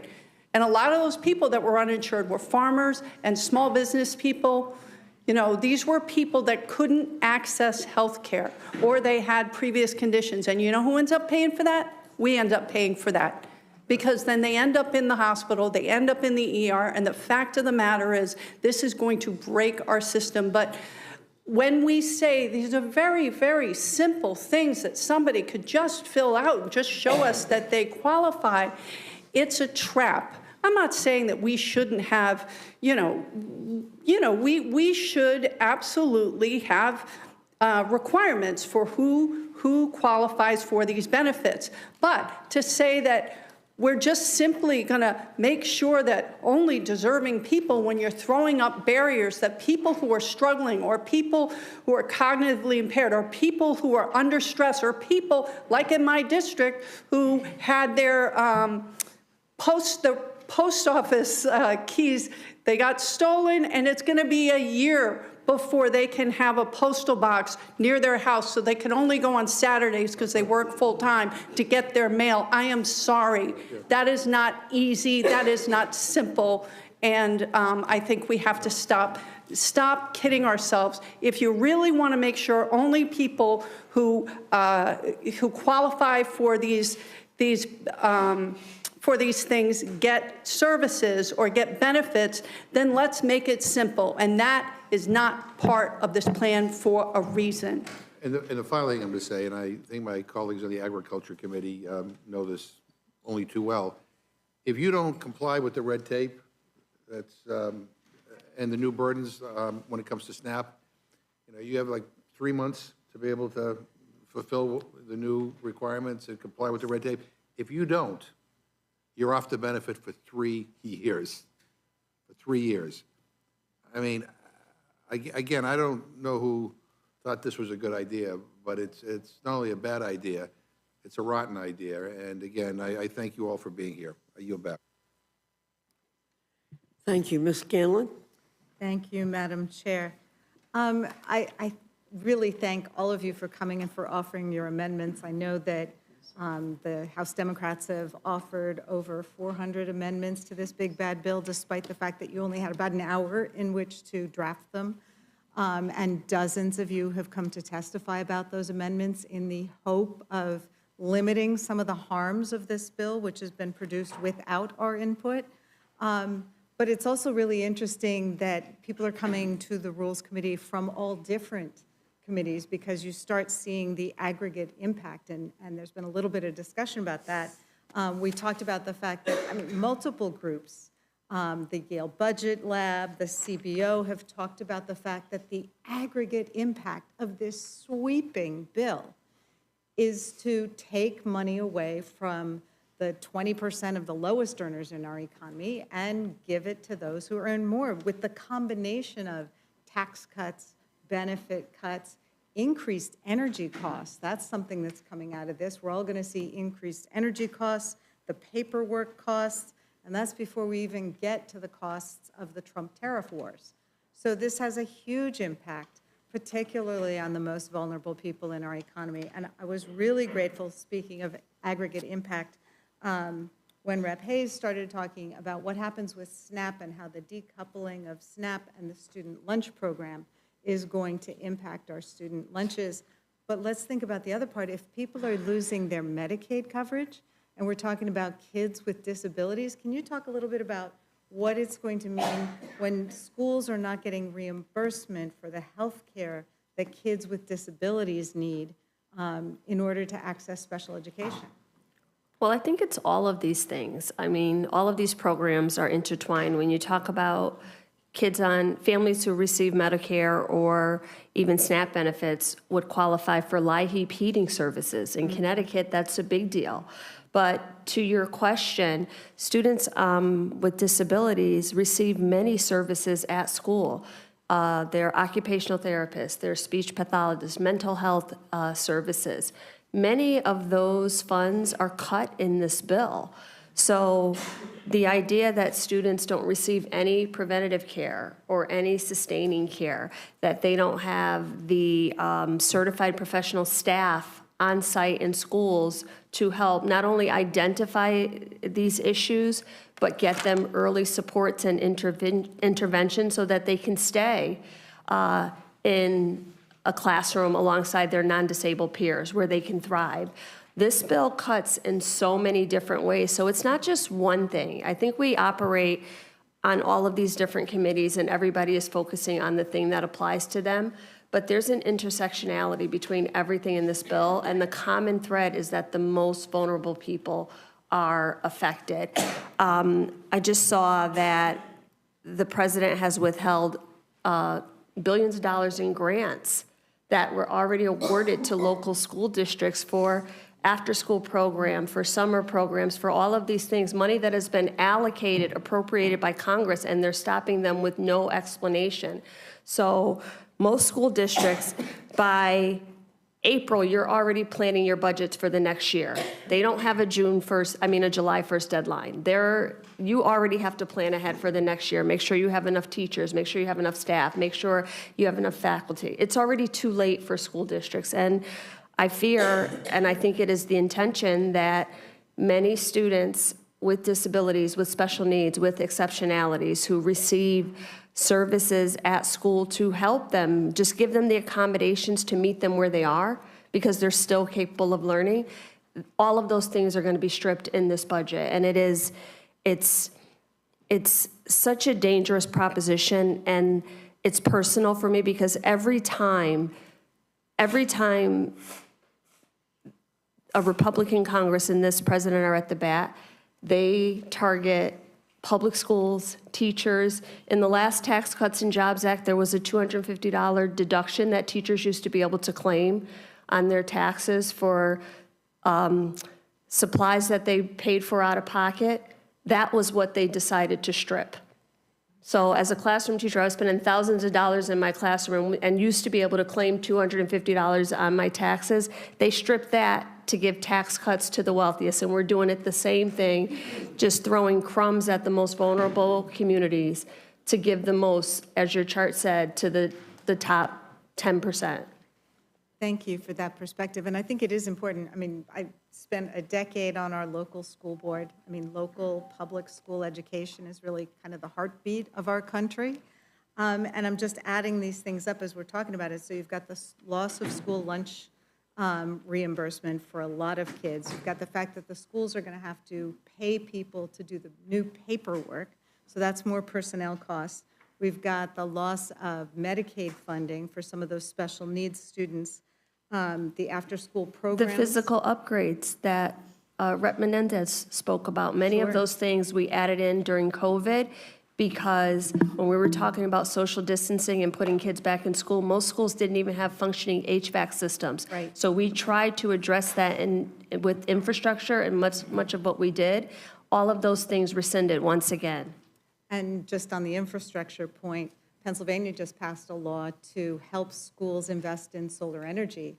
And it was a broadly bipartisan bill because it helped the school districts reduce their energy costs. Labor liked it because it got them jobs. Folks who are concerned about the environment liked it because it was a transition to renewable energy. Those programs, they just started awarding those grants, and now they're all being gutted because of what's going to be in this bill to rescind all the solar tax credits. So, Can I, yes. one more thing? That bill with infrastructure, we replaced lead pipes that were bringing clean water to so many school-aged children. So many of our schools in urban areas are 100 years old with 100-year-old pipes. So we were intentional about addressing clean water for kids. So to think that that is something that should be rescinded, I just don't understand the direction of this bill. As I said with the last panel, I think it does show a clear contrast in terms of what our two major parties are interested in doing and our worldview and where we think the country should go. So thank you for your testimony. Thank you for your amendments, and I yield back.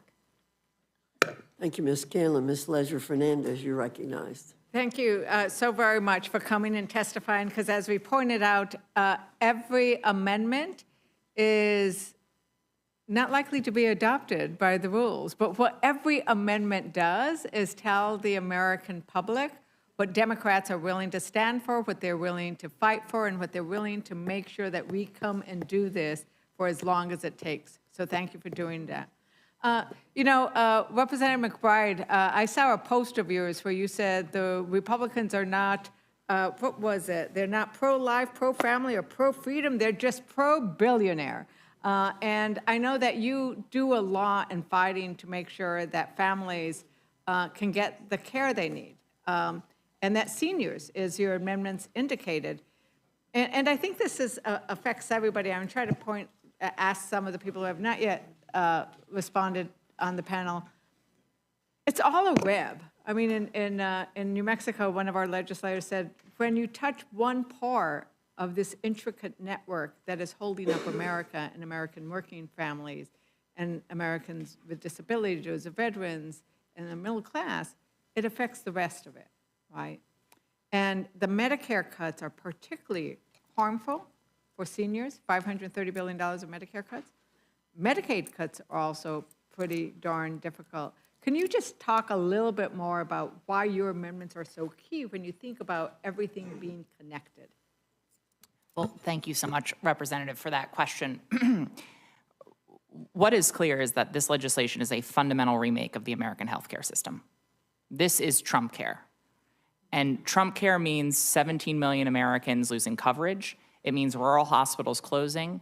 It means patients paying more out of pocket and having to drive further to get care. This is a fundamental and dangerous rehaul of our healthcare system, which, to your point, is a delicate system, and all of the different aspects work together. But what's so incredible is that so much of this bill is inserting waste into that system. It's inserting waste into the Medicaid program and the Medicare program by adding excessive paperwork, excessive bureaucracy. They are importing the worst parts of the private healthcare system into Medicaid and into Medicare to make it more complicated, to push people off of care, to make people just give up entirely around getting care. I think this big ugly bill needs to be doged. They need to remove the waste from this bill because it is excessive. And to your point, this is all about tax breaks for billionaires. The entirety of this bill is about tax breaks for billionaires, and to just partially pay for it, They are handing the bill to Medicaid patients. They're handing the bill to Medicare patients. They're handing the bill to hungry families.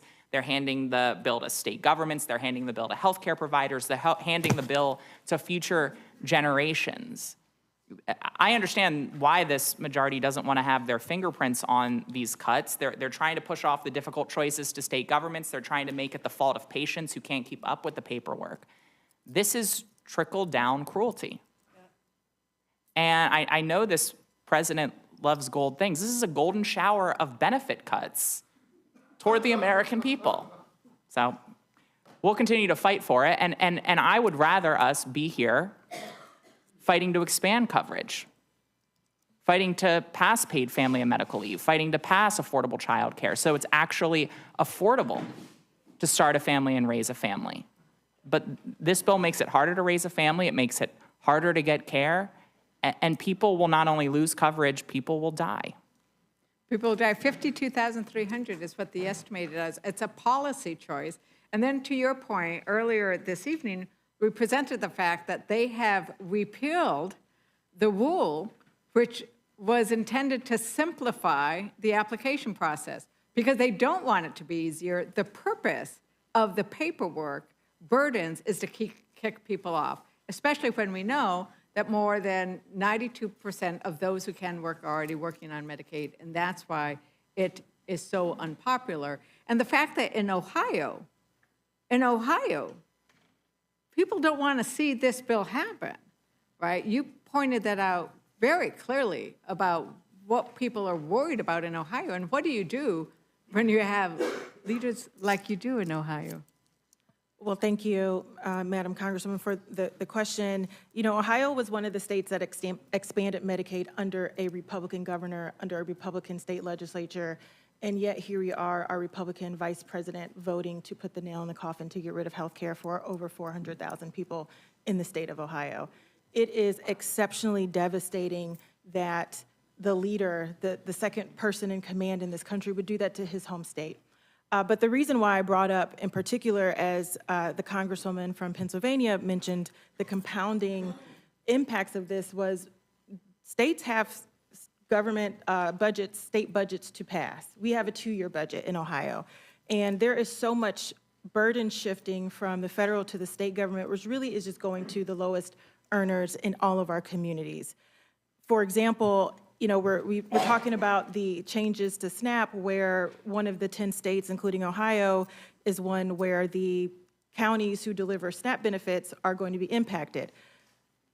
Counties collect property taxes, and in our state, property taxes are higher than they have ever been. Folks have been trying to get property tax relief, but they may have to add some type of levy in order to pay for the administration of the SNAP benefits. That's a compounding way in which we're going to impact particularly seniors and keeping people from being able to live their American dream because they won't be able to afford a home. We also will have an issue, as I read, about food banks. The state budget in Ohio cut 25% of the funding to food banks, plus on top of that, the food trucks that have not been delivered to our community food banks, and there's more coming in the cuts from this bill. Those are more compounding impacts that are going to be left on the backs of middle and low income individuals, and not to mention the uncompensated care from our hospital systems. Just because people don't have health care does not mean they stop having chronic diseases. Diabetes does not go away. The pregnancy does not go away, and especially not in many of these states who have banned abortion and other maternal health coverage. But they are going to show up in emergency departments looking for health care, and it's going to be uncompensated, and these hospitals are going to suffer. We have nearly 30,000 employees who rely on the healthcare industry to keep them employed, which means that they get money in their pockets. And as I asked in the committee last time, when my constituents lose their jobs because of these cuts, are you going to call them lazy? Are you going to tell them that they don't want to work? Are you going to say all of these negative things about them when they need to access SNAP benefits, but oh my goodness, they're not going to be there because you've already cut them? This is just a circular firing squad amongst the most vulnerable people, all while in the backdrop, Jeff Bezos is in Italy with a $50 million wedding with the most lavish of lavish entertainment, and it is to his benefit that this bill is going to pass so that after his lavish wedding, he will now be able to take a 2-month-long honeymoon. Meanwhile, the folks back in my district are suffering, struggling, and hungry. Right, 489,815 Ohioans will lose their health care under this bill. And it goes on. And thank you so much, Representative Horsford, for mentioning the impacts of the tariffs and the trade wars, because it is all connected, right? And I bring up in front of this committee almost every, I'm not offering the amendment now because Democrats already have over 400 amendments to try to make this bill better. But, you know, they stop the clock. Republicans think that they can pass all these tax cuts for billionaires, and it doesn't cost anything, right? With their new math magic that they are doing, they also think that they can stop time. They have stopped the clock on whether we should consider Trump's tariffs. It's Congress's duty to take them up, and nobody on that side of the dais is willing to say, I will debate and vote on the tariffs. They're afraid to do so. And those tariffs hurt your workers, and they probably hurt your workers a whole lot more than any value they'll get from no taxes on tips, because those no taxes on tips aren't lasting very long, and they don't really count, as Representative Hoyle has pointed out before. They don't really count if you're not itemizing, right? And they go away in 4 years. And you know what? Like 68 cents. 68 cents, guys. That's what, if you're making less than $50,000, it's all you get a day. Will the gentlelady yield? I would just add, today is July 1st. I got constituents that are focused on covering the rent, making their mortgage payment. The rent is too damn high. The cost of health care, the cost of child care, the cost for families to make ends meet is too high. Donald Trump and Republicans promised that they were going to focus on bringing down cost. That is not what this big, beautiful, bogus bill for billionaires does. And for tip workers in Las Vegas and elsewhere, you cannot, on one hand, say you're helping workers by giving a temporary tax relief that's capped when you're taking away health care, when you're taking away access to nutrition, when you're taking away access to child care. Those are the fundamental costs that drive a family's budget every month. And they're not capping the cost or the tax, for billionaires.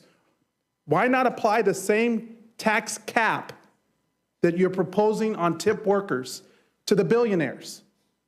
Why not make the tax cuts for billionaires temporary like you are for tip workers? If you really care about working people like you claim, then why not prioritize them over the benefits of billionaires? I'll tell you why. Because you're screwing America with this bill. Your priorities are about favoring Donald Trump. He cares about one person, himself, and his billionaire donors. And what is so enraging to me is that my constituents are going to pay the price. All of our constituents are going to pay the price because they're cutting on the backs of the American people to give tax cuts to the very wealthy, and all in the result will also add more than $3 trillion to our federal debt that we're all going to pay for. But guess what? The people still have the power in this. And so my message is simple. We do need to stand up. We have to speak up. We have to fight back. That is part of our responsibility as their representatives. And my constituents know that I'm going to keep fighting for them over the billionaire class every single day. Representative Hoyle. Yeah, thank you. And further to that point, I worked 2 jobs putting myself through college. I was a Pell Grant student, was on the TRIO program, and was the first in my family to graduate from college and had opportunity. And I worked as a waitress before they raised the tipped wage to $2.13. And I can tell you, never once did I itemize my taxes Because when you're making that kind of money, you don't itemize your taxes, you take the standard deduction. So all this no tax on tips, you know, it really doesn't work for normal people who use the standard deduction. So it's just a talking point. And my constituents, the constituents who are going to lose their jobs in my rural communities, who are working on the wind farms, who are working on the infrastructure projects that just got canceled, who work in tourism, because tourism has really gone downhill because of tariffs and because international visitors are afraid to come to the United States. So our tourism industry is being crushed. All of those people can't eat a talking point. They can't pay their rent with a talking point. They can't buy birthday presents for their kids with a talking point. That's all this is a talking point. But still, we got the richest 1% that are going to get. They're going to make bank. I think trickle-down cruelty is probably the best way I've ever heard to describe it. And we all know it has been proven over and over again. Trickle-down economics doesn't work for working people. So thank you so much for bringing that forward. Again, I think we have to make this clear. That is a talking point, and that's all it is. So, and Representative Shontel and Representative Torres, you also pointed out, and I know that from your very different perspectives in the communities you represent, why this doesn't make sense, and your amendments are needed to fix this bill, right? And what's interesting is Senator Murkowski wants us to fix it, even though she could have voted no, and we'd be done and we'd be home, right? But no, she had to send it over to us. But so many of the representatives, when we sent it over there, they said, oh, would you fix it over there in the Senate? Well, they didn't fix it, they made it worse. So our amendments would fix it. And Representative Torres, Representative Shontel, I don't know if you wanted to add a little bit more to that discussion. The only thing that I would add to this discussion is it's compiling of injustice, where we have tariffs, where we have terrorizing ICE raids in the community, violently beating up hardworking people at their workplace, storming into work facilities. While all of that is happening, children that need to feel safe in their school don't feel safe in their school. Grants are being canceled to our local governments because of this hateful agenda against the state that pays for your constituents to have a meal on their table. Because California is a donor state. And while you cancel our grants, how do we respond to the need to have running water in school, to fill the potholes? Californians are not shy about taxing themselves. They pass local bonds, local taxes. It's not the state legislature that is passing these taxes. It's the citizens themselves that want to see better schools, that want to see better access to public libraries, that decide to tax themselves. And how does the federal government respond to that? You continue to punish the state by refusing to provide an exemption for state and local taxes. SALT. I mean, that is an assault on working families. Already that our insurance, fire insurance rates have gone up so high. The cost of living has gone up so high. And on top of that, you can't even have an exemption for the local taxes that you're having to pay to fulfill the failure of the federal government fulfilling their promise to provide our grants and to return our money back to California. Representative Shontel. Thank you. I think when you talk about kicking families off and increasing their work requirements, when work requirements already exist, these are really more paperwork requirements, as we've talked about. And ultimately, at the end of the day, and I'll be very brief, this bill is going to make people poor, sicker, and increase their debt, period. That's what it is. And When California says it's a donor state, New Mexico is not a donor state, I will say, but it was $83 billion in 2022 that you sent that you did not receive. Thank you. I yield back.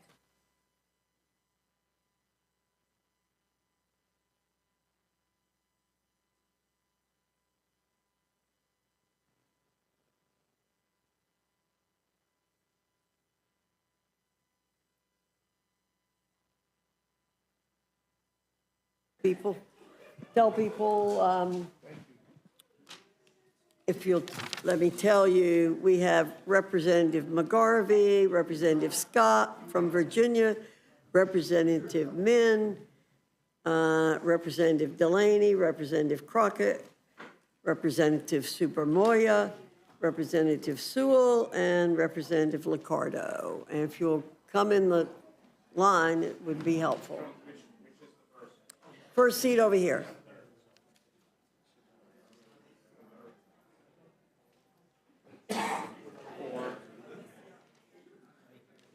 I don't see Representative Scott.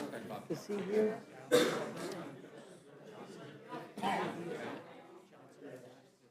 I don't see Bobby Scott. Yeah, I don't either. Yeah. I don't see Bobby Scott, so I would announce Johnson. Mr. Johnson. Johnson? From Georgia. Well, how about we do Suzanne? Wow. No, okay. They gave you the list? Yeah. Okay. Johnson? Yes. Mr. Johnson of Georgia, would you come and take Mr. Scott's place?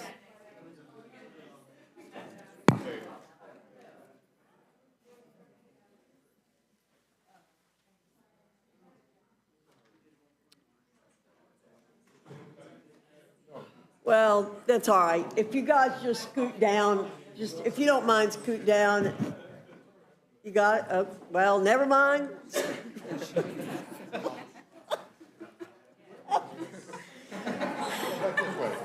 You're all members of Congress. Come on.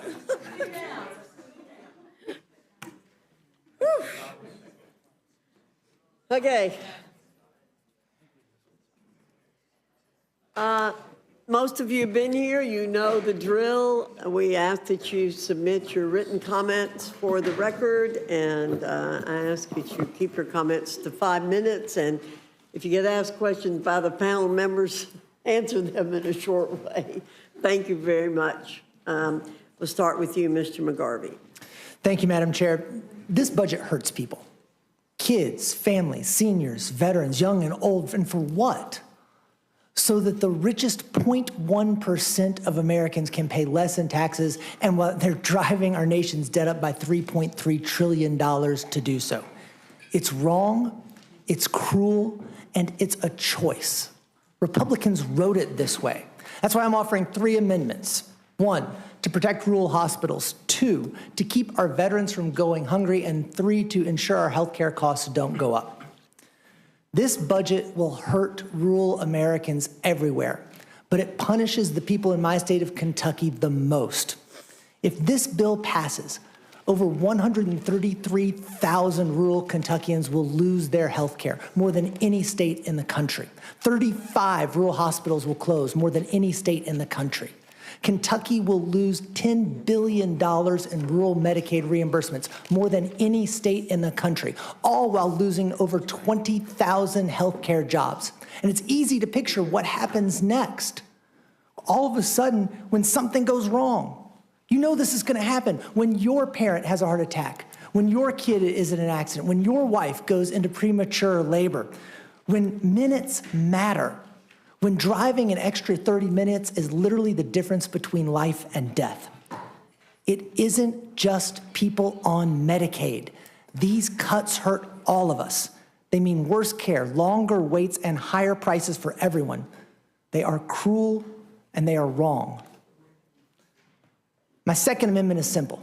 It keeps the Republicans from jacking up your healthcare costs. This bill actually forces states to impose copays and other out-of-pocket costs on you, the patient. How much more? A lot. People in Kentucky who get their care through Connect could pay an extra $542 a year. If you have chronic conditions, that could go up to $1,200 a year just to stay alive. Last night, I had a town hall in Louisville, Kentucky on Medicaid. I heard from people who were already stretched to the breaking point. A mom named Betsy told me a story about her adult son who has chronic conditions. He said, if this bill passes, is it easier for me to just die?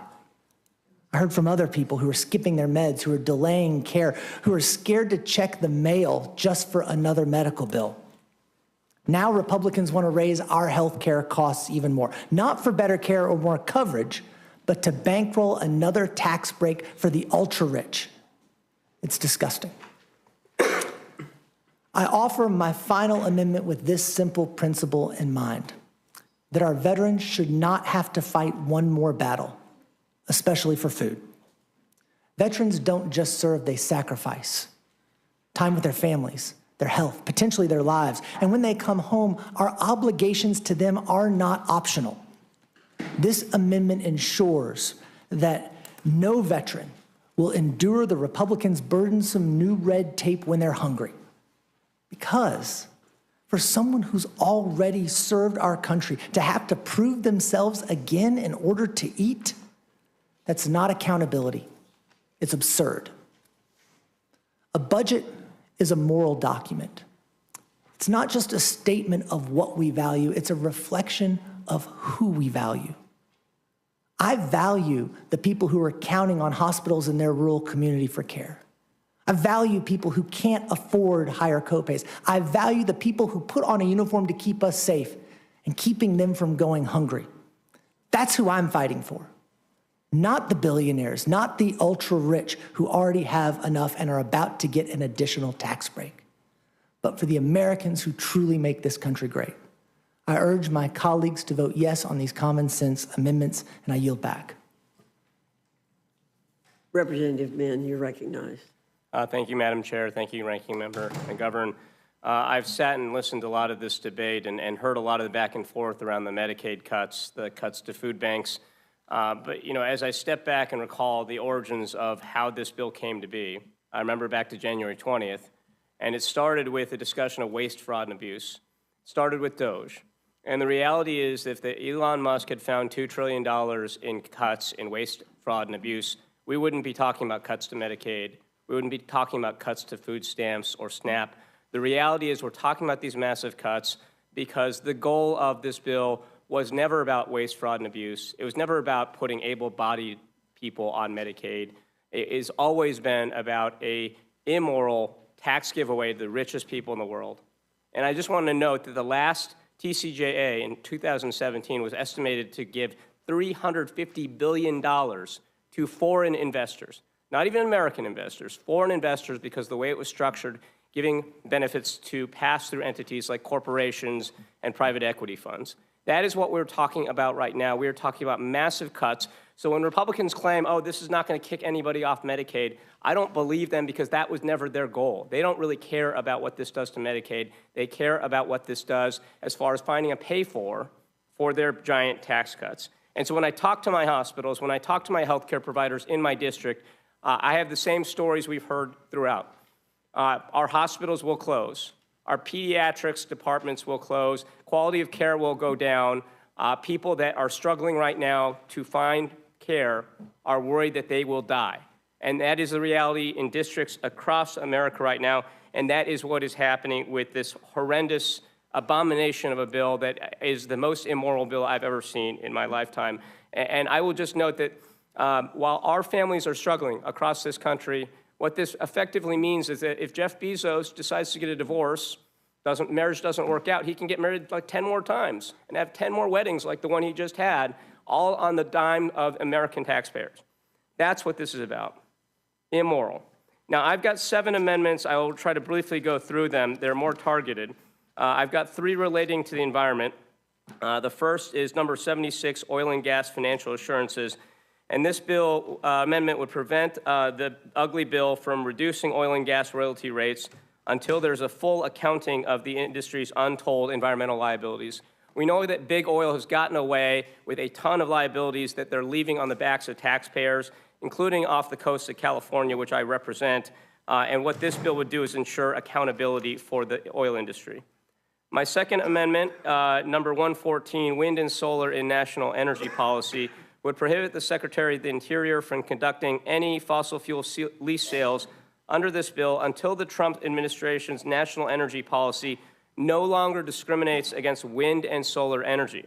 If Republicans are honest about their claiming that they want an all-of-the-above approach to energy, we should not be getting rid of the cheapest and most effective forms of energy, particularly when they're already online. Adding penalties of the kind that this ugly bill purports to do kneecaps us. And it kneecaps us in a way that is backward-looking, not forward-looking. Everyone around the world knows that the economy of the future is going to be built on clean energy, not fossil fuels. We could be investing in 8-tracks and beta, VHS players and the fax machine as well, but that would be terrible economic policy. By doubling down on fossil fuels and abandoning the clean energy economy of the future and ceding it to China, we are making a huge economic mistake, a huge foreign policy mistake, because this is a national security matter as well. And at the very least, we ought to make sure that the playing field is level.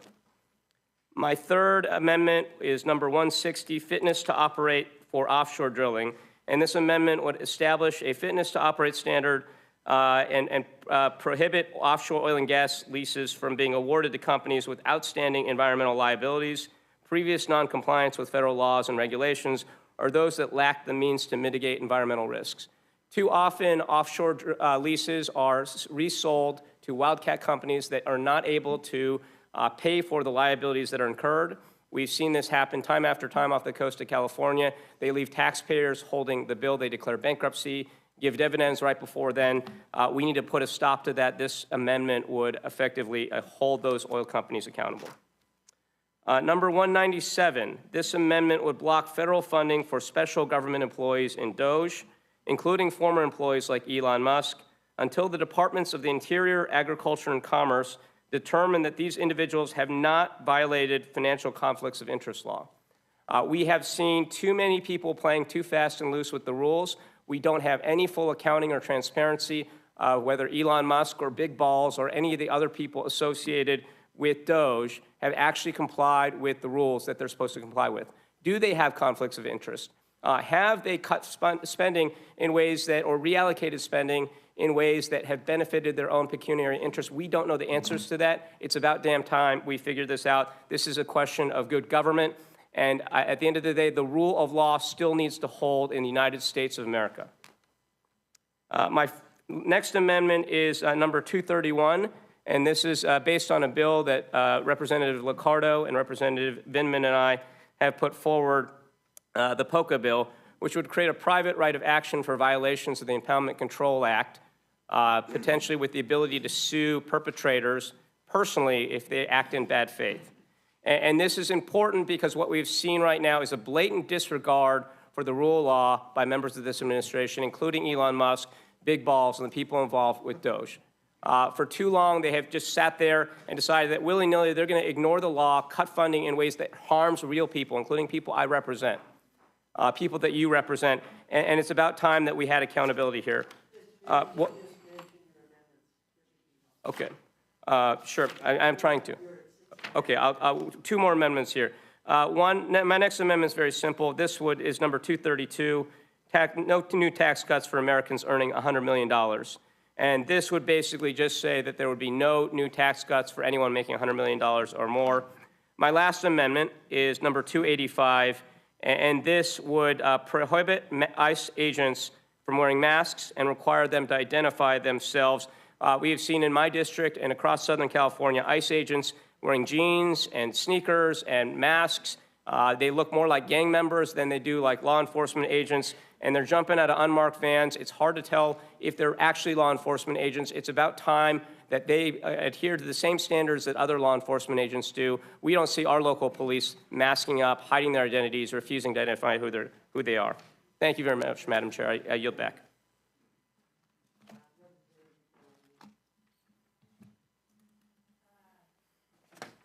Thank you, Chairwoman Fox and Ranking Member McGovern. And I just have to say Thank you, Congressman Min, and so many others around this table for the incredible thought leadership they have in all of these amendments and stepping forward to really make and fight for Americans across this country.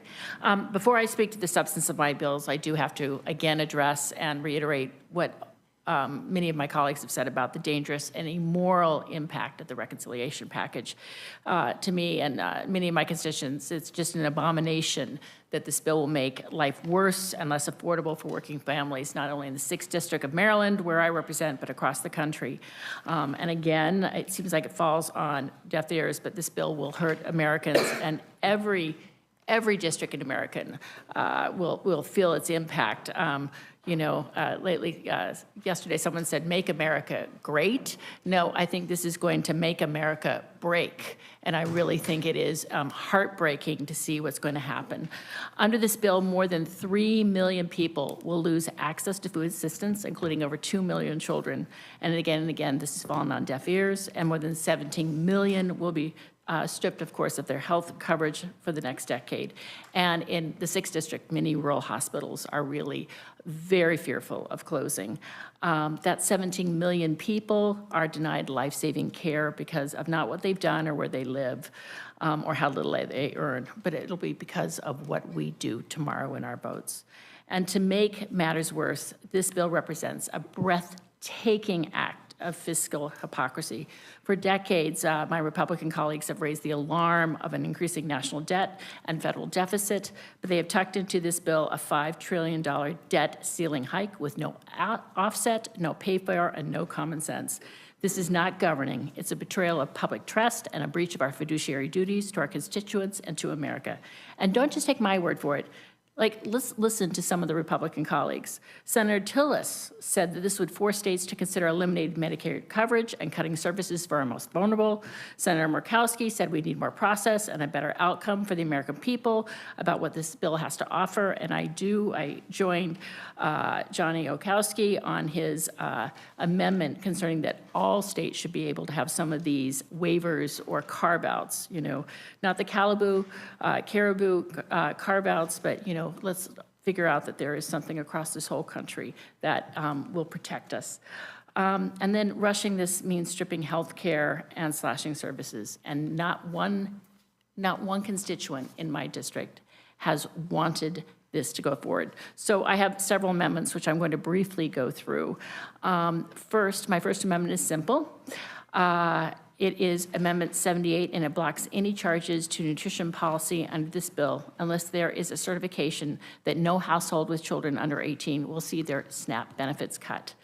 I shouldn't have to introduce this, but we are, because under this bill, over 2 million children will lose food assistance, and in my district, 1 in 9 households depend on SNAP, half of them with children. This isn't just about hunger. It's about dignity. It's about not going to school hungry and a right to live without worrying about where your next meal is from. The second, number 86, blocks the reckless cost sharing of SNAP from the federal government to states. It requires the Food and Nutrition Service, the Economic Research Service, and every SNAP agency in each state to certify that the change won't reduce benefits, shrink eligibility, or force states to cut their vital services. In Maryland alone, the state would have to absorb $75 million per year because that money would be pulled from other critical programs for low-income families. And several of my colleagues have spoken to this, but really there is a layering and a tsunami of cuts that's coming for rural America. Medicare, Medicaid, cuts and potentially to Social Security as we look at our veteran services, but then with SNAP, and our states cannot handle it. And last, I'm going to say my amendment 993, I'm calling it the fiscal sanity circuit breaker. And that's what we need. It would block the bill from taking effect unless the Comptroller General certifies it will not increase the federal deficit by more than 2.5% per year. And it will look at economic impacts, including employment, investment, and GDP growth. Only by managing debt below the rate of long-term economic growth can the U.S. debt be sustainable. But the truth is, while Republicans talk tough about deficits, this bill easily adds over $3.3 trillion, and much more probably, and pairs deep cuts to food and health care with tax giveaways and a blank check $5 trillion debt ceiling hike. Mr. Norman, who I note is not here but is on the committee, tweeted, "It's not more spending and more if it's more spending and more deficit spending, it's a non-starter." Although I might not always align with my Republican colleagues, I appreciate that some of them on the other side are talking the talk and voting no, highlighting the need for fiscal responsibility. My fiscal sanity circuit breaker is common sense. If my colleagues truly believe in this bill, my amendments should not be a problem. And if they oppose them, then we should be honest about the harm that they are voting to inflict. To the parent wondering how they'll feed their child, to the state official staring at a financial cliff, and to the taxpayer tired of being misled by empty slogans and worried about our country's fiscal trajectory. That's who I'm fighting for. So I urge my colleagues on both sides of the aisle to support these amendments. Let's show the American people that this chamber can still act with decency, with honor, with honesty, and with courage. I urge support on them, and I will last say this vote will be one of the most important, if not the most consequential vote of our entire public service careers. This vote will follow us always.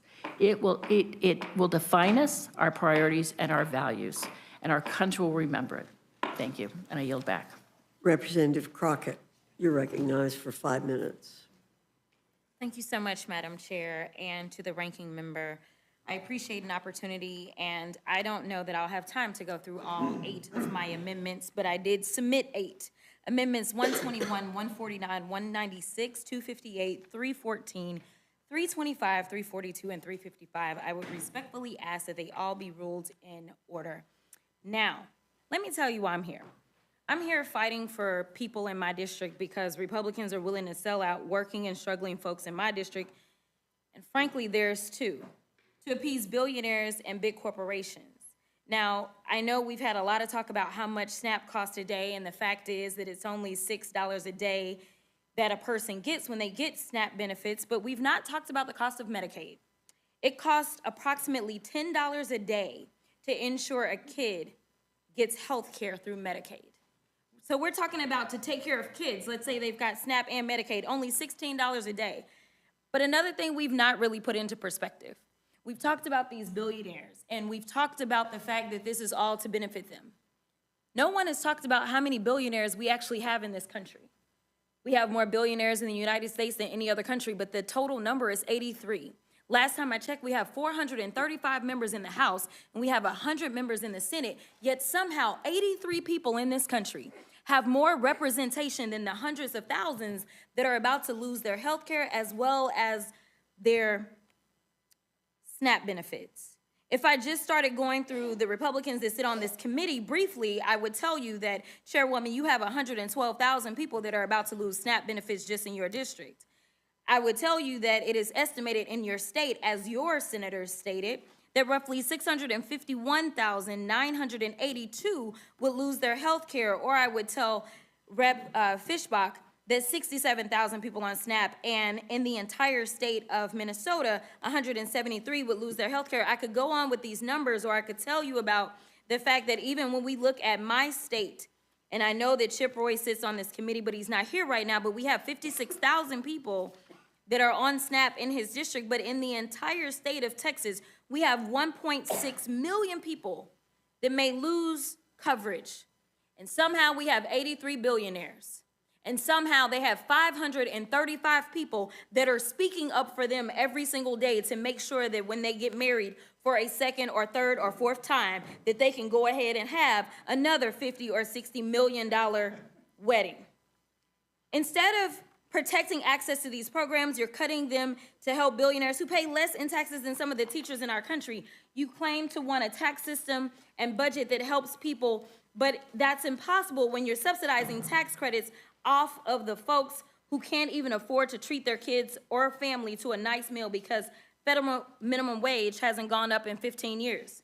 If y'all want to make a better system, then adopt my amendment number 314 that would require an increase in the federal minimum wage of $15 in order for corporate tax breaks to go into effect. Speaking of wages, this bill doesn't even give the same level of help to people living on tip wages and working overtime just to put food on this table as it does for Trump's billionaire buddies. In fact, the bill only allows no tax on tips and overtime until 2028, and we've talked about this. Listen, this is a joke. This was nothing more than a campaign scheme. This was about saying, you know what, I'm gonna make this promise to you. And we can talk about the fact that there have been a lot of promises made, yet a lot of promises broken. In fact, that was one of the reasons it seems like that, you know, Senator Tillis has decided that he's done. And he's gonna get out because he understands that there's nothing but broken promises that are being made. Broken promises that look like, say, I'm going to deport the bad guys only, and then we end up with children with cancer or Americans or undocumented taxpayers that contribute more than $100 billion in taxes. Those are the ones being thrown in cages and sent to other countries. Or we look at the fact that there was a promise made and broken that DOGE was supposed to be the magic trick. Now Elon is being threatened with deportation and the cancellation of his own contracts, which historically have been estimated at a whopping $38 billion after he decided that he was going to spill the tea about the Epstein files.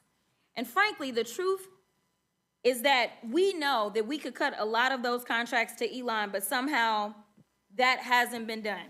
Instead, we, the American people, have been left with a hefty tab of incompetence by DOGE and feeling extremely vulnerable. In fact, there was a DOGE employee who was fired, and I appreciate this man, but truly, transparency and truth has no place in this particular government. This former employee of DOGE says that during his short time embedded with the Department of Veteran Affairs, he did not find levels of waste, fraud, and abuse that he had expected, and it was pretty surprised, actually, at how efficient government was.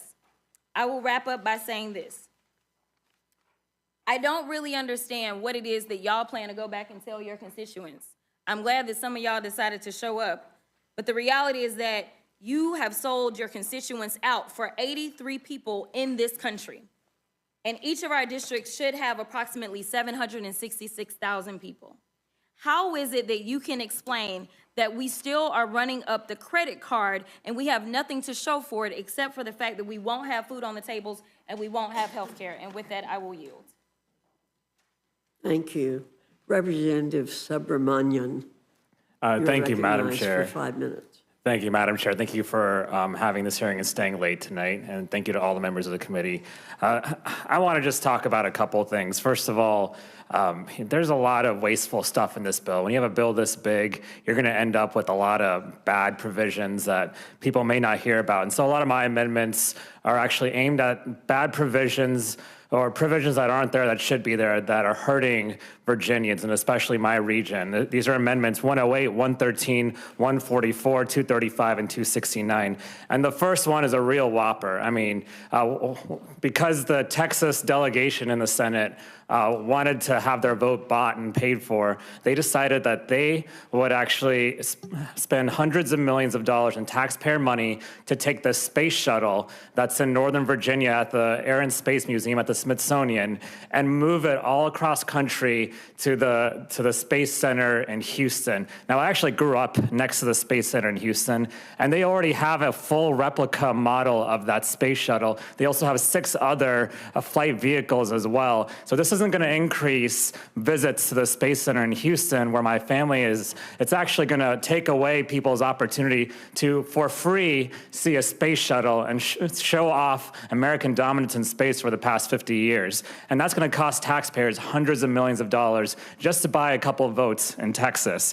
Next, for some reason, and no one's been able to explain it to me, last year the Metropolitan Washington Airport Authority, which owns the assets at Dulles Airport and DCA, which many members of Congress fly out of, actually renegotiated their lease with the federal government at a rate where they could afford to make improvements to those airports and make sure that we can also make flights affordable and airlines be able to use those facilities. And what happened is in this bill, we're actually blowing up a lot of those agreements, and we're doubling, in some cases, the amount that they have to pay. And that's going to be passed on to anyone who flies in and out of DCA and Dulles, and that includes all of you, all members of Congress in this room as well. And so that's going to cost everyone money, and certainly in my region, where we all fly out of Dulles and DCA, it's going to cost us a lot of money. And we have a toll toll road that is meant to pay off some of those expenses, and those tolls are going to go up on every single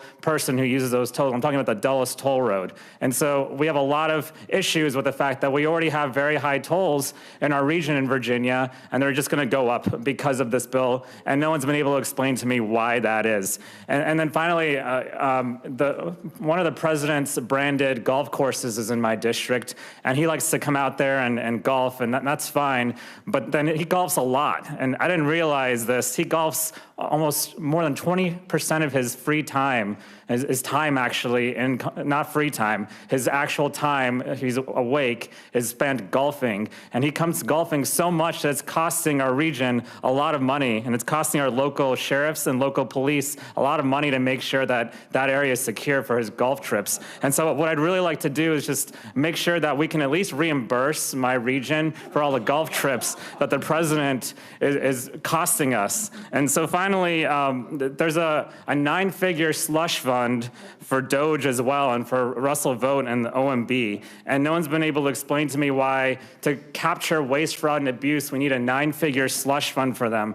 Now, the last time I checked, some of the stuff that they were using money on was to set up sleeping pods in the GSA's building while firing half the people in that building. And so these are a lot of examples of waste and fraud. They hurt my region, but I can assure you that everyone can look through this bill, and I've read through most of it, if not all of it at this point, and you'll find that your region will be hurt by some of the waste in here. And the second thing I'll say is, I agree with this notion of this bill, this big, ugly bill being about broken promises. I mean, just look at what some of the stuff the president has said. He said about Medicaid and cuts to Medicaid, we're not going to touch it, right? And he said he would veto a bill that would cut Medicaid, and yet this bill kicks millions of American citizens off of Medicaid, 17 million, nearly 17 million. And he said that cuts to food assistance program are going to give everybody more food, but this bill puts 5 million people at risk of losing some or all of their food assistance. That includes 300,000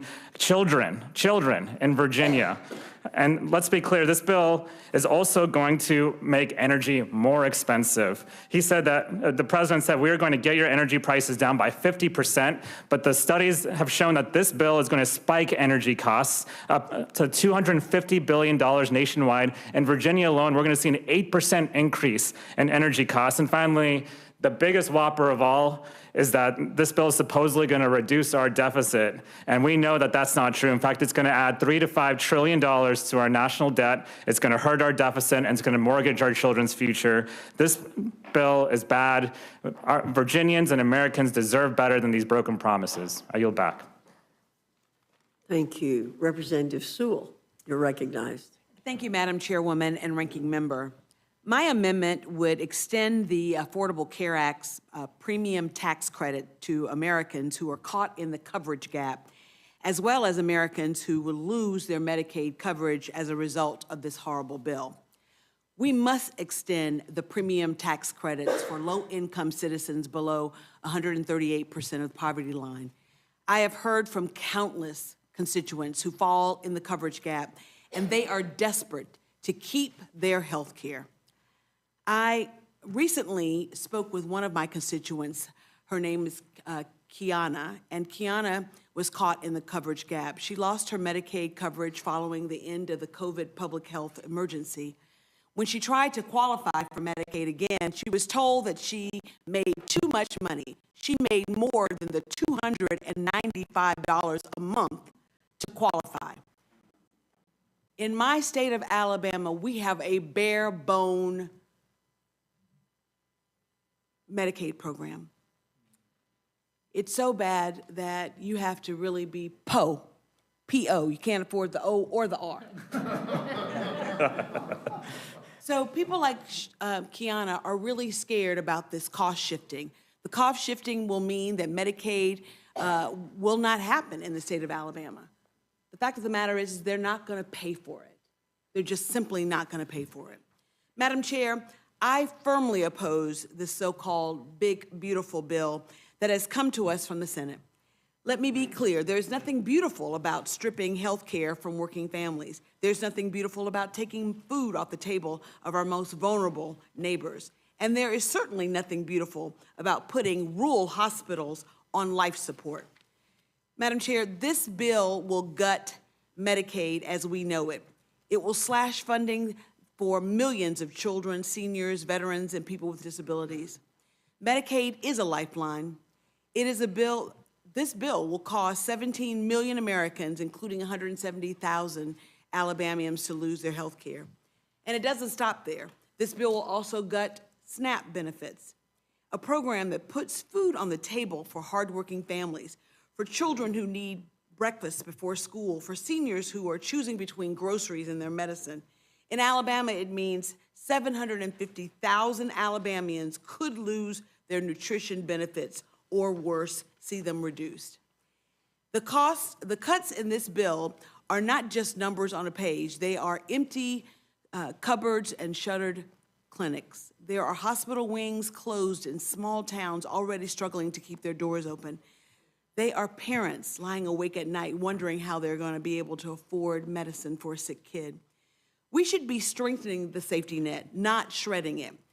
We should be investing in the health care and well-being of our most precious commodity, our people, not ripping it away from them in order to pay tax cuts for billionaires. This bill is not a blueprint for prosperity. It is a roadmap for further inequality, for deeper poverty, for rural communities left to fend for themselves while the powerful walk away with more. Madam Chair, we were sent here to stand up for those people, not to abandon them. Let us stand together and reject this careless, heartless bill. Let us build something truly beautiful, an America where health care is a right, not a privilege for the few. A right. No child goes hungry and no community is left behind simply because of their zip code. I oppose this horrible bill, and I ask that my amendment, which will make it a little bit better, is considered by all. Thanks. I yield back the balance of my time.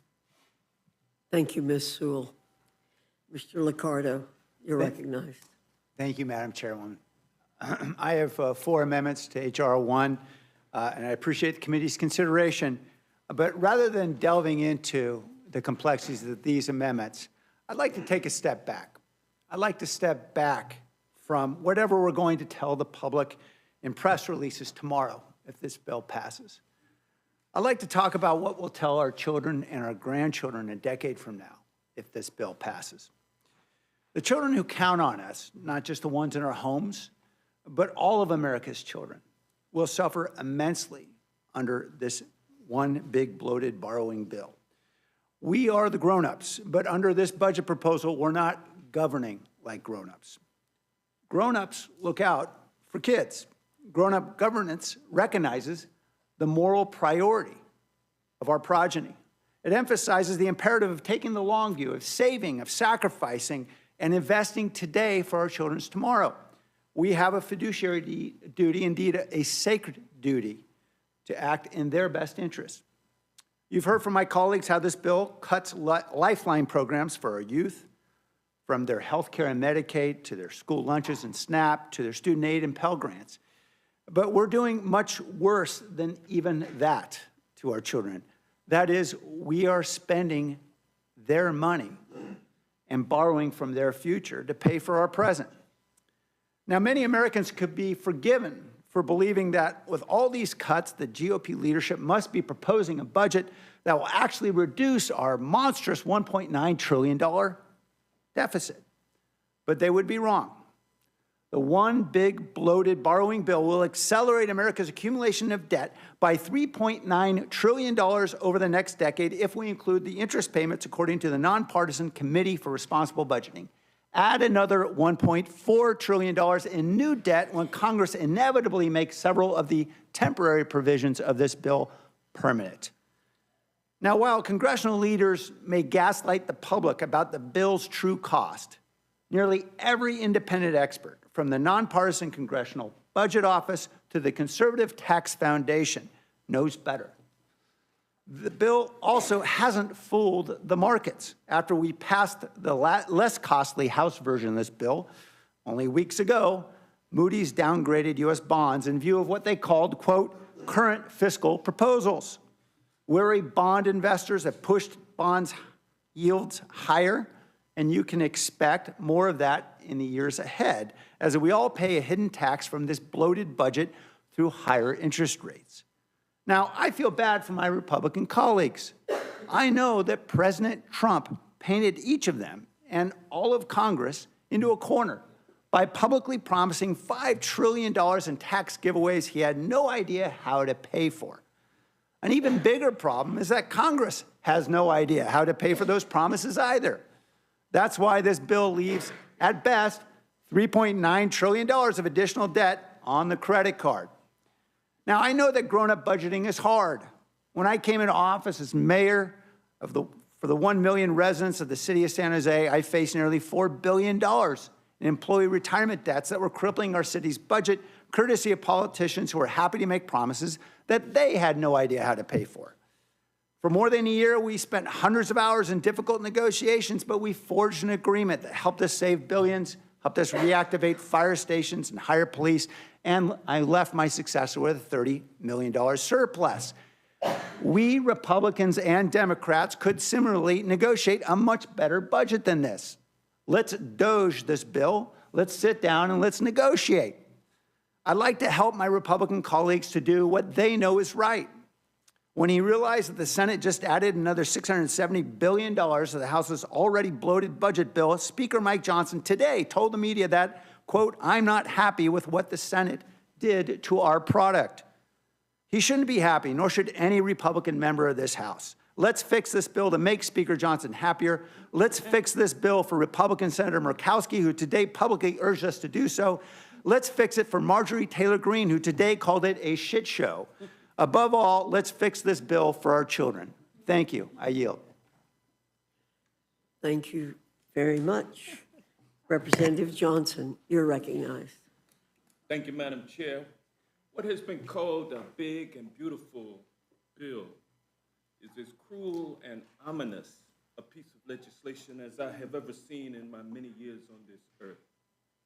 The big ugly bill cuts access to health care for 17 million Americans, so tens of thousands each year will die prematurely and will die preventable deaths because big shots in government want to give their multimillionaire and billionaire donors, like Jeff Bezos and those who attended his $50 million wedding in Venice, another huge tax cut. $3.8 billion in tax cuts, the lion's share going to folks like Elon Musk, Jeff Bezos, Mark Zuckerberg, and yes, the king of crypto, Donald Trump himself. While condemning the needy to preventable disability and premature death, this cruel legislation also cuts funding for food to feed the needy. I would be ashamed of myself if I ever voted for something like this. I would not be able to live with myself enjoying my $174,000 a year salary and government-subsidized health insurance, while 17 million of my brothers and sisters lose their access to medical care, and 3 million hungry children and senior citizens go without food just so that folks can buy another super yacht. I'm here this evening to speak up for the least of these. On my way here today, that phrase came to mind, the least of these, and so I Googled it when I sat down in here. It took me to Matthew chapter 25, verse 40 through 45.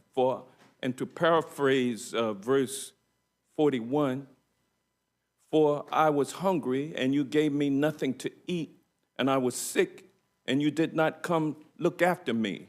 I'm here this evening to speak up for the least of these. I'm here this evening because I'm deeply troubled by the big ugly bill which weaponizes the social safety net against those who need it most. Among its gravest failures is the omission of support for unaccompanied minors who are forced to navigate complex immigration proceedings without legal counsel, leaving kids, children, infants alone, frightened and unprotected in court.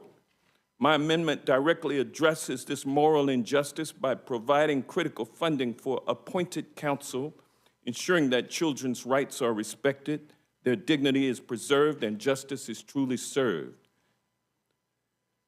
Through the crafting of this harmful Trump-appeasing bill, the Republicans, MAGA Republicans, have deliberately undermined Medicaid, with one senator dismissively claiming that concerned Americans would simply get over it. Such remarks reveal that they fully recognize how dangerous this bill weakens essential health care protections and will result in the unnecessary deaths of 500,000 people over the next 10 years. 500,000 of our brothers and sisters will lose their lives because of what MAGA Republicans are trying to do just so that their donors can get another tax cut.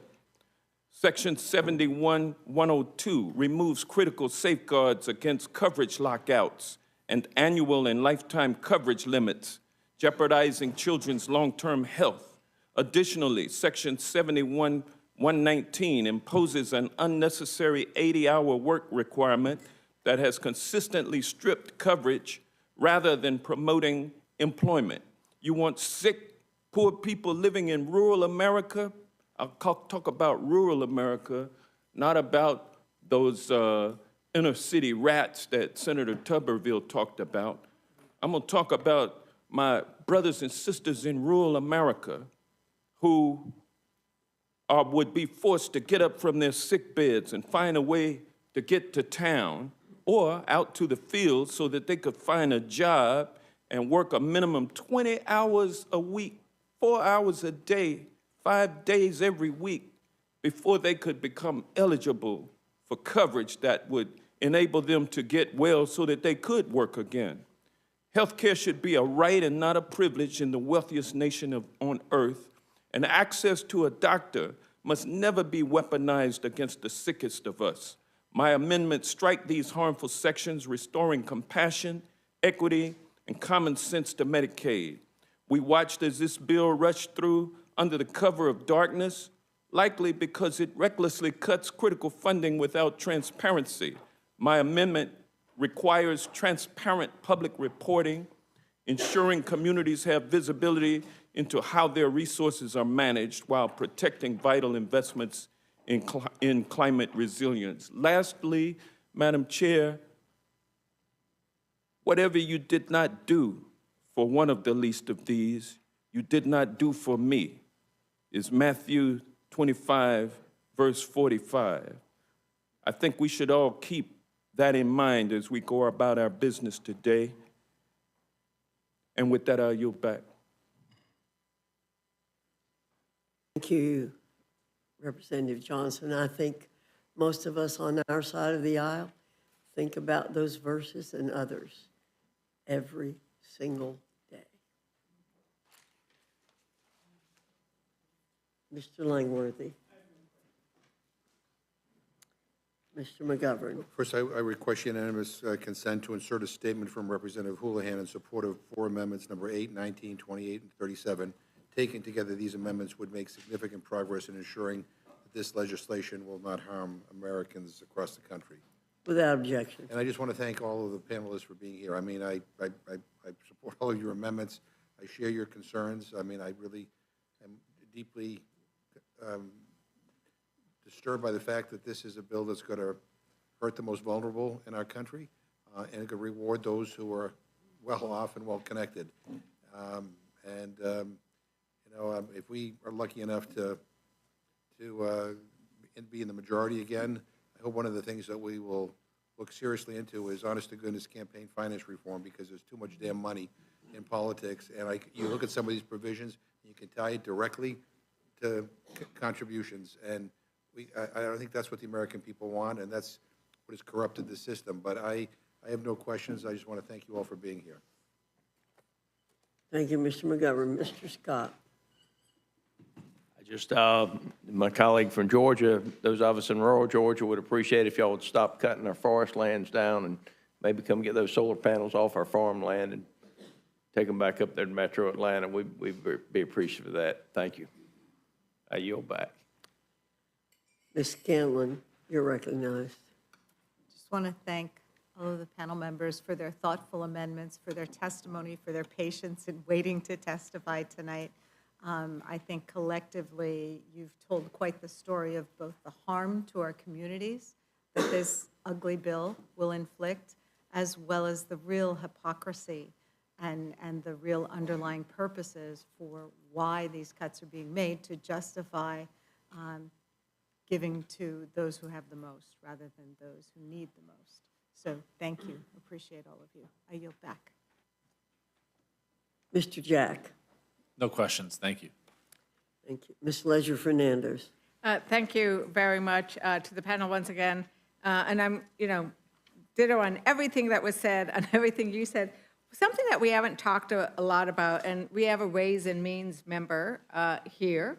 And, ways and means, right? And the means or the ways is how do we get tax revenue? And I just wanted to ask a really quick question because it seems that the tax cuts are one thing, but we also, under Trump and this administration and the budgets, really seen an opening door for the tax cheats, right? And right now, it's the estimate that the cuts to the IRS are going to lead to $1 trillion in revenue loss, $1 trillion in revenue loss.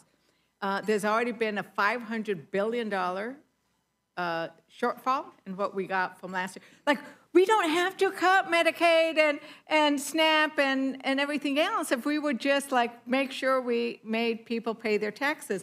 Madam Chair, I'd like to enter into the record Trump pardoned tax cheat after mother attended $1 million dinner from May 26, 2025. Without objection. And Representative Sewell, I think that this issue goes to the ranking members of there's way too much campaign money flowing in so that tax cheats can get away with stuff. I don't know if you have any thoughts on that.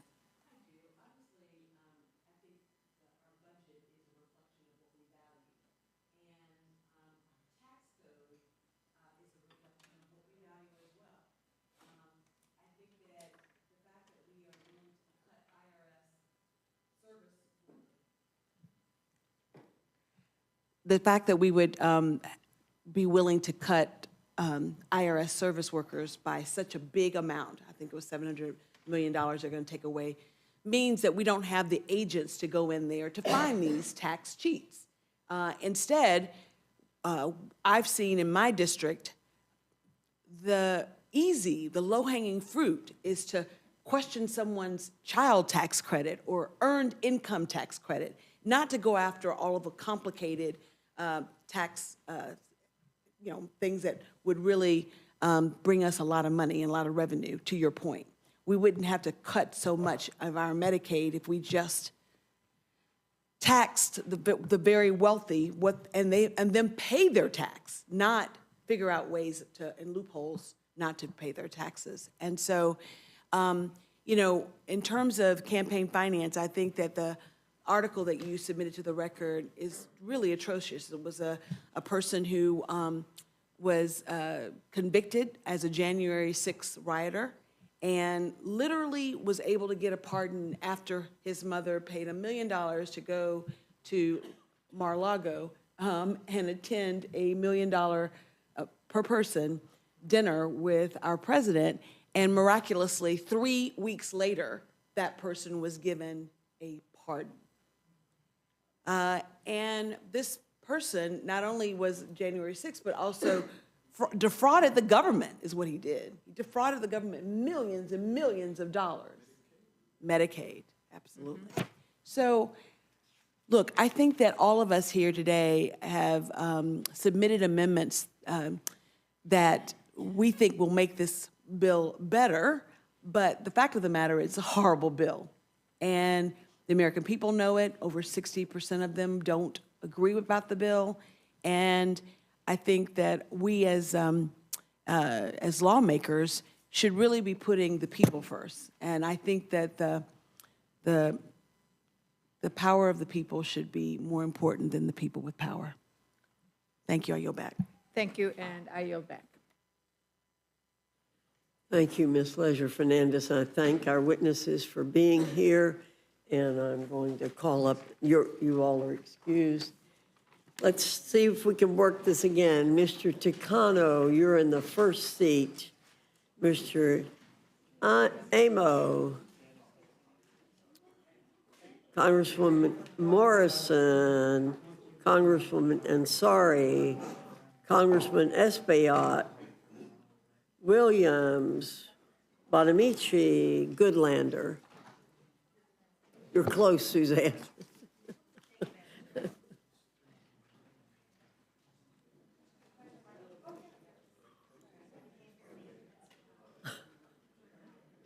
You didn't have to move far. You might.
Thank you all for being here. Your written comments may be submitted for the record, and I ask you to keep your spoken comments to 5 minutes. Mr. Takano, you're recognized. Thank you, Madam Chair. This 900-page bill is a travesty and a gut punch.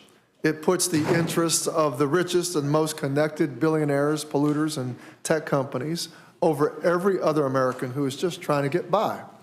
It decimates healthcare. It literally takes food off the table of the vulnerable, and it even stoops so low that it actively harms veterans.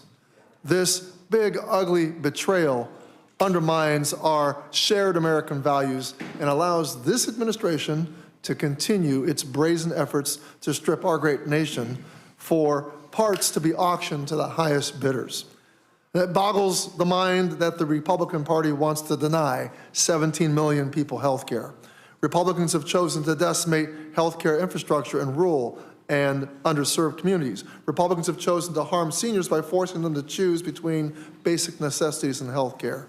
Republicans have chosen to callously hurt disabled people who need long-term care. No one is spared from this monument to greed, and that includes veterans. To allow my colleagues a modicum of course correction, I'm offering several amendments to try and blunt the impact of this devastating billionaire handout, to blunt the impact on our veterans. First, I've introduced an amendment to exempt veterans from the new Medicaid work requirements. This is something that Senator Murkowski tried to achieve for all the people of Alaska. She only was able to achieve waivers of work requirements for SNAP recipients, but she did indeed she was concerned about both. And it was because of the obstrusities of the Byrd rule and the workarounds that they could not achieve that. But nevertheless, her concern is something that I think all Americans should also share, that these terrible work requirements that are really,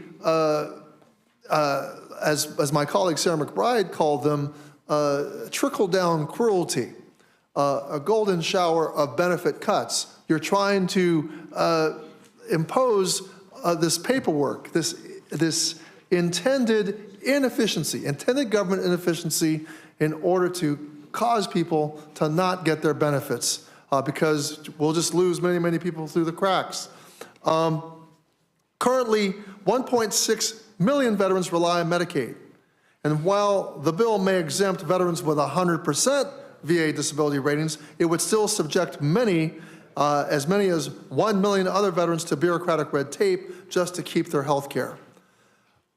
We shouldn't be doing this to our veterans. We shouldn't be doing this to anybody who is going through a complicated set of life experiences, whether it might be taking care of a loved one, being a caregiver, or any number of different things that we could imagine.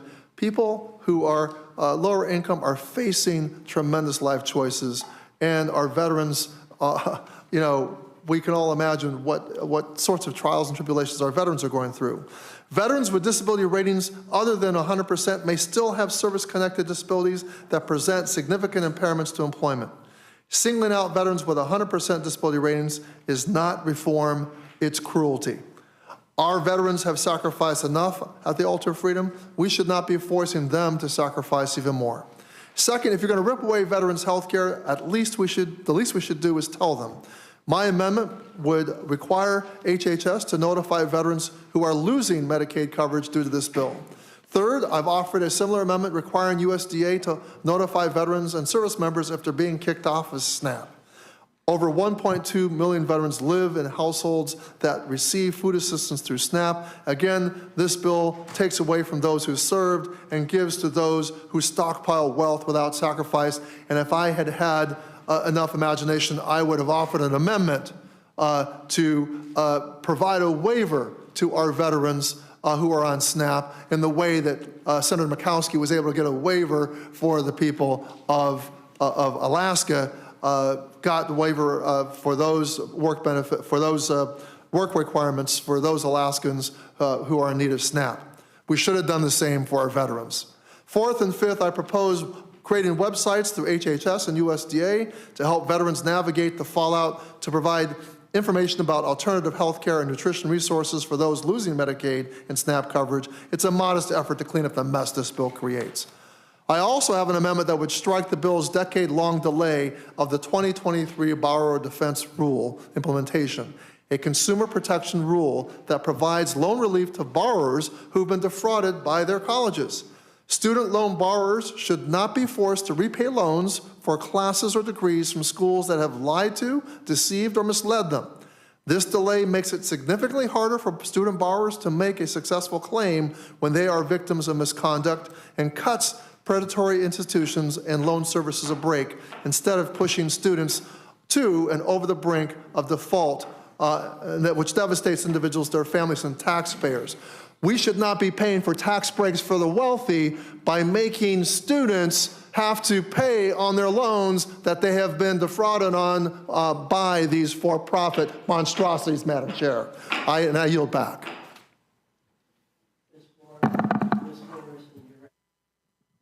Thank you, Madam Chair, Ranking Member, members of the committee.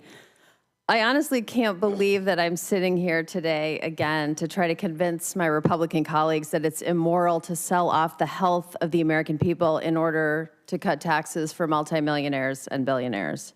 But that's exactly what the Republicans' big, beautiful bill does. Unfortunately, the Republicans' budget is even worse than the last time I sat here before this committee and pleaded with the Republicans to not make the largest cut to Medicaid in our nation's history and upend our nation's healthcare system. But here we are discussing this bill yet again, and the cuts are even bigger, and the impact on our healthcare will be even worse. The Republicans' budget is a betrayal of the American people. It is the largest cut to Medicaid in our nation's history, $1.1 trillion in healthcare cuts. It will kick 17 million Americans off their health insurance. It will force hospitals to shut down. It will force nursing homes to shut down. It will restrict access to reproductive health care. It will increase health care costs. It will increase premiums. It will increase out-of-pocket costs. It will make more families go bankrupt from medical debt. It will cripple our nation's health. And that's not even getting into any of the rest of the disaster of this bill. The largest cut to food assistance in our nation's history, killing more jobs in one single bill than ever before in history, increasing consumer energy costs, raising property taxes in all 87 counties of my home state, exploding the national debt. The list goes on. But I'm a doctor, and I'm thinking about people's health, and today I want to talk about the unconscionable disaster this bill is for Americans' health and our nation's healthcare system. One thing I want every single American to know is that even if you don't use Medicaid, even if you don't know anyone who uses Medicaid, The Republican budget will affect you too. It doesn't matter what insurance you have when your local hospital closes. And with this budget, hospitals will close, clinics will close. This will be a catastrophe for all of us. We will all have less access to health care. It's incredibly dangerous. But I don't want us to lose sight of the human impact of this. As this bill gets closer to becoming the law of the land, I can't stop thinking about my patients. I see their faces, the faces of the mothers and the families I've taken care of who got their health insurance through Medicaid. Do they not matter? Are they somehow less important? Where are they supposed to go to get health care? 80 million Americans get their health insurance through Medicaid. Almost half of all American children get their coverage through Medicaid. What are you doing? Where is your humanity? What is the most chilling and soul-crushing part of this entire process is that the Republican majority doesn't care. They don't care. And this isn't speculative. It isn't being presumptuous or guessing about their intentions. They are literally telling us. The Vice President of the United States, J.D. Vance, called gutting Medicaid minutia and kicking millions of Americans off their health insurance immaterial. Republican Senator Mitch McConnell said Americans who are concerned about losing Medicaid will, quote, get over it. Republican Senator Joni Ernst defended the life-threatening gutting of Medicaid by saying, well, we're all going to die. As we sit here today, I am outraged by what Republicans are doing to future generations. I never want to hear Republicans say that they are the party of families ever again. Half of all children in the United States of America get their health care coverage through Medicaid. 1 in every 4 children in the United States of America get food assistance through SNAP. Republicans are taking away health care and food from our children in order to prioritize billionaires and perpetuate wealth inequality. It's wrong, it's immoral, it's unconscionable. We haven't even begun to unpack all the ways in which this bill is a moral abomination and honestly an embarrassment of a piece of legislation. If you were serious about putting together a good budget for the American people, you wouldn't try to shove it through on an artificial deadline. You wouldn't force debate through the dark cover of night. You wouldn't vote on it without even reading the text of the bill. But the Republican majority is just unquestioningly doing the president's bidding. They have ceded all of their power to the president, who is beholden to his billionaire class. The more the American people learn about this bill, the more they hate it. You've seen the polls, you've received the calls and emails. You know the American people don't want it. That's why I'm submitting an amendment to scrap the whole bill. Listen to the people you were sent here to represent. Let's start over, write a bill for the American people, not the billionaires. Thank you, Madam Chair. With that, I yield. Thank you. Mr. Amo, you're recognized for 5 minutes. Thank you, Madam Chair. Thank you, Ranking Member and distinguished members of this committee. Look, we all know the saying. We've heard it a bunch of times today, probably. Budgets are a statement of values. You know, this has guided me through this process, this long process that we've been on, and a big, bad process I think it's been. 126 days ago in February, 82 days ago in April, and 40 days ago in May, the House voted on some form of this Republican scheme that would take the health care and food assistance away from millions to pay for tax breaks for the rich. Republican members in this chamber have had opportunity after opportunity to debate how to avoid hurting millions of people. You've had a chance, countless chances to improve this bill, to state values. From the Budget Committee to the Rules Committee, I've been sounding the alarm alongside my Democratic colleagues. You know, we pulled a college-style all-nighter to demand Republicans listen to these values we share, values that I hear at home in Rhode Island. Yet, here we are, July 1st, 2025, once again voting on this big, bad bill for billionaires. Has it gotten any better? Nope. Republicans have undoubtedly made it worse. And every step of the way, every vote we've taken, every debate they've participated in, Republicans have been faced with a question. Does this budget reflect your values? And every single time, whether or not they've said it, they've answered with a resounding yes. Republicans value the wealthy over the working class. Republicans value tax breaks for billionaires over health care for the vulnerable. Time and time again, Republicans have refused to correct this reverse Robin Hood scheme. And I proudly voted no over and over in committee and on the floor, but Republicans refused to join us. And we'll try, I guess, through this process to make this bad blueprint to bolster billionaires a little less bad. Republicans are stealing from the poor to give to the rich, period. It's immoral. And as such, I've introduced an amendment, Amendment 139, to raise the top tax rate back to 39.6%. This amendment fulfills a request from President Trump himself months ago. I'm not sure he knew what he was doing when he put it out there, but he called for raising taxes on millionaires. Let's do it. This bill also pushes the dream of higher education further out of reach for millions of Americans. So I introduced Amendment 130. I think it originally saw light in the Senate with one of my home state senators, Senator Sheldon Whitehouse, to index the maximum Pell Grant to inflation.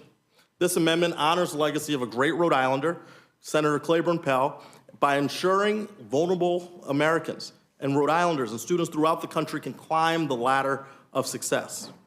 This bill would rip away health insurance from nearly 17 million Americans. I introduced Amendment 96 to block implementation of these dangerous policies until we confirm and have certainty that Medicaid enrollees won't lose coverage. Pretty common sense. We've heard over and over and over again, this bill does not take Medicaid away from a single person. Well, after all of that insistence, if you pass this amendment, you will make it the case that not a single person will lose coverage. This is a common sense amendment. But let's be very clear, with no ambiguity, this bill takes 17 million Americans off of Medicaid, no matter how you slice it. Now, we also know that this bill would gut the tax policies that spurred a clean energy boom throughout the country. This will increase Rhode Islanders, people in the Northeast, people across this country already sky-high energy bills and eliminate thousands of jobs. So I introduced Amendment 106. I know this also was led in the Senate by another one of my senators, Jack Reed, and it blocks bad policies from taking effect until we confirm electricity prices will not be increased for any American household.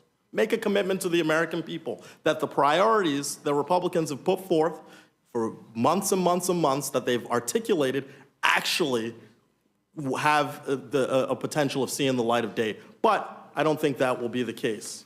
And this bill would eliminate two taxes on gun silencers, short-barreled rifles and short-barreled shotguns. This would make Americans less safe from gun violence and cost $1.7 billion over 10 years. There is no better definition of a lose-lose. And yet, this found its way into this big, ugly bill. So I'm proud to co-lead Congressman Mike Thompson's Amendment 146, which would strike this dangerous and expensive provision. These amendments won't solve everything. They will blunt the brunt of the big, bad bill's betrayal for the American people. So I'll leave you with this. This bill is worse now. I'm an emphatic hell no, and I beg you, vote no. I yield back. Thank you. Representative Ansari, you're recognized. Thank you, Madam Chair. Since 8 a.m. this morning, I have been leading a read-in for our future, joined by students, joined by labor unions, joined by advocates, other members of Congress, to read the almost 1,000 pages of the big, ugly bill and expose just how cruel and egregious it is. I have spent all day hosting readers for this. We started outside the Capitol. Now people are still downstairs trying to get through this bill, and it still is going to take another couple of hours. So to my Republican colleagues, I have a genuine question for you. I'm sure all of your constituents would like to know, have you read this bill? I mean, have you taken the time to even try to look at it, try to skim it? I mean, new text came out today. And if you have, does all of us being here right now, sitting here, mean that you're okay with everything that's in it? Are you okay with millions of people losing their health care as a result of this bill? Are you okay with people losing their homes as a result of this bill? Are you okay with millions of jobs being lost because of the clean energy rollbacks? Are you okay with billions of dollars going to ICE to rip families away from one another, to allow and enable Donald Trump to continue to break the law and to cement himself as a dictator of what is now an authoritarian regime. Either way, honestly, I don't know which one is worse, but I know that either way, your constituents and Americans deserve so much better than this. I'm here today offering 9 amendments to mitigate the drastic impacts that this bill would have in this country. I would like to highlight 3 of those amendments. My first amendment would prevent the natural resources title of this bill from taking effect until all subsidies for the fossil fuel industry are eliminated from the federal government. By even the most conservative estimates, the federal government gives $20.5 billion of fossil fuel subsidies to big oil annually. But Americans are not getting a fair return on their investment. In fiscal year 2022, direct subsidies to big oil exceeded revenue by $2.1 billion. Beyond dollars, the human toll of the climate crisis is staggering. Extreme heat, which is a deadly issue in my district, is already claiming 1,300 lives annually. By the way, extreme heat actually kills more people than tornadoes, floods, and the majority of natural disasters combined. Researchers estimate that if we continue to heavily rely on fossil fuels, extreme heat deaths could rise to 26,575 lives lost annually. We have to turn away from fossil fuels. They're a bad investment for our future, both from a fiscal and a human health perspective. I'm also offering an amendment that would require the Secretary of Interior and Comptroller General to ensure that this bill would not result in increased energy costs for Americans. Instead of investing in clean, renewable energy, Donald Trump and Republicans in Congress are using this big, ugly bill to continue giving handouts to big oil and fossil fuel polluters at the expense of working families.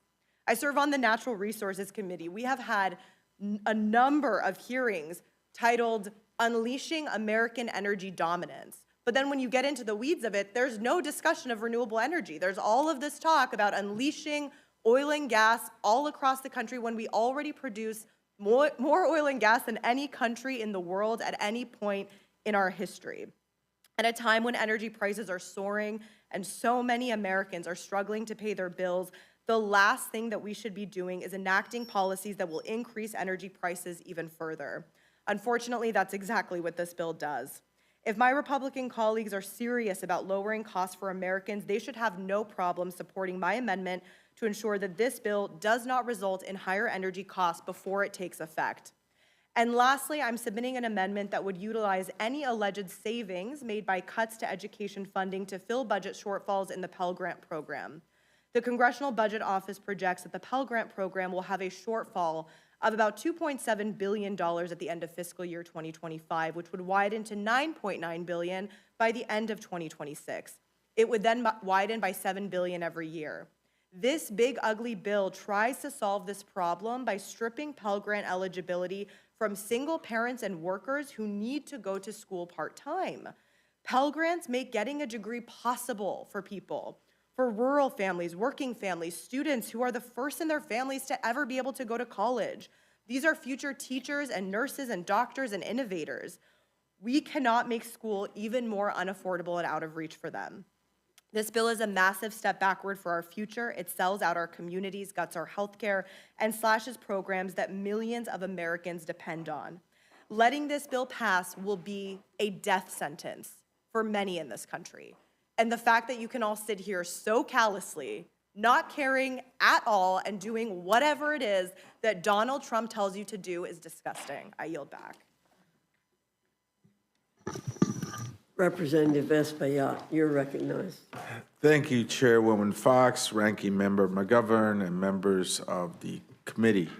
The American people will probably see this exercise and consider it to be an exercise in futility, that dozens of members of Congress come before this committee, they present meritorious amendments to make this bill better, and they're not heard. But in fact, I don't feel that. It is a collective testimony of where we stand on this bill.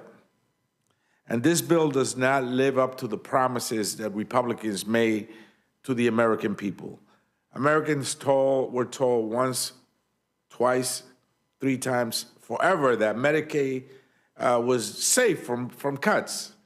Instead, we see provisions that will cause millions of Americans to lose their health care and millions more to pay higher premiums and copays.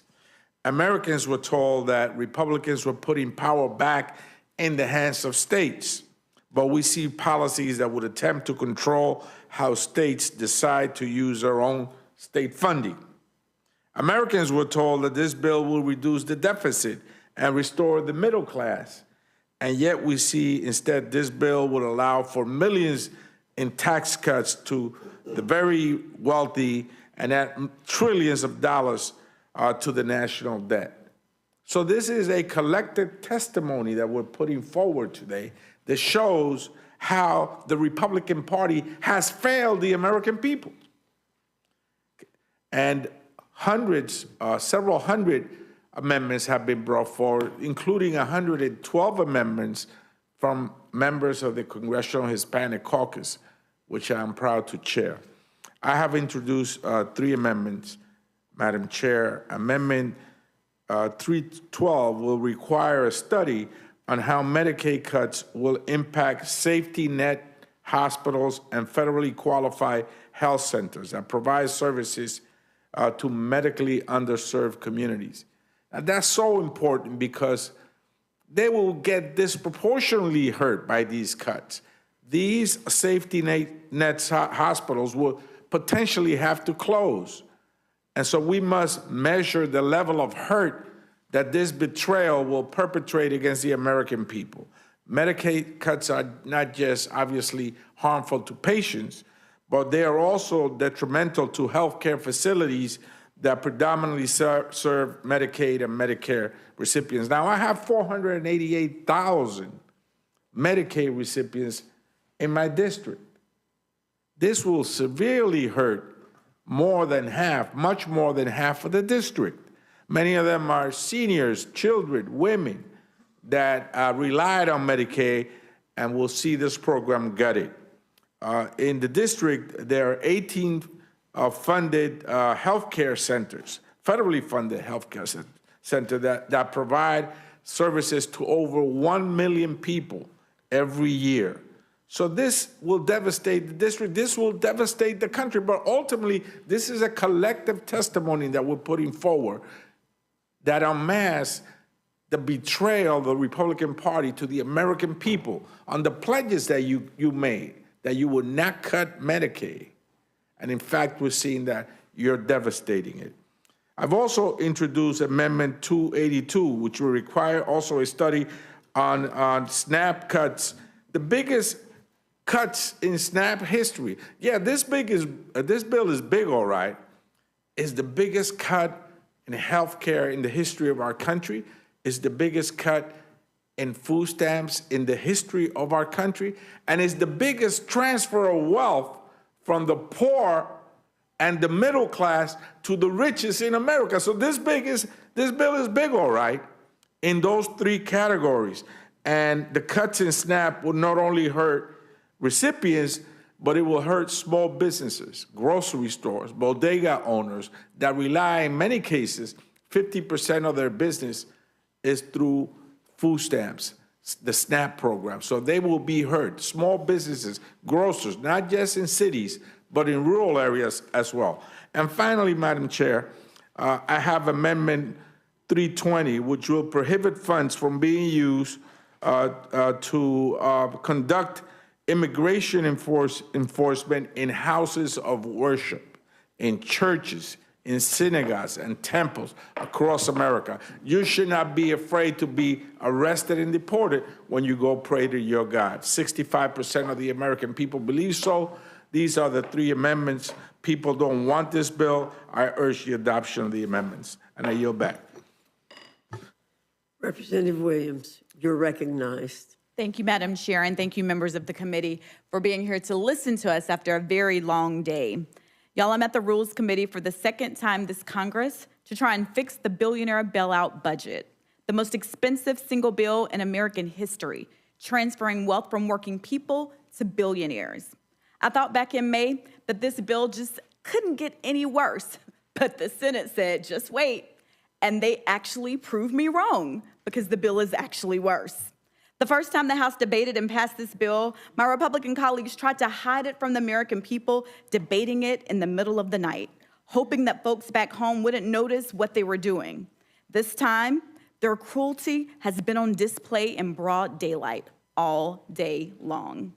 My Republican colleagues are forcing a bill through that, Madam Chair, most of your colleagues haven't read this bill. They're voting to take food from the mouths of millions of families without even reading the bill.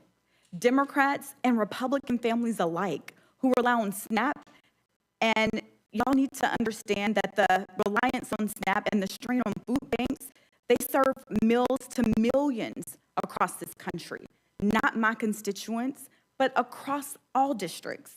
When SNAP is slashed, food banks feel the pain in real time. Higher demand, increased strain on volunteers and donated supplies.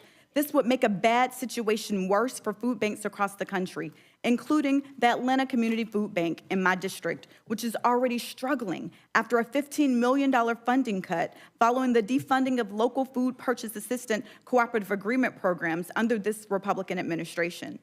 But I need to be clear, just because the Atlanta Community Food Bank is headquartered in my district, it serves 14 districts across the state. I was hoping that my colleagues from Georgia would have been here when I had an opportunity to speak, because in the 3rd Congressional District of Georgia, the Atlanta Community Food Bank serves people there.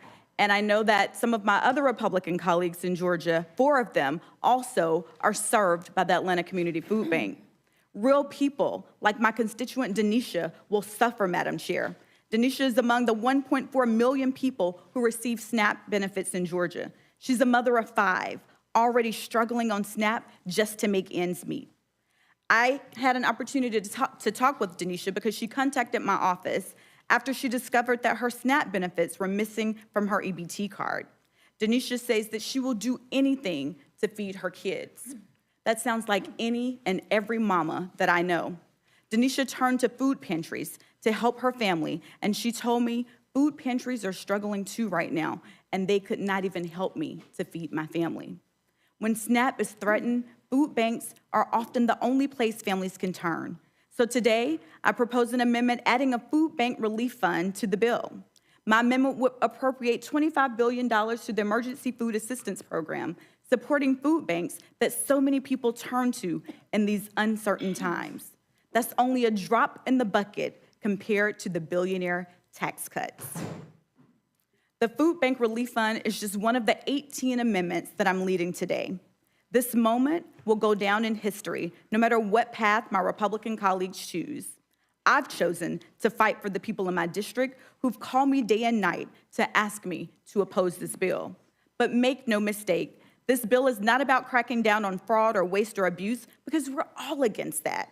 It's about taking food from children and seniors who depend on SNAP and ripping away the health care from nearly 17 million Americans who need Medicaid. Although I know my Republican colleagues will refuse to change their billionaire bailout budget and accept any of these amendments, I'll continue to bring the voice of the American people that would be harmed by this bill into the debate. Y'all, I came to Congress to serve the people, and I've heard from my colleagues on both sides of the aisle claiming that they're here to serve the people as well. But the Republican budget abandons them. These are real people, not line items in a budget. Families who rely on SNAP to keep their children fed, seniors choosing between food and medical treatments, veterans already without stable housing. Instead of delivering for them and the promise of America, you're giving tax breaks to billionaires. That's not public service, it's betrayal. So when you go home to your districts, you'll have to answer for it. I know I'm going to answer to my constituents that I'm fighting for. I yield back, Madam Chair. Thank you very much. Congresswoman Bonamici, you're recognized. Thank you to the chair and the ranking member, and thank you to the Rules Committee for being here and for listening to us today. I want to first align myself with so many excellent amendments that are designed to stop the harm that will come from these devastating cuts to Medicaid and SNAP. I met with hospital leaders, the Hospital Association, the leaders of the community health clinics. The word that they agreed was applicable is catastrophic. 97% of Oregonians have insurance, and that is because we have been very innovative and forward with Medicaid expansion, and 1 in 3 Oregonians, including many children, get their health care through Medicaid. But I want to talk about a couple of other issues that are in this big bad bill that are not getting as much attention. The first is my amendment number 348 about student loans. This bill is a sweeping, calculated assault on American families, on students, and on institutes of higher education that give people the opportunity to be educated. This bill attacks higher education, making it even more expensive for students and their families. It eliminates PLUS loans. It modifies repayment plans to remove some of the lowest cost options for borrowers. Monthly student loan payments will increase dramatically. So my amendment, number 348, provides a necessary protection for existing student loan borrowers who are shortchanged under this terrible bill. These borrowers made important life-changing decisions based on the loan programs and repayment plans that were available to them at the time. They should not have to have unfavorable loan terms forced on them just to pay for Republican tax cuts for billionaires. So if left unchanged, this bill will set more borrowers up to fail.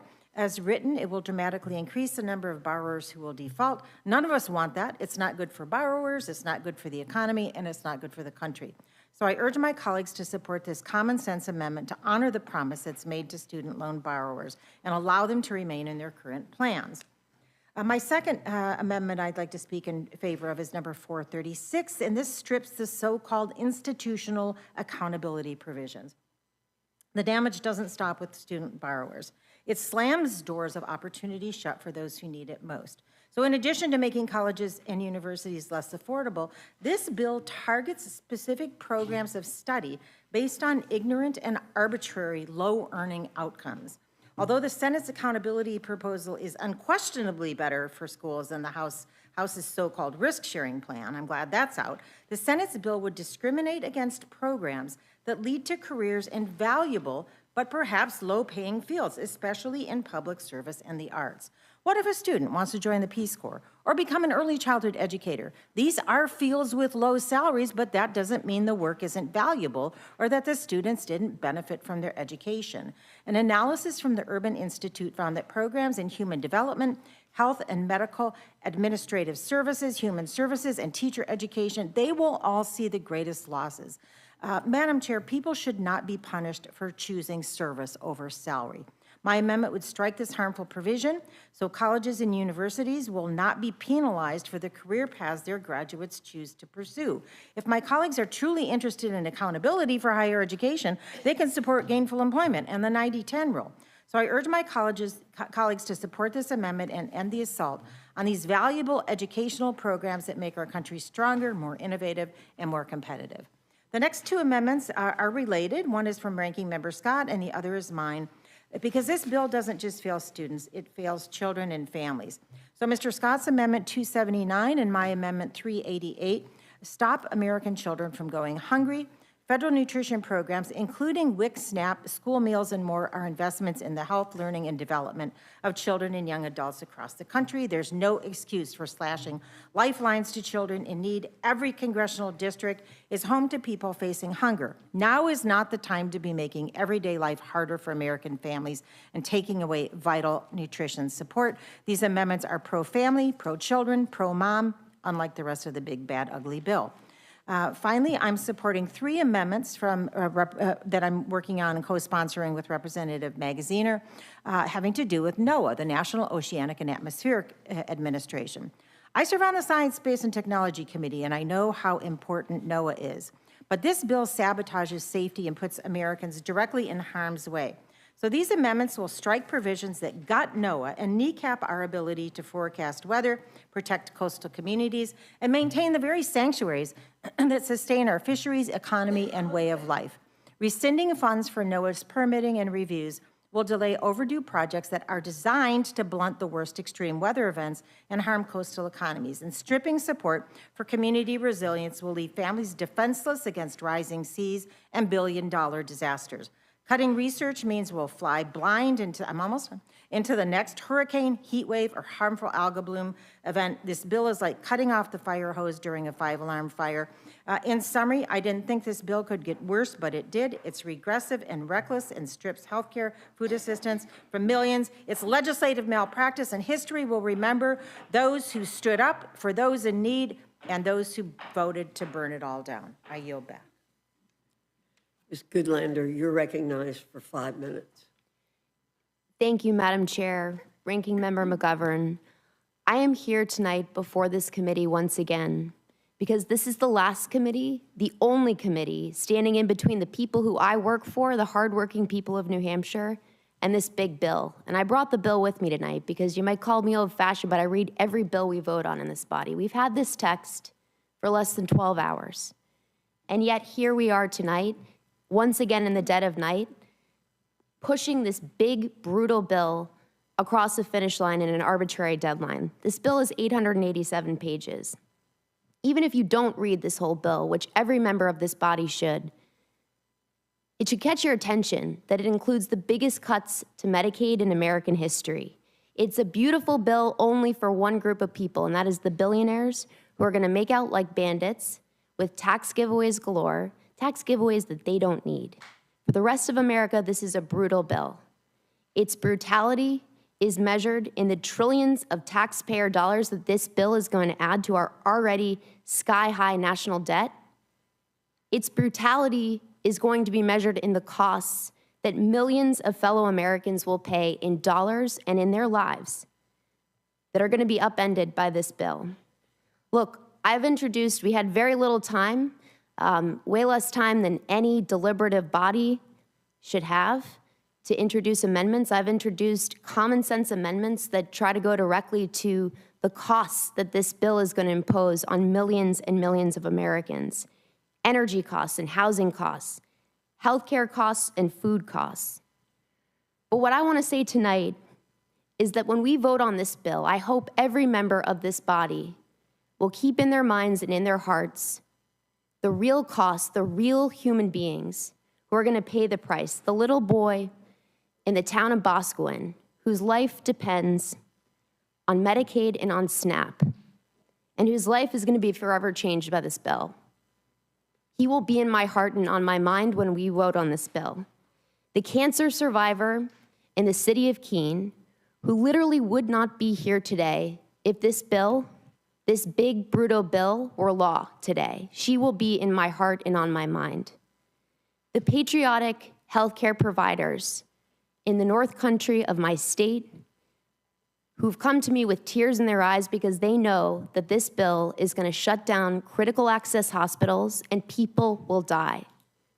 They will be in my heart. And so too will the extraordinary people I sat with this afternoon. The last thing I did before I came down here to this committee was to sit with a group of extraordinary people who are trying to do the Lord's work in providing health care to those who need it most. They will be in my mind and in my heart as we vote on this bill. I hope you will read every word. I hope that the absence of our Republican colleagues here tonight is not evidence that they are not paying attention to the harm that this bill is going to wreak on our country.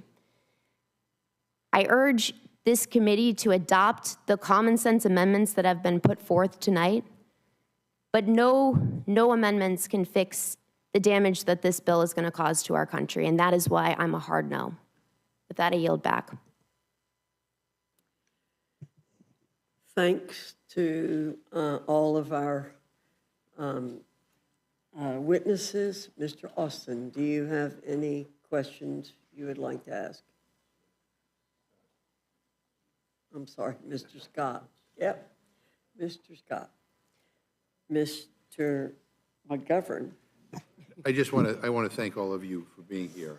Your words are powerful, and I think it reflects what the American people are thinking right now.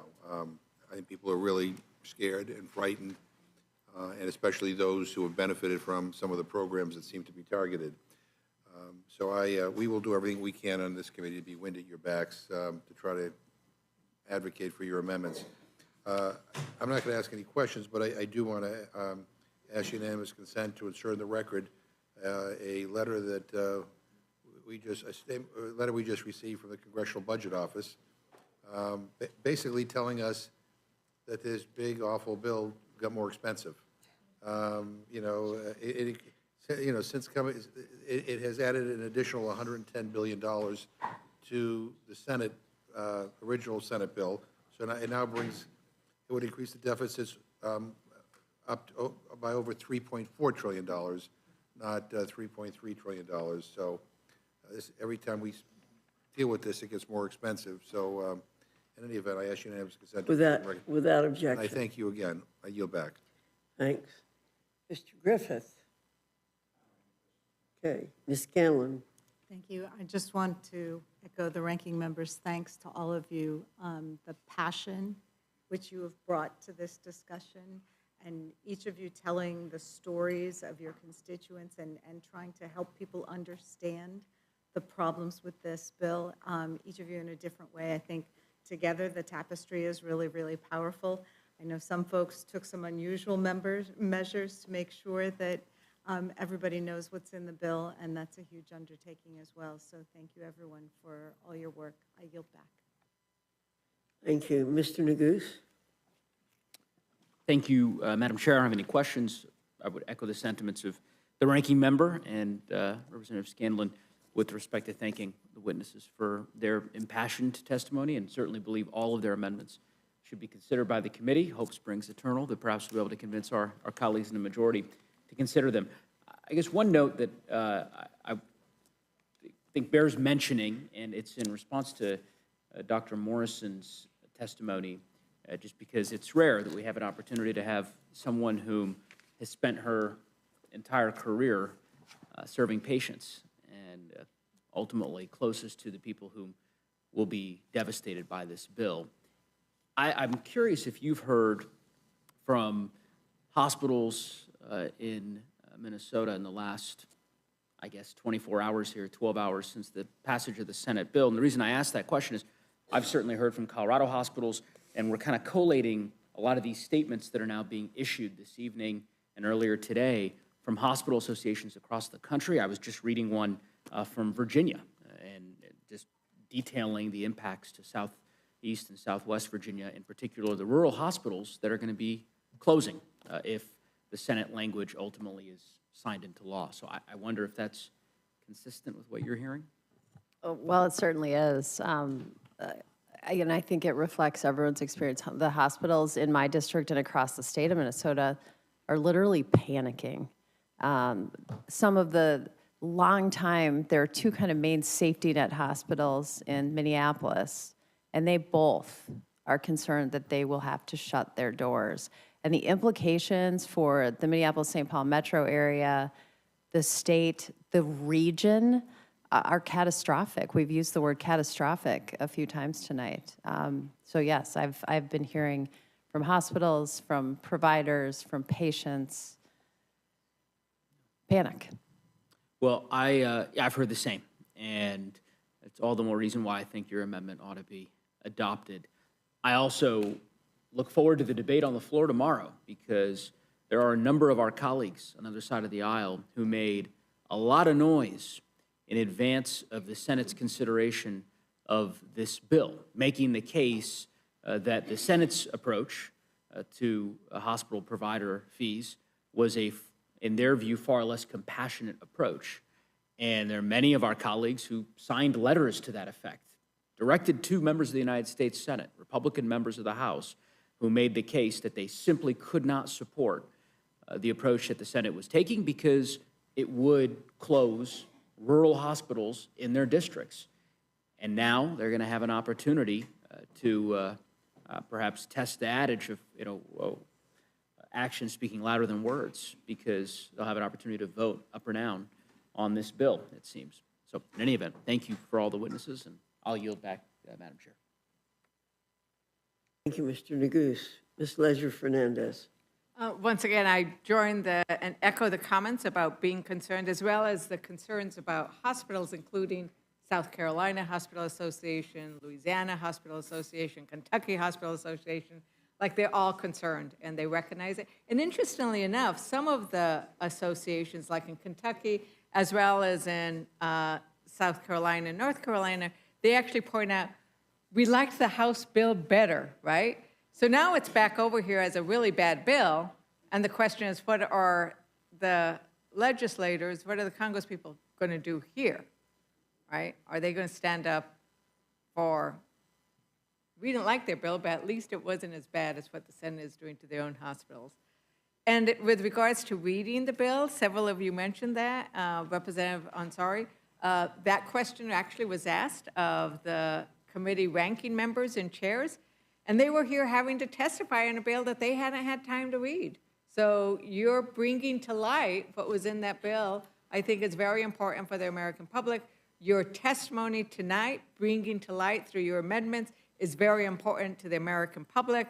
Hopefully everybody is going to watch it and see it, because we're all going to post it and retweet it and repost it. So if you're watching out there and you like what they said, make sure that you're letting your neighbors and friends and family know, so their neighbors, friends, and family won't get kicked off of their Medicaid, their Medicare, their Affordable Care Act, their Women's Reproductive Act, their education loans, everything. So thank you so very much.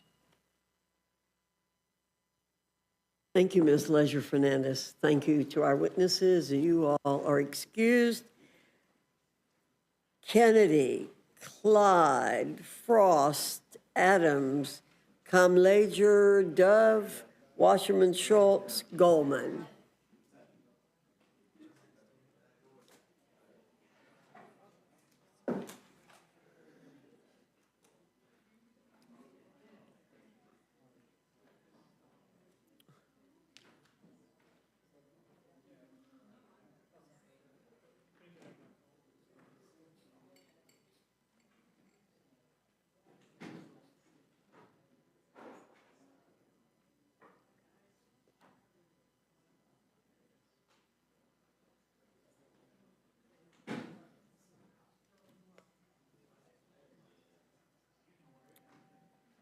Alma?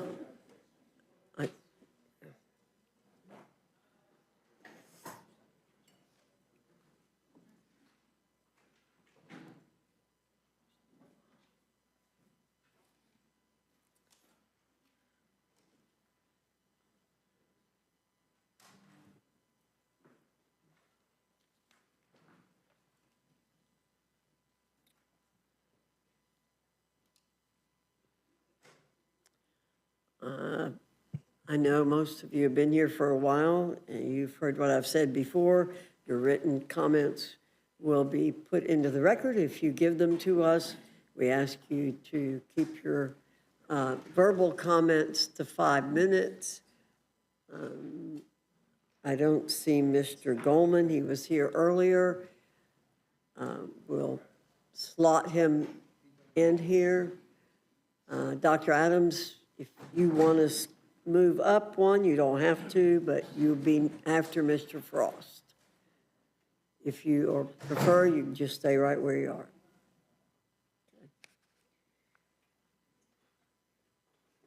Mr. Kennedy, I think you win the prize for being here the longest. I'm not sure. Thank you. The most patient. You're recognized.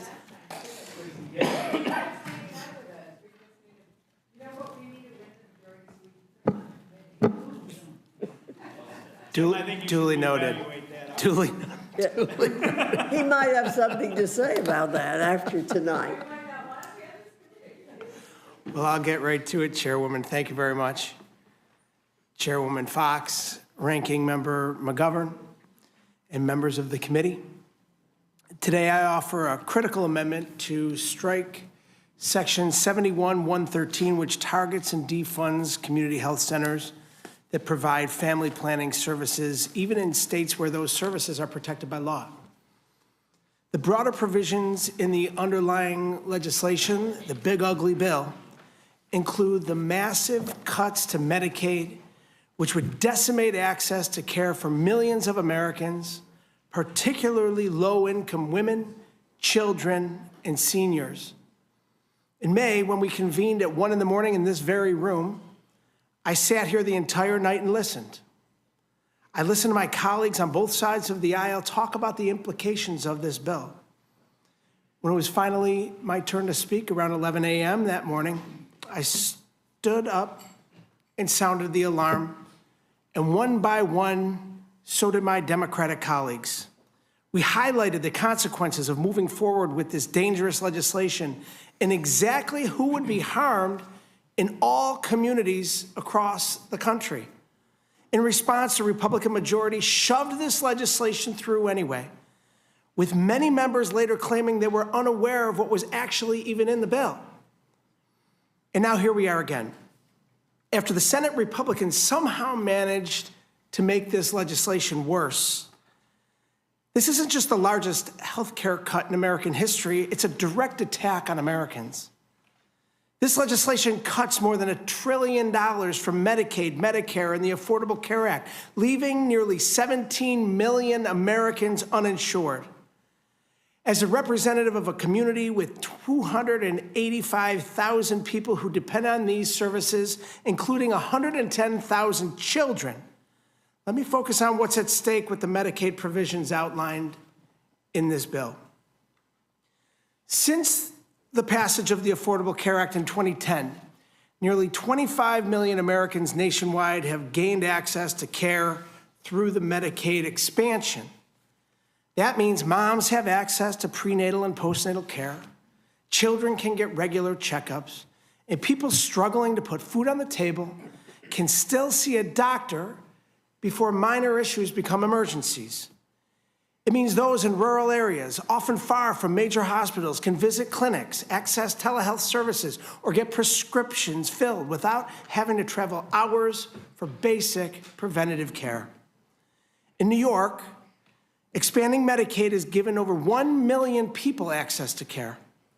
With this bill, New York will face billions of dollars in new costs, while other states could see their expansions repealed entirely. This will cost every single state in this country dearly, both financially and in the human cost. I cannot understand why members of this majority would rip life-saving care away from their constituents in the name of tax breaks for billionaires. It's unconscionable. As an occupational therapist myself, I've worked with patients, young and old, people who rely on Medicaid for necessary care. Without access to care, our healthcare system will become destabilized, and these same patients will suffer. And for those not on Medicaid, who can afford private health insurance, they'll be sent back to the bad old days, forced to deal with overcrowded emergency rooms, more expensive premiums, higher copays, and more costly deductibles. Everybody gets hurt. In the meantime, hospitals, nursing homes, and community health centers will close. Congressional Republicans are forcing families to choose between life-saving medicine and going hungry. And they're putting lives at risk. This Republican bill shifts the burden to states, to hospitals, and to the people who can least afford it. It's an attack on the American people. It makes Americans less safe and healthcare less accessible. Healthcare is a human right, not a luxury reserved for the few. I urge my colleagues to support my amendment, and I'll be voting no on this big, ugly bill. I yield back. Thank you, Mr. Kennedy. Representative Clyde, you are recognized. Thank you, Madam Chair. I appear before you today to testify in support of my amendment to eliminate the tax registration requirements for suppressors and short-barreled firearms under the National Firearms Act. House Republicans have a once-in-a-lifetime opportunity to deliver real conservative constitutional change in Washington. This Congress has laid out bold priorities for President Trump's one big, beautiful bill, including tax relief for working families and small businesses, major investments in border security, strengthening our military, and unleashing American energy. Yet we also have a rare opportunity to restore significant Second Amendment freedoms. For 91 years, yes, 91 years, The National Firearms Act has unjustly subjected American gun owners to unconstitutional infringements on our Second Amendment freedoms. When I came to Washington, I promised to not only protect and defend my constituents' Second Amendment rights, but to restore these God-given freedoms that have been taken from us. Removing the National Firearms Act taxation and registration of suppressors and short-barreled firearms provides a tremendous step towards achieving this critical goal. That's why for months I've led the fight to ensure that we deliver as many pro-2A wins, pro-Second Amendment wins in the budget reconciliation as possible. I successfully added a provision to the House-passed bill to eliminate the unconstitutional taxation and registration for suppressors under the draconian National Firearms Act.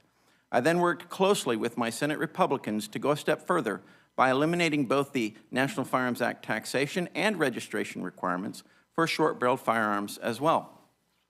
However, the unelected Senate parliamentarian struck this provision down, erroneously claiming that it violated the Byrd Rule.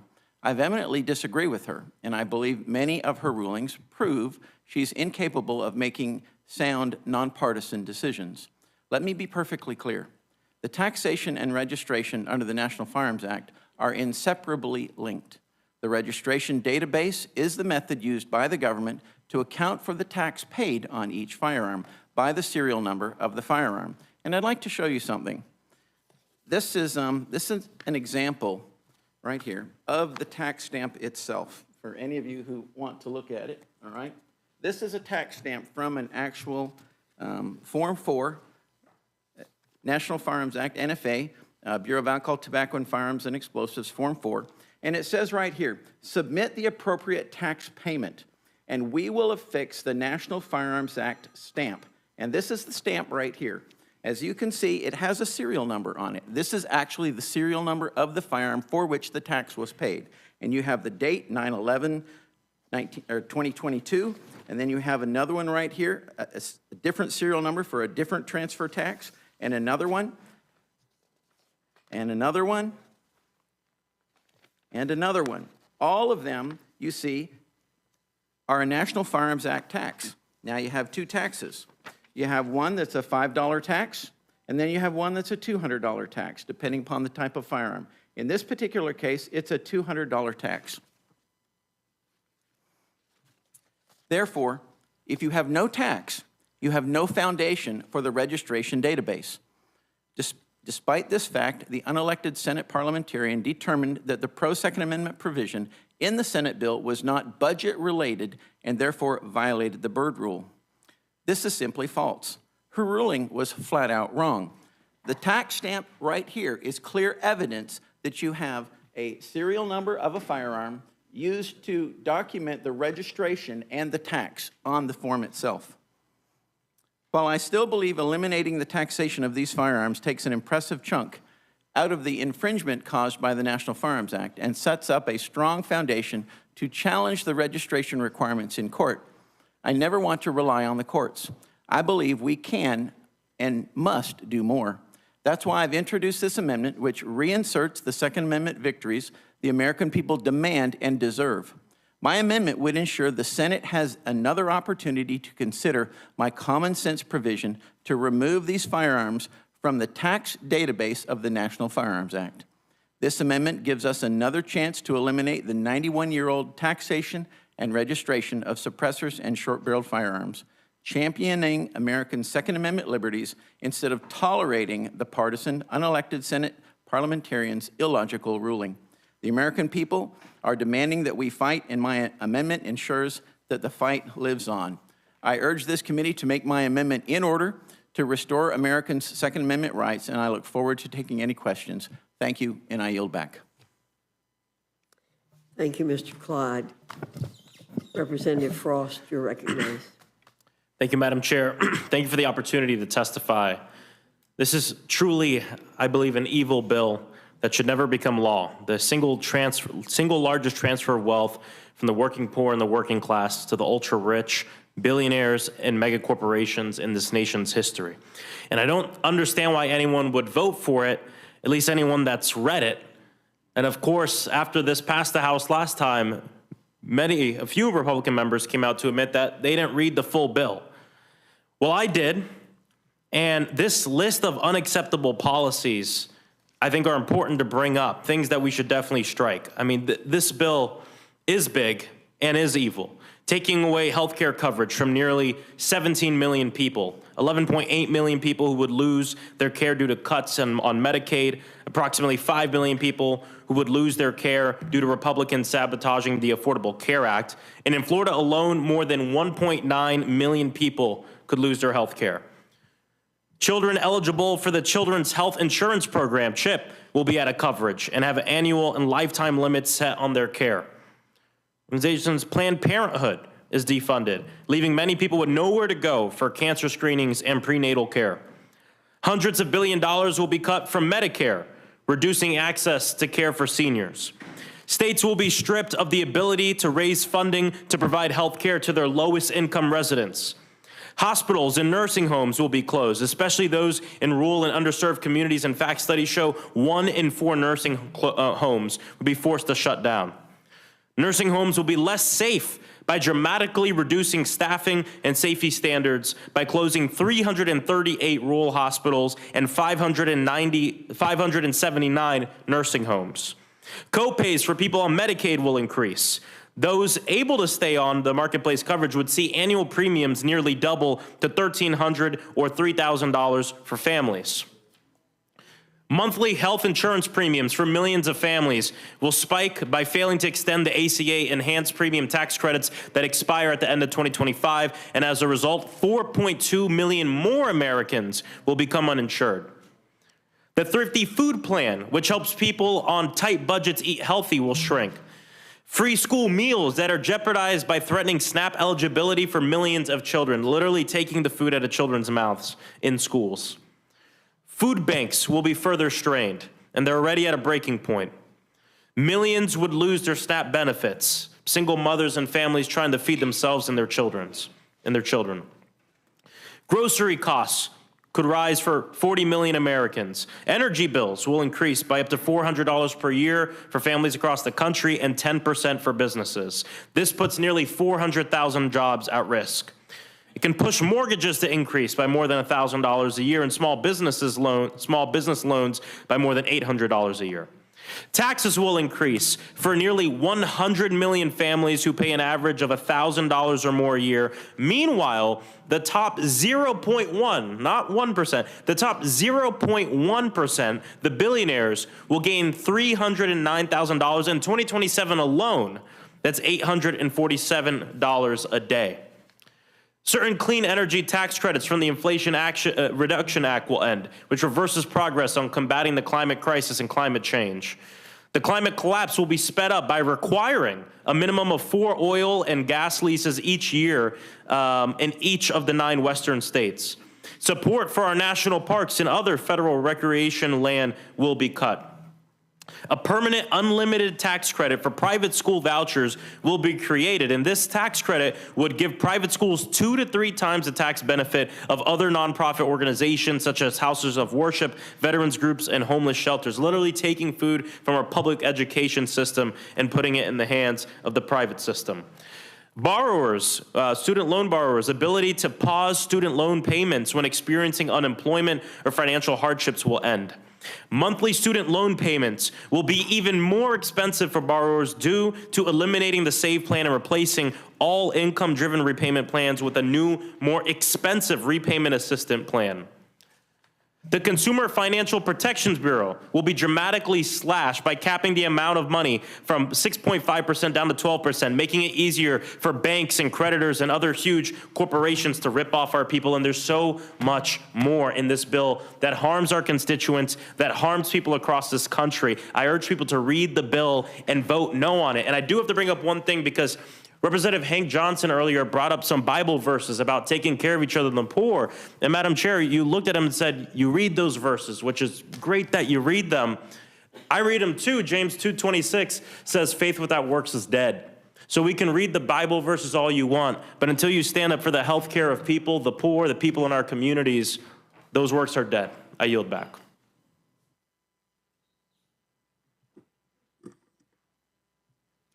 I know that scripture very well, too. Dr. Adams, you're recognized. Thank you, Madam Chair, and thank you to our ranking member and all the committee members. This is just not a beautiful bill. It's backwards. It's beyond beautiful. As a matter of fact, it's a betrayal to the American people, and it's going to hurt a lot of beautiful people. Just to give tax breaks to billionaires. And let me just speak about North Carolina, because 663,000 North Carolina Medicaid recipients would lose their health care. North Carolina would have to pay more than $500 million more in SNAP costs, and 238,000 North Carolina college students would see their student loan payments doubled or tripled. Now, this bill, which now has $1 trillion, it adds to the Medicaid cuts. It's going to cause Americans to die from lack of health care by being unable to seek medical care and access necessary medical equipment and afford life-saving prescriptions or manage chronic illnesses that require consistent treatment. And all of this just to give handouts to billionaires who can afford medical care. Listen, you can't be healthy if you're hungry. We've got to be concerned about feeding our people, feeding our children in particular. This bill takes food out of the mouths of children to feed the pockets of people who never have to worry about where their next meal is coming from. Because, you know, if your stomach doesn't growl, you don't feel the pain that's coming from mine. The bill slashes financial aid to students working to realize the American dream, only to prioritize tax breaks for the wealthiest Americans who can already afford it. No tax on tips and overtime, well, that's a little disingenuous, because this bill expires in 2028, and it will cap how much you can receive. It's going to make tax breaks for the wealthy permanent. And this bill doesn't cap the tax breaks for billionaires, nor does it place a time limit on the wealthy tax breaks. So why does it do that for other workers? Well, it's backwards. It's a big, ugly, backward bill. It moves our country backwards while adding $3.4 trillion to our debt. And I introduced an amendment that would change the definition of the gross income of student loans that's currently in the bill for student loan repayments. The Senate version basically says that if you're married, your spouse's income can be factored into the calculation of loan repayments, which would mean higher payments. My definition would simply get rid of that loophole. And so we know that higher loan repayments limits the ability for students to achieve the traditional life milestones, such as buying a home or starting a family. It keeps people from the American dreams. It's going to hurt a lot of beautiful people. Overall, this bill goes against our American values. It does not make America great. And with great fear and disgust of what this bill will mean for Americans across this country, I cannot support it. We've got to continue to make sure that we provide for the least, the lost, and the left behind. We've got to make sure that we do the right thing for the right people at the right time. Now is the time. This is a bad bill. It's ugly, it's mean, it's evil. And Madam Chair, I'm not going to support it. I yield back. Thank you, Dr. Adams. Ms. Kamlager-Dove, you're recognized. Thank you, Madam Chair, and thank you, Ranking Member McGovern. You know, I too am going to start with some scripture. Deuteronomy 24, verse 14-15. Do not take advantage of a hired worker who is poor and needy. Pay them their wages each day. Otherwise, they may cry to the Lord against you, and you will be guilty of sin. You know, I started my day in my district, actually trying to protect constituents of mine from getting kidnapped by the federal government. And these are people who are working, these are people who own businesses, and they are also people who do not have criminal convictions. And while that was happening, the Senate passed this betrayal of a bill. And then I got a call from a working mother who has a child with special needs. And she is not on Medicaid, but she sees a really good doctor who is able to see her child and take care of her child because that doctor sees Medicaid patients. And then I went to the airport so that I could come here to this Doom room and talk about this bill. And I ended up talking to a mother with a very young child, and the child had a leg lengthener. The child was also on Medicaid. And I couldn't help but think, what's going to happen to this child when these Republicans pass this bill? What is going to happen to this child's health care? What is going to happen to this child's future? I'm from California, Los Angeles, and in my district of 700,000, 410,000 of my constituents are on Medicaid. 7 out of the 10 highest Medicaid enrollment districts in this country are in my state. My district, Los Angeles, is number 4, but Republicans represent the top 1, 2, and 3 highest Medicaid enrollee districts in the country. And I'm wondering, what happens when you all pass this bill and those constituents get cut? I mean, and they die. Do they not matter? Do your constituents not even matter? Because trust me, if they don't show up in the morgue, they will show up in urgent care or in the emergency room, and that is going to cost all of us so much more. But this bill is not just about cutting Medicaid or SNAP or getting rid of baby formula for new mothers. This bill is also about cutting Pell Grants, access to student loans, deferment options for young people who are trying to get an education. This bill will eliminate jobs because, trust me, if hospitals and community clinics and doctors' offices close, jobs will go too. And this bill cheats working Americans by giving the richest of the rich permanent tax cuts while not doing the same for those who are just getting by. And that is why I am offering an amendment that does something my Republican colleagues claim they want to do, but apparently just can't bring themselves to the finish line, making the overtime tax exemption permanent. You see, Republicans have been busy tweeting about no tax on overtime as if it's some eternal gift from the heavens. But when you read the fine print, which I know isn't as fun as tweeting, you find out that their provision actually expires after just a few years. And this bill doesn't even include all overtime. If your hourly rate is $10 and your overtime rate is $15, then you're only allowed a deduction of $5, not the full $15 you've earned. So I have to ask, are no taxes even in the room with us? Yet again, their false god, Trump, fails to deliver for the American people. To be clear, they want workers to believe they're getting a forever tax break, but they quietly snuck in a sunset clause. That's not a real promise. That's a bait and switch. It's a cheap headline at the expense of hardworking Americans who deserve better, who deserve the truth. My amendment does the honest thing. It strikes the sunset clause and makes the overtime tax exemption permanent. Simple, straightforward, and without an expiration date.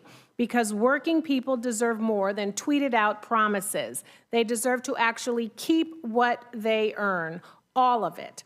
If my colleagues really believe in honoring hard work, if they truly believe that every extra hour a worker puts in should be rewarded, not taxed away, then this is their chance to put their votes where their tweets are. Let's stop the performative politics. Let's actually deliver permanent, real relief for workers and show them that Congress can be a place of action, not just empty words.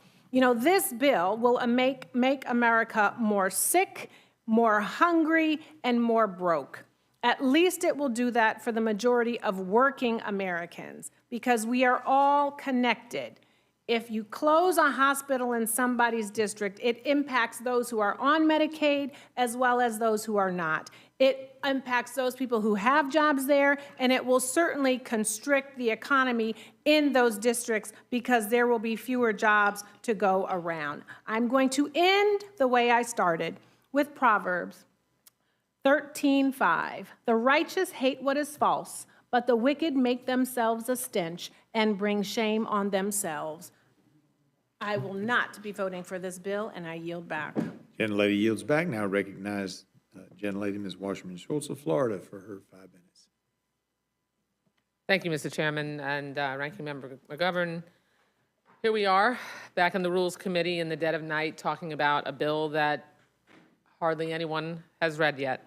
I'm proud to join my House Democratic colleagues tonight to shine a light on this disastrous, big, ugly bill that is nearly 1,000 pages. I have several amendments filed on this bill to make lives more affordable for the American people and to root out waste, fraud, and abuse in the federal government for real, not the pretend, fake way that Republicans are saying their bill does. Amendment number 16 adds a new subsection requiring the Secretary of Health and Human Services to certify in writing that the reductions and rescissions made by this act will not affect cancer survivors currently on Medicaid or Medicare. It's a tiny bit personal to me, Mr. Chairman, because as a cancer survivor, I can tell you that it is unfathomable for me to imagine that in addition to getting a diagnosis where you are staring down the barrel of your life and whether it will continue, that you would also, after this bill passes, have to worry about whether or not you're going to actually be able to be cared for by a doctor or get any health care at all. There are thousands of people prior to the Affordable Care Act or who have not been able to access Medicaid who actually die as a result of not having that kind of health care coverage because they get cancer and their symptoms worsen and the cancer eats them alive and they die because they can't get basic access to health care. When you catch cancer early, we know we can save people's lives. When you don't, when they don't have health care, then you are literally killing them. So that's on you. This amendment should be a non-controversial common sense policy, protect the health care of cancer survivors. If Trump and Republicans truly want to root out waste, fraud, and abuse, this should be a no-brainer. And it shatters me to know that this bill will harm people who are grasping for hope, desperate to survive this terrible disease. Over 10% of cancer survivors rely on Medicaid for their care, and more than 1/3 of children newly diagnosed with cancer in our country are enrolled in Medicaid or CHIP. Medicaid is a lifeline to so many cancer survivors, and they don't need any obstacles or uncertainty to accessing their care, nor do they need to struggle just to stay alive. Or also, Republicans can stuff more big tax breaks into the pockets of the big corporations and the super rich. This is truly inexplicable. Survivors who rely on Medicaid will die because of this bill. My next amendment, number 184, requires the Secretary of Agriculture to certify that no students will be made ineligible for free or reduced school lunches. Why are you okay with kicking children off of their school lunches? My governor of my home state refuses to take federal funds so that kids can have free breakfast in the summer. This abject cruelty and complete lack of caring about people who are less fortunate is mind-blowing. But you certainly demonstrate how much you care about the fortunate. Amendment number 200 prohibits funds from being used to construct new ICE detention facilities near environmentally sensitive areas like the Everglades in my home state of Florida.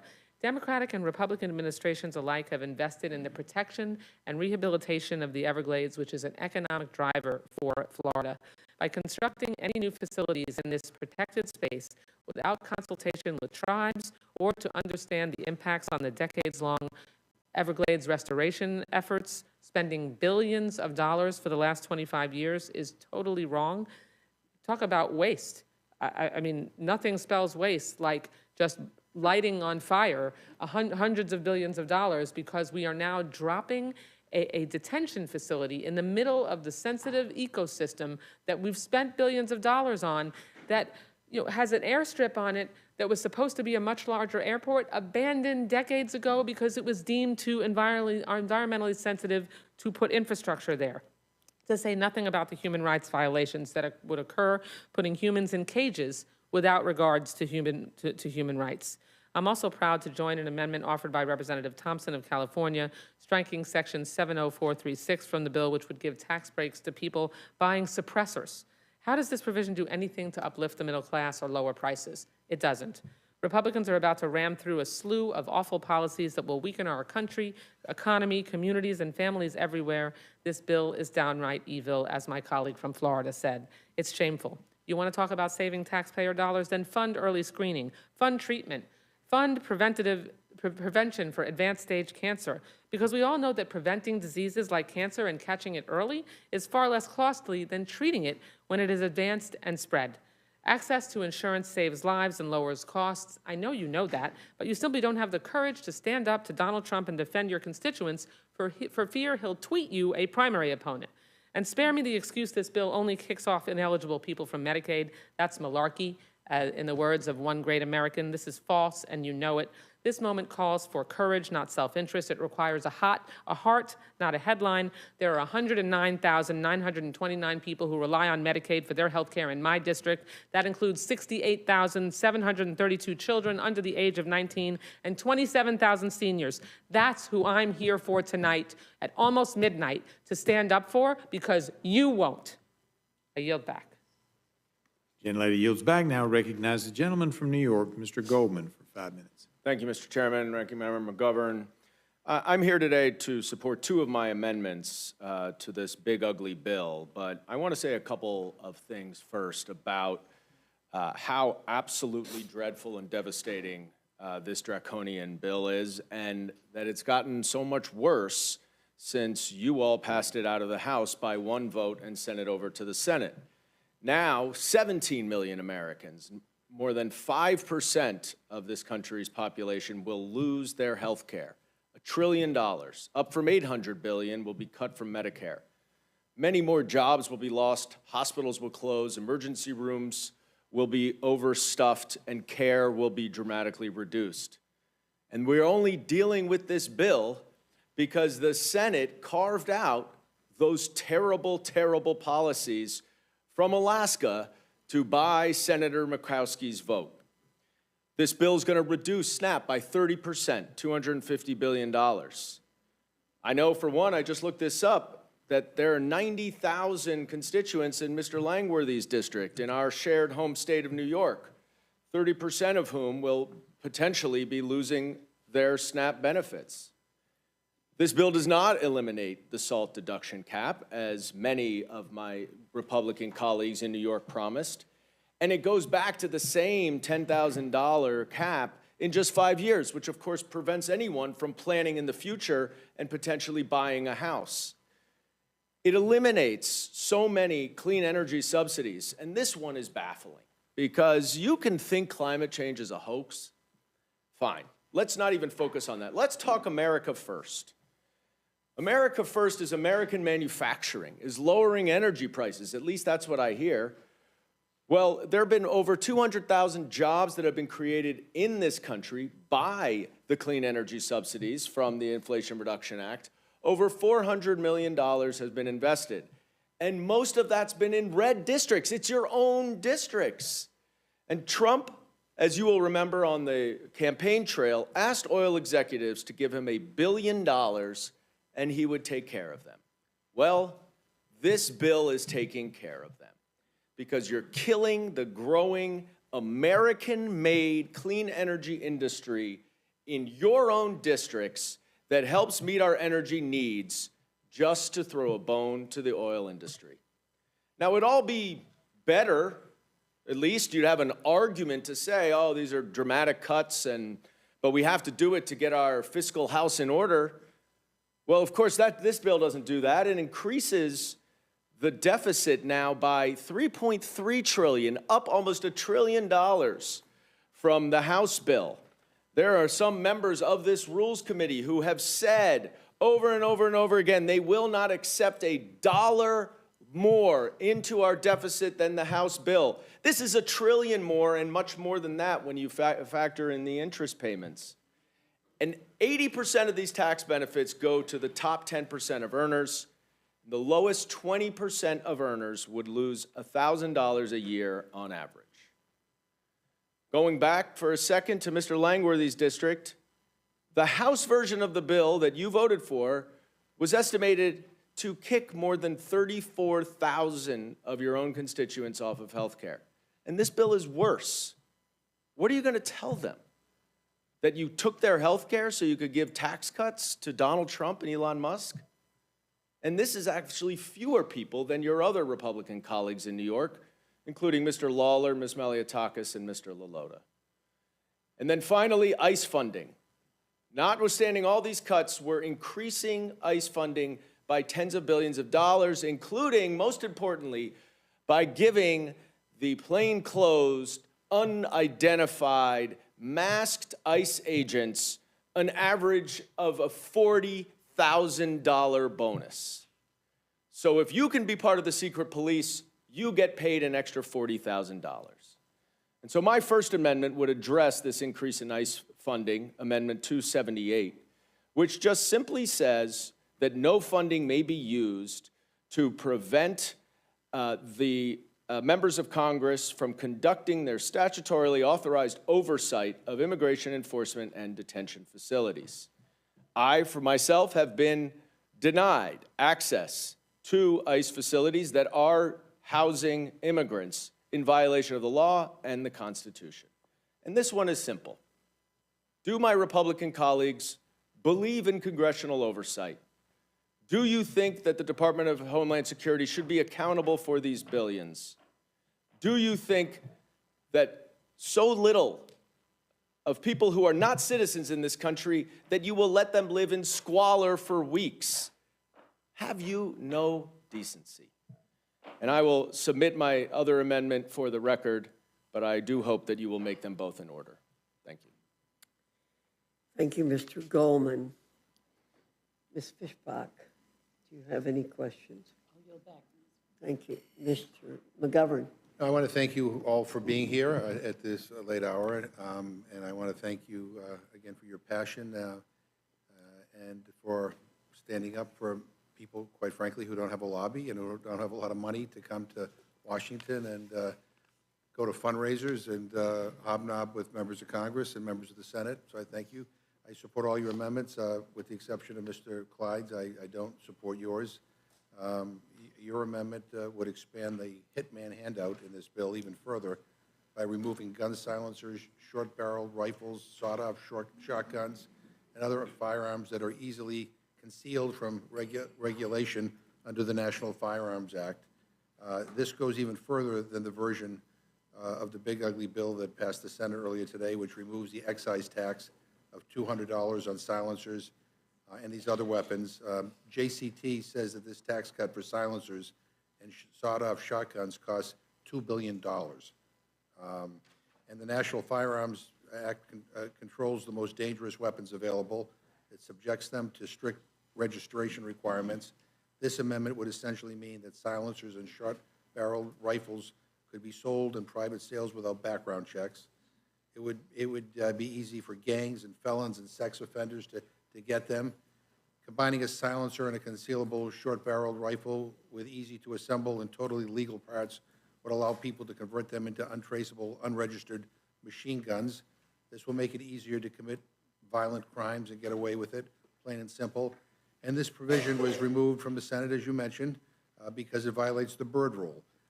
And the parliamentarian in the Senate, just for the record, it was originally appointed by Harry Reid, but then was kept on by Mitch McConnell.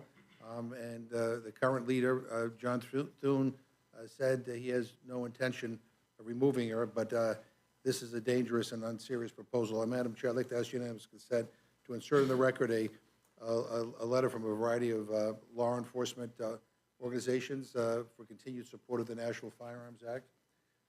Without objection. Ask unanimous consent to insert in the record an article in the New York Times from August 25th, 2023. A lawmaker hid one key fact as he fought checks on gun shops. And it talks about how Mr. Clyde did not disclose that one of the two gun stores he owns in Georgia was placed in the monitoring program in 2020 and 2021. I assume you still own those gun stores. Without objection. Basically, this makes it, I guess if you own a gun store, you could probably sell more guns if this became part of the law, it became law. And finally, I'd like to ask unanimous consent to insert into the record an article from CNN entitled, "A Republican House Member Just Described January 6th as a Normal Tourist Visit." Without objection. I yield back. McGovern, Ms. Houchin, Ms. Scanlon. Thank you, Mr. Clyde. I think I agree with Mr. McGovern that I support the amendments except for yours. I understand you disagree with the Supreme Court and the parliamentarian and the various courts that have upheld the Firearms Act over almost a century, correct? You disagree? No, I don't disagree with the you Supreme agree? Court. I don't disagree with the Supreme Court. They have not ruled on that yet, especially after the Heller decision of 2008 that declared the Second Amendment to be an individual constitutional right. Understood. I think we'll all disagree on that one. But you do own a couple gun shops, right? At least? I do. Taking in about 12 million a year? I believe in the constitutional right to keep and bear arms, But as I you think have a every couple- solitary person should believe in. Yes. Your business is selling guns and accessories, is that right? We are enabling the individual participation in the preservation of liberty. Um, That's what we do. And I understand that the push to deregulate silencers and braces and other things is being led by the gun sales operations because there's a higher profit margin there, and sales of guns themselves tanked after the pandemic ended. So from what we understand here is this is yet another NRA gun manufacturer-supported grift effort to make money, and I would just seek unanimous consent to introduce the Washington Post article from June 27th, Republicans' tax bill would water down a century-old gun law. Without objection. Thank you, I yield back. Thank you, Mr. Langworthy. Thank you, Mr. Neguse. Thank you, Madam Chair. Thank you to all the witnesses for your testimony. I certainly agree with the ranking member and Ms. Scanlon in supporting all of the amendments with the exception of yours, Mr. Clyde. But I appreciate everyone being here, and clearly you all are impassioned about the amendments that you've submitted. And I guess one question would be, and I'll start with you, Mr. Kennedy. I take it, you're here at midnight. As Chairwoman Fox said, you've been here perhaps longer than just about any other member. I think it's probably safe to assume you're prepared to use, every tool, legislative tool that you can to oppose this bill. Is that fair estimate? Yeah, I think this bill is the worst budget bill ever proposed in American history. It is a bill that creates the largest shift of wealth in American history. Some refer to it as the reverse Robin Hood, stealing from the poorest Americans to give to the richest Americans, increasing the debt by over $3 trillion, updated tonight by our ranking member to $3.4 trillion now. And that's just the tip of the iceberg. When you talk about the nearly $1 trillion, over $1 trillion in Medicaid cuts and Medicare cuts and nutritional assistant benefits, and cuts to the exchange that'll defund the Affordable Care Act, that'll cut 17 million Americans off of health care that they currently qualify for. That's going to increase emergency room wait times. It's going to strain our hospitals' finances. It's going to increase premiums and copays and deductibles for those that have the ability to afford health insurance. It's going to cut funding for education. It's going to cut funding for every aspect of our lives that make our economy run. People are going to be hurt. Jobs are going to be lost. The economy is going to suffer, all to give billionaires in this country a tax break. It's despicable. I certainly agree with you, Representative Kennedy. I assume if your amendments are not made in order, you'll oppose the rule tomorrow? Absolutely. Representative Wasserman-Schultz, what about yourself? You've introduced a number of really important amendments. I was very moved by your personal story, of course, as a cancer survivor. And if these amendments are ruled out of order, will you vote for the rule? This bill is an abomination, whether my amendments are made in order or not. I came to Congress not to destroy lives, but to build them and to lift people up.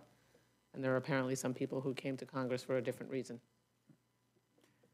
Mr. Clyde, I saw you tweeted out a statement that, I don't want to misstate your words, but something to the effect of you're fighting to the end to push this particular amendment, this provision that you're fighting for. It's constitutional. So I assume, yeah, I hear you. So given your passion for that, I assume you're going to vote against the rule when this amendment is excluded? How I vote, you'll find out when I vote, okay? But I'll tell you this, that my amendment would certainly make the bill much better. Well, but do you realize your amendment's not getting ruled in order? I mean, that's not, you don't actually think that it is getting ruled in order? We shall see. Well, I mean, I hope you'll stick around. So, because you've testified before this committee before, so I mean, I know you understand this. We're going to finish here in just about 5 minutes. That's fine. And then as the members depart the room, the chairwoman is going to call up the rule. There are going to be no amendments to this bill. So this is kind of theater here. Unless you're willing to vote against the rule tomorrow in 9 hours, I guess, if you feel so passionate about this amendment, you said it's constitutional. It is. You clearly are impassioned Well, about if you it. don't ask, the answer is no. What was that? If you don't ask, the answer is no. But you know the answer is no. Chairwoman, are you going to rule Mr. Clyde's amendment in order? Am I mistaken on this? Is that, I thought this was a closed rule. Just like Mr. Clyde said, you'll have to wait and see. So I guess in 7 minutes, we all will find out, lo and behold, that your amendment and all the other amendments that have been submitted are not going to be entertained. And I guess I would just say, Mr. Clyde, if you feel this passionate about it, because some of your other colleagues, Mr. Massey, for example, are very passionate about particulars with respect to this bill and willing to vote against the rule to ultimately ensure that his worldview is reflected. So insofar as you believe this is, a sacrosanct constitutional principle, as you've described, I would think that you'd vote against the rule. But in any event, I hope you'll stick around for a couple minutes for the chairwoman to announce that your amendment has not been made in order. But Mr. Moran, Yeah, I just want to reemphasize a point that Mr. Neguse is making. It's not just up to this committee. You have some power over this process. You can vote to block your own amendment, or you can vote against the rule that blocks your own amendment. And maybe Mr. Clyde knows something we don't know. After all, this is not a bill, his amendment is not about feeding hungry children or making sure people have health care or making sure people have access to monies to be able to get a good education. This is about restoring a guns constitutional and gun right. silencers and gun store owners making more money. So maybe that's more in line with what they might make in order. But in any event, you do have power over this. I'd like to jump. So I thank the ranking member. Well, thank you for acknowledging that Republicans have power over it. Yeah, I think he's, in any event, we've belabored the point. As I said, I hope you and all the members will stick around for a couple minutes so that you can tweet out that your amendment that you fought so vigorously for here was not ruled in order, which we all knew was going to be the case. But in any event, I yield back. Thank you, Mr. Neguse. Mr. Scott. Yes, ma'am. Mr. Clyde, they're great at trolling. I'm glad you're smart enough not to take the bait that they try to wave in front of everybody where they, do these things. But I want to, many of us don't believe that any of the things that you talk about would be available to anybody in America without the Second Amendment. Right. And I know historically, before you ever became a member of Congress, the government illegally seized your assets. Right. And there's actually a law written that has your name on it. That's That correct. Doug Collins Right. wrote that went through the House, the Senate, was signed by the president because of the way you were treated by the federal government. That's correct? That's correct. And everyone here who was around in 2019 voted for it. So thank you very much. Because of the way Mr. Clyde was treated by abusive individuals in the federal government. If I did a Google search or an eBay search for solvent trap right now, what would it bring up, Mr. Clyde? Well, it would bring up something that screws onto the end of a rifle where you can clean a rifle with it, and it traps the solvent that drains out of the barrel of a rifle. And maybe it could hold a Napa 4003 or a Wix 24003. Perhaps. Not not legally, but if I wanted to use something to suppress the sound of a rifle in a crime, if I was going to commit a criminal act, that would do it, wouldn't it?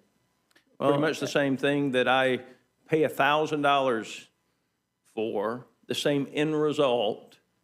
If I go to a gun store, I go through the process with tax stamp and everything else, I'm gonna have somewhere between $800 and $1,000 and a good suppressor. I can do it for $50 right now. Not legally. Correct, not legally, not legally. But you can still make your own suppressor legally. It's called an ATF Form 1.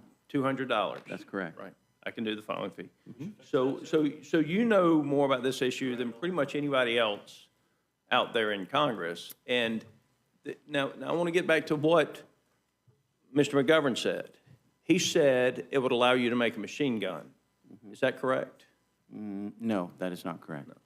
It doesn't say anything about select fire weapons. No, this amendment has nothing to do with select fire firearms. That's right. And that is, I want to make that very clear. This is not about, this has absolutely nothing to do with machine guns. It does not allow anybody to manufacture a machine gun, which requires a certain license. That's correct. Through the ATF to actually manufacture the license, manufacture the weapon, not just own it. If you've got anything else you want to say, Mr. Clyde, I'll give you the 2 minutes I got left, and then again, if you're still here watching this on TV, I appreciate it, but just understand this. If you're disabled, you're exempt from any of the changes that are made to Medicaid and SNAP. So, I would like to add something, because the whole point here is that the registration scheme of the federal government is a registration of the tax, okay? They're inseparable, the two are. And there's a decision by the Fifth Circuit, all right? I believe it was in 2000. It says, following Szynski versus the United States, which was 1937, numerous courts have held that the registration provisions of the NFA, including 5861 Delta, are permissible incidents to the legislative taxing power because registration facilitates the collection of taxes on the making and transfer of firearms. That's the Fifth Circuit Court. So it's registration and the taxation are inseparably linked. When you get rid of the taxation, you must get rid of the registration. It goes on to say the test of validity is whether on its face the tax operates as a revenue-generating measure, and the attendant regulations are in aid of a revenue purpose. That's section 5861 Delta. Making possession of an unregistered weapon unlawful is part of the web of regulations aiding enforcement of the transfer tax provision. 5811. Mr. Clyde, I've got 27 seconds. I just want to make this final point. The parliamentarian does play politics from time to time. They did that in the, what did y'all call the horrible thing y'all did, the American Rescue Plan and the Inflation Reduction Act, when they allowed the Democrats to specify an old definition of socially disadvantaged farmers, and by allowing the Democrats to use the non-current definition of socially disadvantaged farmers, which did include women, it allowed the Democrats to exclude all white people from eligibility for the payments through their two pieces of legislation. The federal courts overturned that. The parliamentarian played politics with it. And with that, Madam Chair, my time's expired. And Thank you, Mr. Scott. Ms. Leisure-Fernandez. I'll begin by yielding time to the ranking member. Two things. One is if you don't believe this violates the Byrd rule, then you can put it back in. You're on the Rules Committee, you can do that. Secondly, you know, it just blows my mind that there's more passion and energy when it comes to talking about guns than about making sure people with cancer have access to health care. That tells you all you need to know about the difference between Republicans and Democrats on this. I thank the gentlelady, and I yield back. Thank you. And I'd also point out that Democrats, you know, what we see a lot is the treat no, but vote yes, right? That you have these convictions. You know, John Lewis had a conviction about civil rights, and he was willing to cross the bridge knowing he was going to get beat up, right? You have the ability, you don't even have to do that. You can just say, my amendment's not in order, this is a constitutional issue, I am voting no on this rule. It's not even that hard, right? And that is what, it's not a bait, it's an obligation and it's a power we have. The vote is our power. And the vote is supposed to be our power exercised on behalf of the people we represent. And I wanted to ask Representative Frost a question about what we're hearing here. Because I think it's important to bring the other perspective of what is it like to have been a victim and to have lived through and counseled and worked with so many other victims of gun violence, because they never acknowledge the number of people who are killed on a daily basis, on an hourly basis, utilizing guns often secured by those who should not be holding them. Yeah, I mean, you know, I got involved in politics when I was 15 years old because I didn't want to get shot in my school.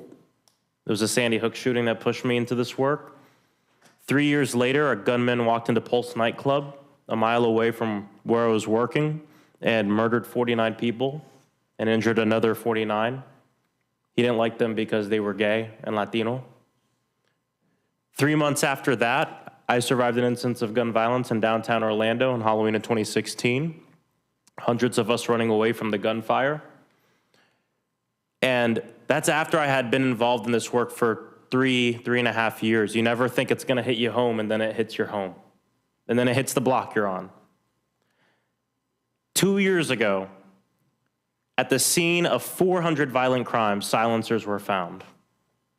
I just think it's despicable that the gun industry, the gun lobby, wants to push forth amendments like this that would result in more people dying just so they can sell more guns. No one on the Democratic side is advocating for anything crazy or radical. We want common sense gun reform that most Democrats, most Republicans, and most NRA members want.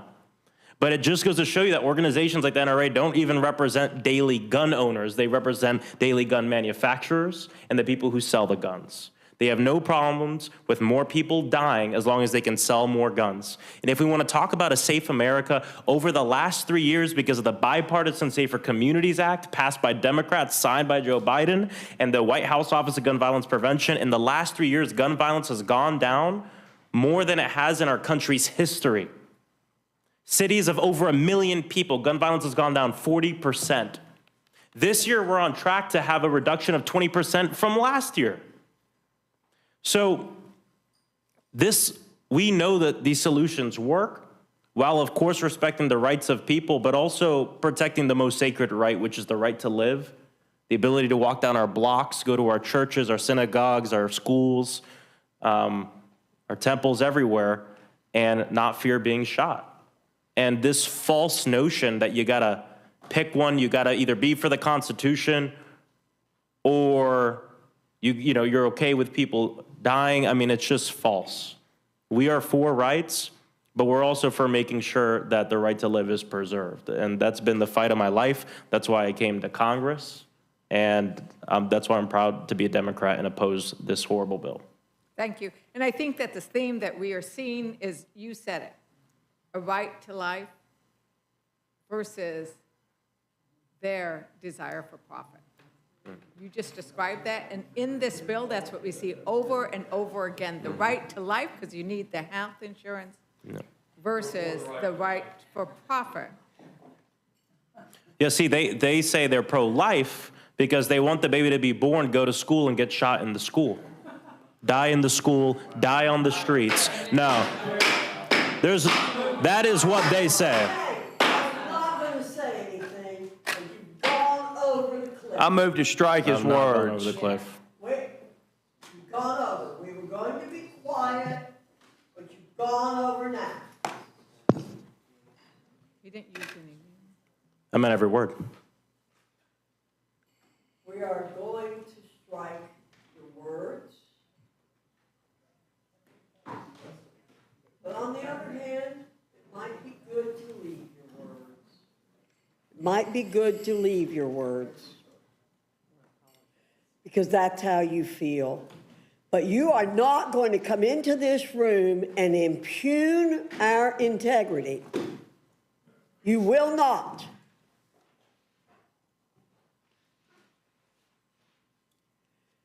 We are pro-life people from conception to natural death. Most of us are. And don't you come in here and say, we want to preserve life so people can get shot. That's what I've seen.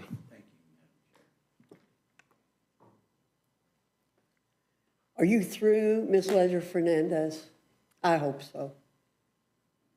Well, Madam Chair, I want to thank all of our witnesses for coming in and laying out the distinct perspectives and approaches between how we believe this bill will affect Americans, their ability to get health insurance, which is essential to their ability to both live a healthy life and to continue to live.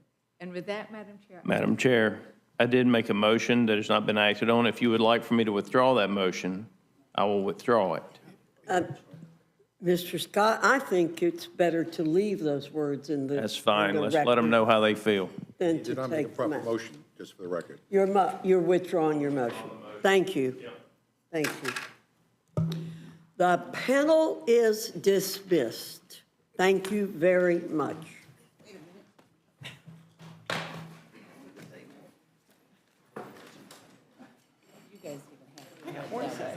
By the way, I might remind my Democrat colleagues of Proverbs 13:5. Democratic colleagues. What does it say? Of Proverbs 13:5, and you can add 14:5 to that too.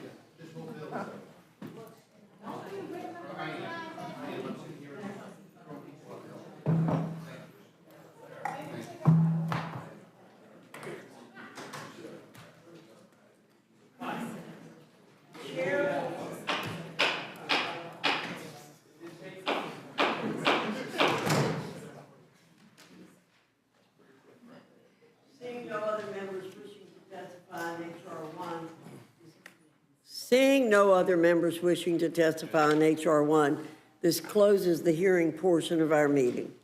The chair will be in the receipt of a motion from the gentleman from Virginia, Mr. Griffith. Madam Chair, I move the committee grant a rule providing for the consideration of Senate Amendment to H.R. 1. The rule makes an order of motion offered by the chair of the Committee on the Budget or his designee that the House concur in the Senate Amendment to H.R. 1. The rule waives all points of order against consideration of the motion and the Senate Amendment. The rule provides that the Senate Amendment and the motion shall be considered as read. Finally, the rule provides 1 hour of debate on the motion equally divided among and controlled by the chair and ranking member of the Committee on the Budget or their respective designees, and the chair and ranking minority member of the Committee on Ways and Means or their respective designees.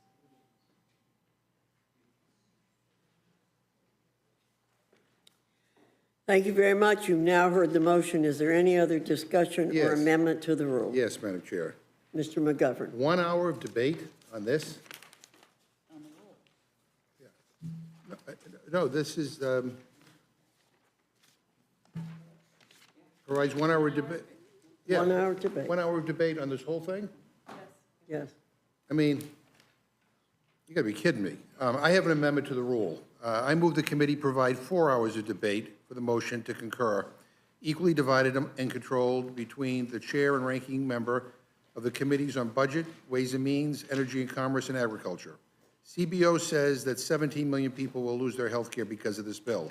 Shouldn't Energy and Commerce get at least an hour to debate that massively consequential policy on the floor? Millions of people will lose food support due to the SNAP cuts, and you can't spare an hour for the Agriculture Committee to discuss the ramifications of those cuts? The bill has trillions of dollars in tax cuts, but you aren't giving an hour for Ways and Means to discuss them on the House floor, not to mention all the other provisions in this bill on everything from immigration to Alaskan whaling to professional gambling to coal subsidies. I don't know about you, but my office is buried in requests from members who want to debate this bill on the floor, and we're having to turn lots of them away.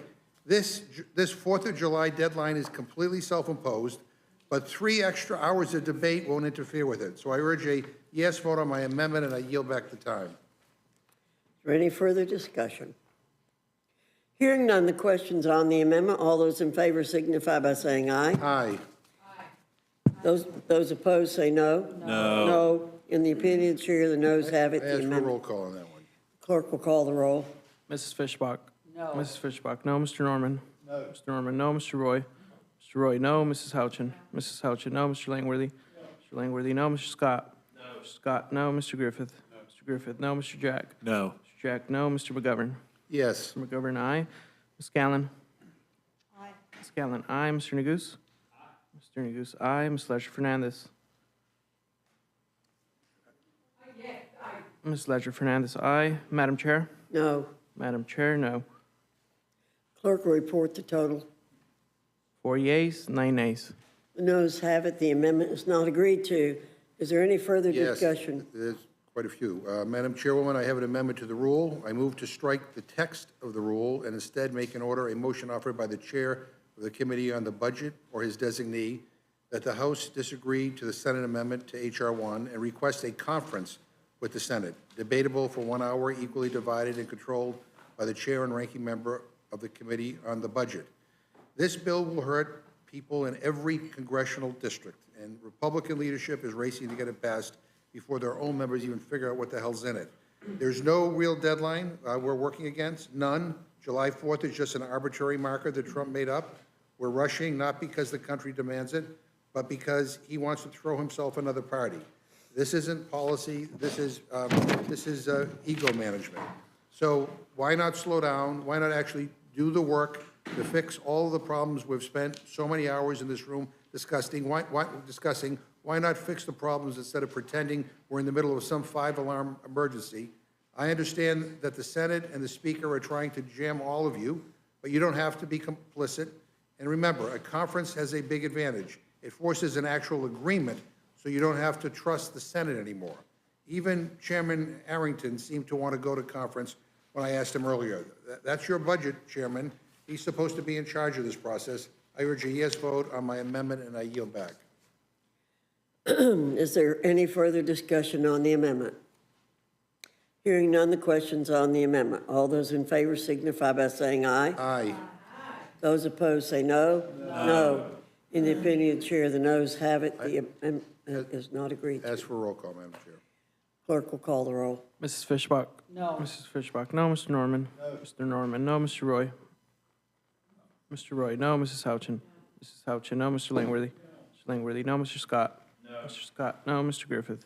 Mr. Griffith, no. Mr. Jack? No. Mr. Jack, no. Mr. McGovern? Aye. Mr. McGovern, aye. Ms. Gallen? Aye. Ms. Gallen, aye. Mr. Neguse? Mr. Neguse, aye. Ms. Ledger Fernandez? Aye. Ms. Ledger Fernandez, aye. Madam Chair? No. Madam Chair, no.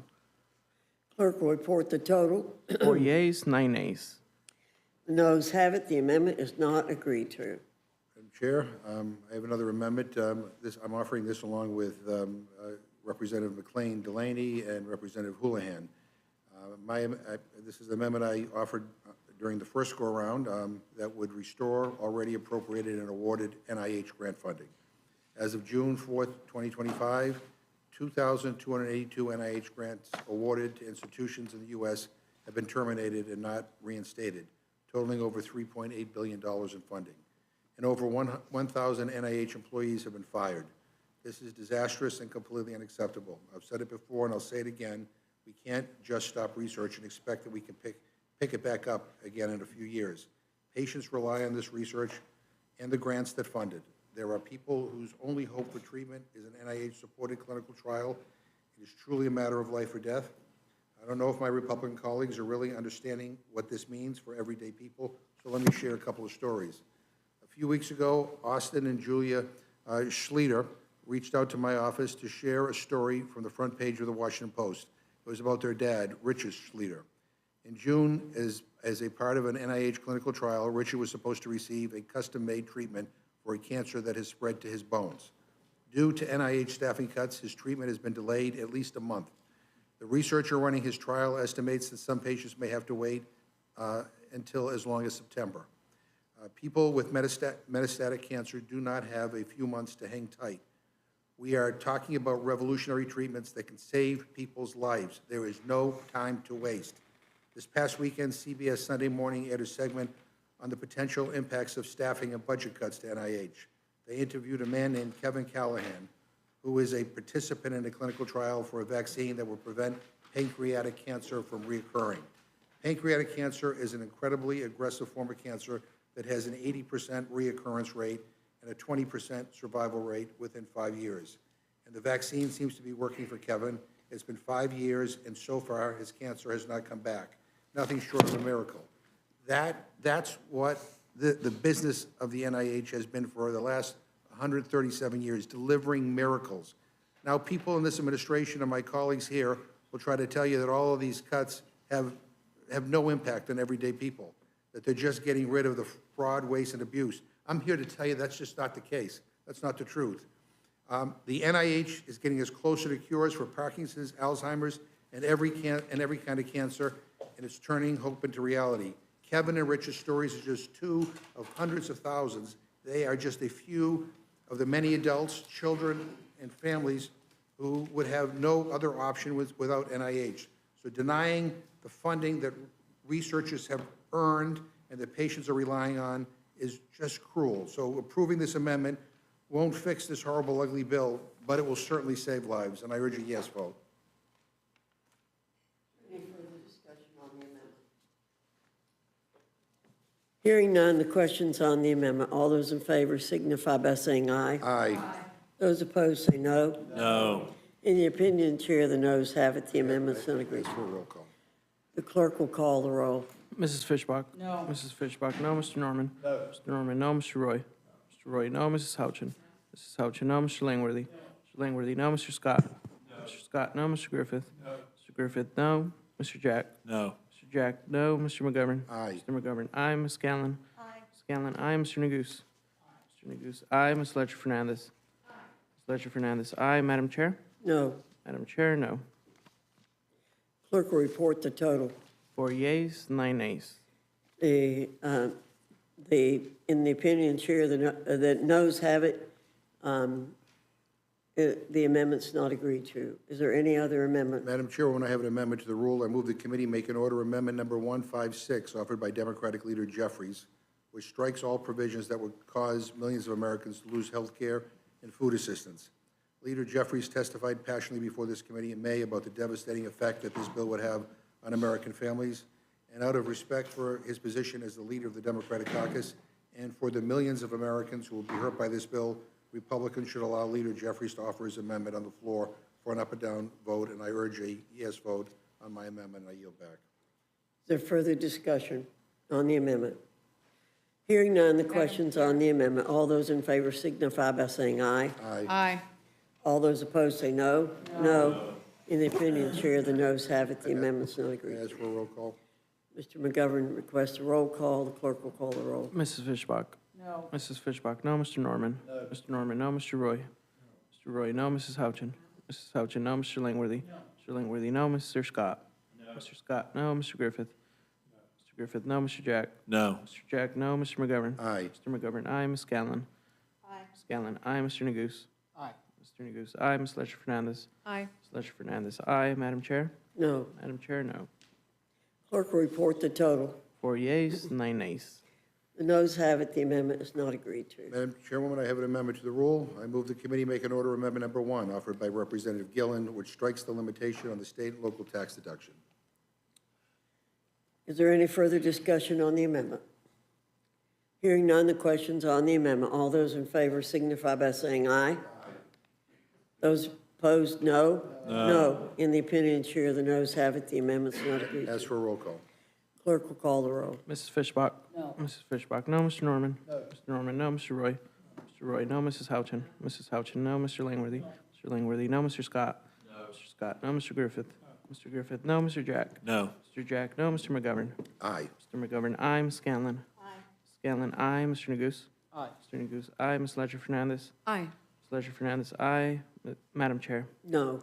Madam Chair, no. Clerk will report the total. 4 yeas, 9 nays. The noes have it. The amendment is not agreed to. Are there other amendments? I have an amendment to the rule. I move the committee make an order amendment number 13 offered by Representative Sykes, which strikes the Medicaid cuts that are contained in the bill. President Trump has repeatedly stated that he would not cut Medicaid benefits, including when this bill came before the House, and he reportedly told congressional Republicans to not, quote, not F with Medicaid, end quote, but roughly 17 million Americans will be kicked off of Medicaid because of this bill. So this amendment would align the bill text with the President's stated desire not to cut Medicaid. I urge a yes vote. Is there further discussion on the amendment? Madam Chair.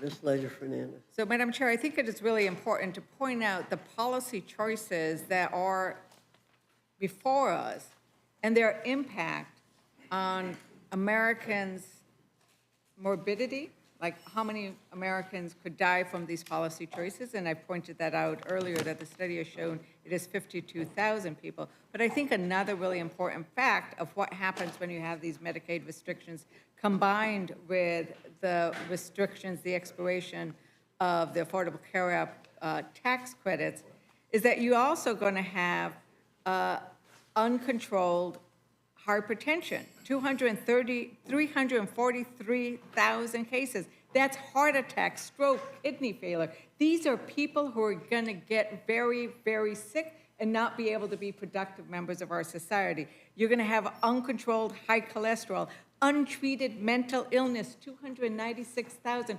300,000 people will not get assistance, health care for their mental illness, untreated substance use disorder, excess cases of uncontrolled diabetes, 288,000 people. These are diseases that you know. Everybody around this dais knows somebody who has suffered from those. My brother just died from a heart attack. And these are the kinds of things that when you don't have health insurance, you do not get care for, and people die or they are severely disabled from it. And so it is not an attack on impugning anybody's integrity. It is the fact that people will get sick and people will die because they don't have access to health care. And for that, I support the amendment. Is there any further discussion on the amendment? Hearing none, the question's on the amendment. All those in favor signify by saying aye. Aye. Aye. Those opposed say no. No. No. In the opinion of the chair, the noes have it. As for The roll call. amendment's not agreed to. Mr. McGovern requests a roll call. The clerk will call the roll. Mrs. Fishbach? No. Mrs. Fishbach, no. Mr. Norman? No. Mr. Norman, no. Mr. Roy? Mr. Roy, no. Mrs. Houchin? Mrs. Houchin, no. Mr. Langworthy? Mr. Langworthy, no. Mr. Scott? No. Mr. Scott, no. Mr. Griffith? Mr. Griffith, no. Mr. Jack? No. Mr. Jack, no. Mr. McGovern? Aye. Mr. McGovern, aye. Ms. Scanlon? Aye. Scanlon, aye. Mr. Neguse? Aye. Mr. Neguse, aye. Ms. Leger-Fernandez? Aye. Ms. Leger-Fernandez, aye. Madam Chair? No. Madam Chair, no. Clerk will report the total. 4 yeas, 9 nays. The noes have it. The amendment is not agreed to. Madam Chair, I have an amendment to the rule.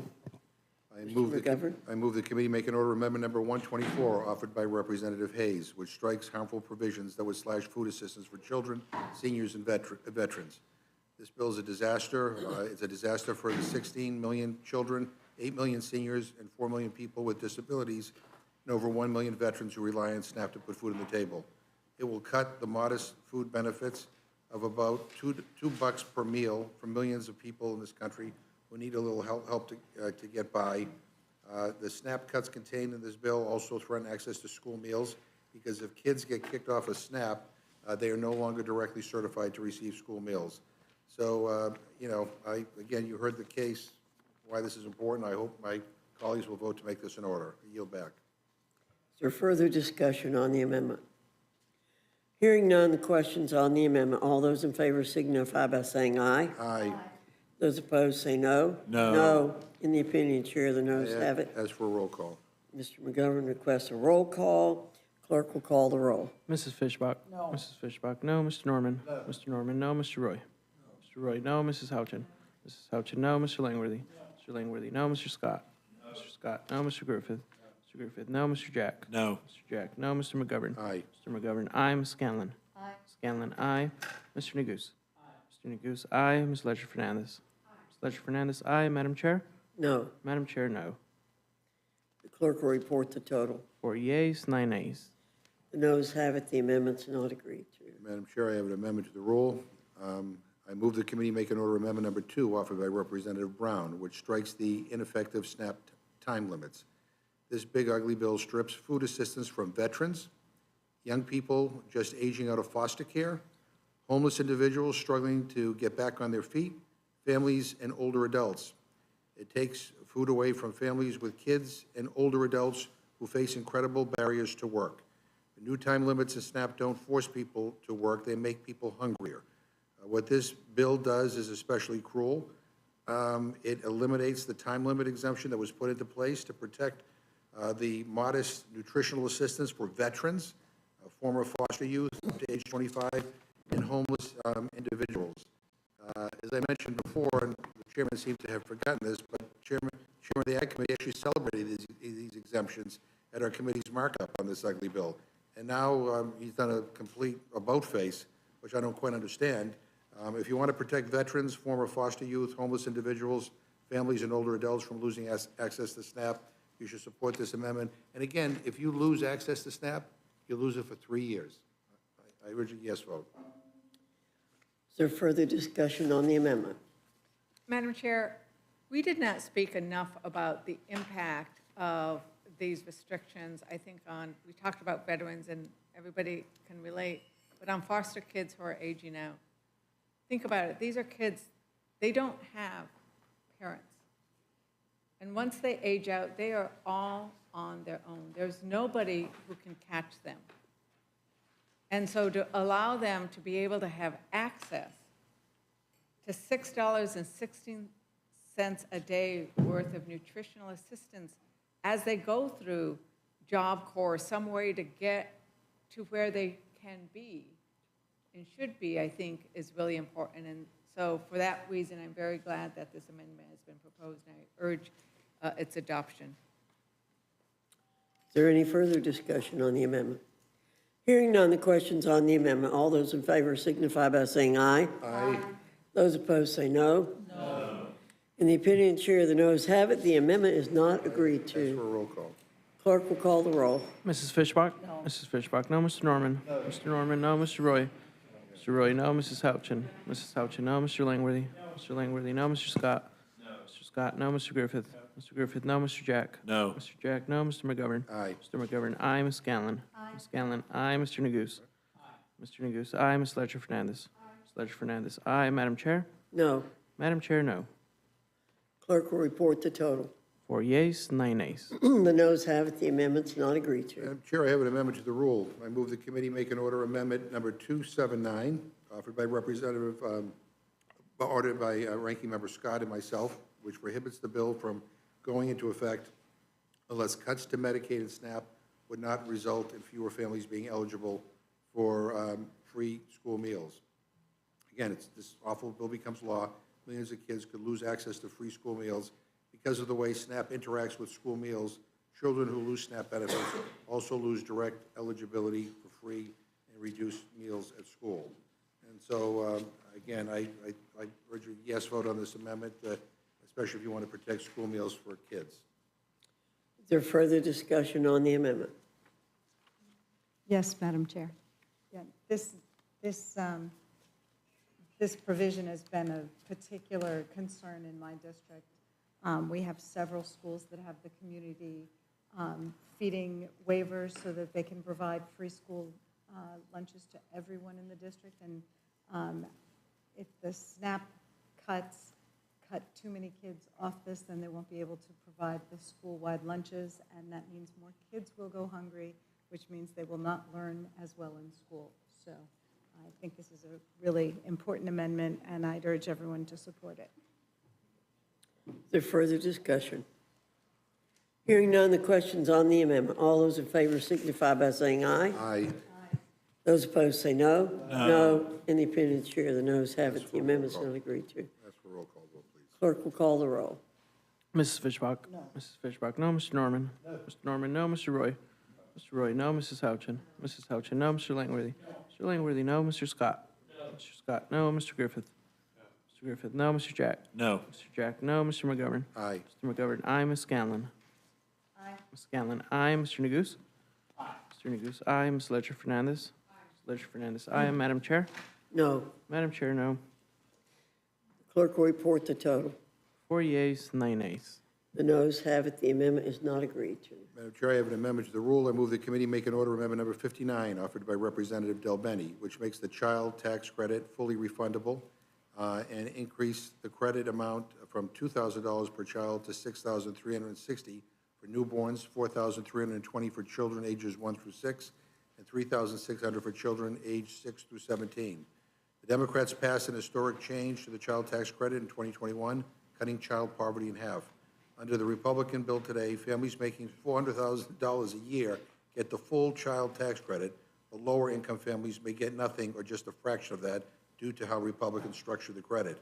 The official nonpartisan Joint Committee on Taxation estimated that next year, if the Republican bill were to pass, 17 million children who are American citizens would be blocked from getting the full value of the child tax credit.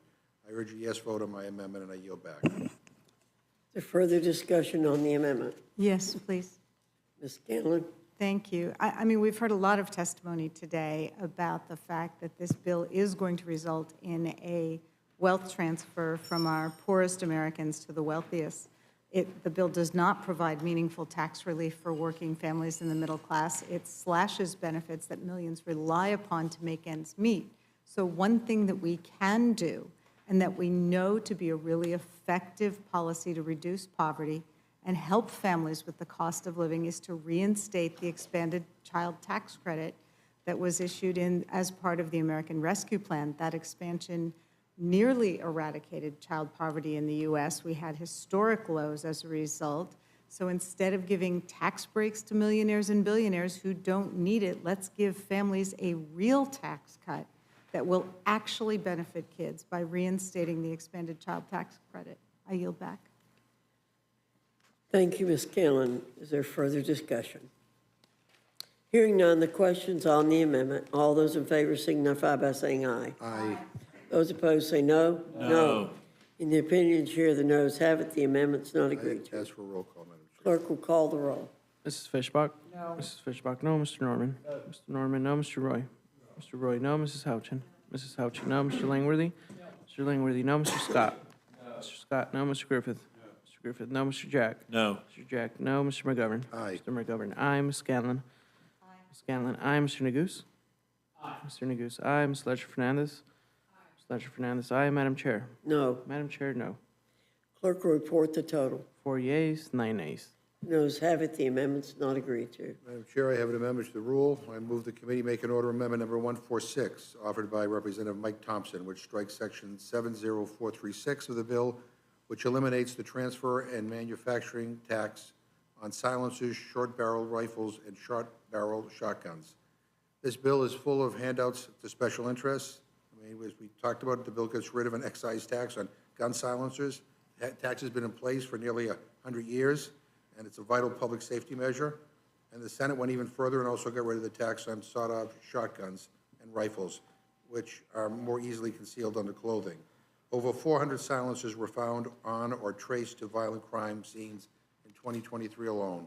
This will cost the American taxpayer nearly $2 billion and is a brazen attempt to make it easier to commit violent crimes and get away with it. I mean, we're talking about cost savings, and you're adding $2 billion to the deficit and the debt by eliminating this tax, and you're cutting food, from SNAP for families. I mean, anyway, I urge a yes vote on this, and I, hope we'll make it in order. Is there further discussion on the amendment? Hearing none, the Madam question's Chair, I on would the just say, amendment. if there were that many suppressors found, they were probably homemade suppressors and not those that were actually manufactured from somebody that is actually licensed to manufacture suppressor. Thank you, Mr. Scott. The question is on the amendment. All those in favor signify by saying aye. Aye. Those opposed say no. No. In the opinion of the chair, the noes have it. The amendment is not agreed to. For a roll call on that one. The clerk will call the roll. Mrs. Fishbach? No. Mrs. Fishbach, no. Mr. Norman? No. Mr. Norman, no. Mr. Roy? No. Mr. Roy, no. Mrs. Houchin? Mrs. Houchin, no. Mr. Langworthy? Mr. Langworthy, no. Mr. Scott? No. Mr. Scott, no. Mr. Griffith? Mr. Griffith, no. Mr. Jack? No. Mr. Jack, no. Mr. McGovern? Aye. Mr. McGovern, aye. Ms. Scanlon? Aye. Ms. Scanlon, aye. Mr. Neguse? Aye. Mr. Neguse, aye. Ms. Ledger Fernandez. Ms. Ledger Fernandez, aye. Madam Chair? No. Madam Chair, no. Clerk will report the total. 4 yeas, 9 nays. The noes have it, the amendment's not agreed to. Madam Chair, I have an amendment to the rule. I move the committee make an order, amendment number 102, offered by Representative Chu, which prevents federal contributions to Trump accounts for children of taxpayers who earn at least $1 million. I mean, this is, her amendment would place a very modest guardrail around the Trump accounts proposed in this bill. Again, I think this is the right thing to do, and I would urge a yes vote. Is there further discussion on the amendment? Hearing none, the question is on the amendment. All those in favor signify by saying aye. Aye. All those opposed say no. No. In the opinion of the chair, the noes have it, the amendment's not agreed As for a to. roll call. Clerk will call the roll. Mrs. Fishbach? No. Mrs. Fishbach, no. Mr. Norman? No. Mr. Norman, no. Mr. Roy? Mr. Roy, no. Mrs. Houchin? Mrs. Houchin, no. Mr. Langworthy? Mr. Langworthy, no. Mr. Scott? No. Mr. Scott, no. Mr. Griffith? No. Mr. Griffith, no. Mr. Jack? No. Mr. Jack, no. Mr. McGovern? Aye. Mr. McGovern, aye. Ms. Scanlon? Aye. Ms. Scanlon, aye. Mr. Neguse? Aye. Mr. Neguse, aye. Ms. Ledger Fernandez? Aye. Ms. Ledger Fernandez, aye. Madam Chair? No. Madam Chair, no. Clerk will report the total. 4 yeas, 9 nays. The noes have it, the amendment's not agreed to. Madam Chair, I have an amendment to the rule. I move the committee make an order, amendment number 42, offered by Representative Doggett, which reduces the cost of the bill by about half by ensuring only the 98% of taxpayers earning $400,000 or less each year receive a tax break, and the 2% of taxpayers earning over $400,000 do not receive any new tax breaks. And again, if Republicans want to put their money where their mouth is and provide tax relief for working families, not millionaires or billionaires, they should support this amendment. And you know, again, this alone would save the American taxpayers trillions of dollars, and I urge a yes vote on my amendment.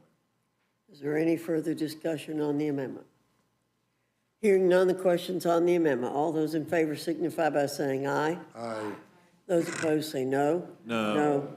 In the opinion of the chair, the noes have it, the amendment's not agreed to. Madam Chair, I have an amendment to the rule. I move the committee make an order, amendment number 83, offered by Representative Chu, which ensures that no one earning more than $10 million per year receives a tax cut.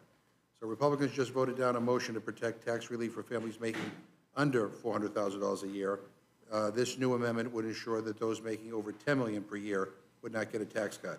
Under this bill, people making over $1 million a year will get an average of $96,000 tax cut compared to those making less than $50,000 who will get less than $1 per day. And so the question is, do you want to spend hundreds of billions of dollars on tax giveaways to those making over $10 million a year?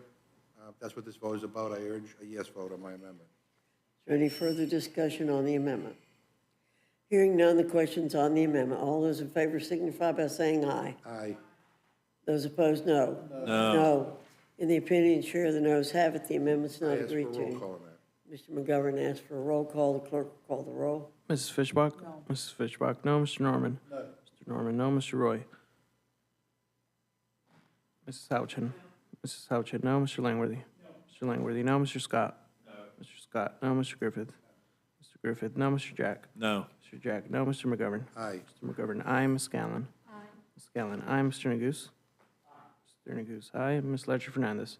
Aye. Ms. Ledger Fernandez, aye. Madam Chair? No. Madam Chair, no. Clerk will report the total. 4 yeas, 8 nays. Madam Chair, The noes have it, the amendment is not agreed to. I have an amendment to the rule. I move the committee make an order, amendment number 304, offered by Representative Gomez, which establishes a 39.6% tax bracket for income over $1 billion. Okay, so for those following along at home, Republicans have voted down our amendment to limit tax cuts to those making under $400,000 per year. And they blocked another amendment to ensure people making over $10 million a year won't get a tax cut. So we'll see how this goes. This amendment would block Republicans from giving another tax cut to Americans making over $1 billion per year in income. That's $1 billion with a B. Republicans are kicking millions of Americans off their health care and SNAP benefits in order to finance tax cuts for,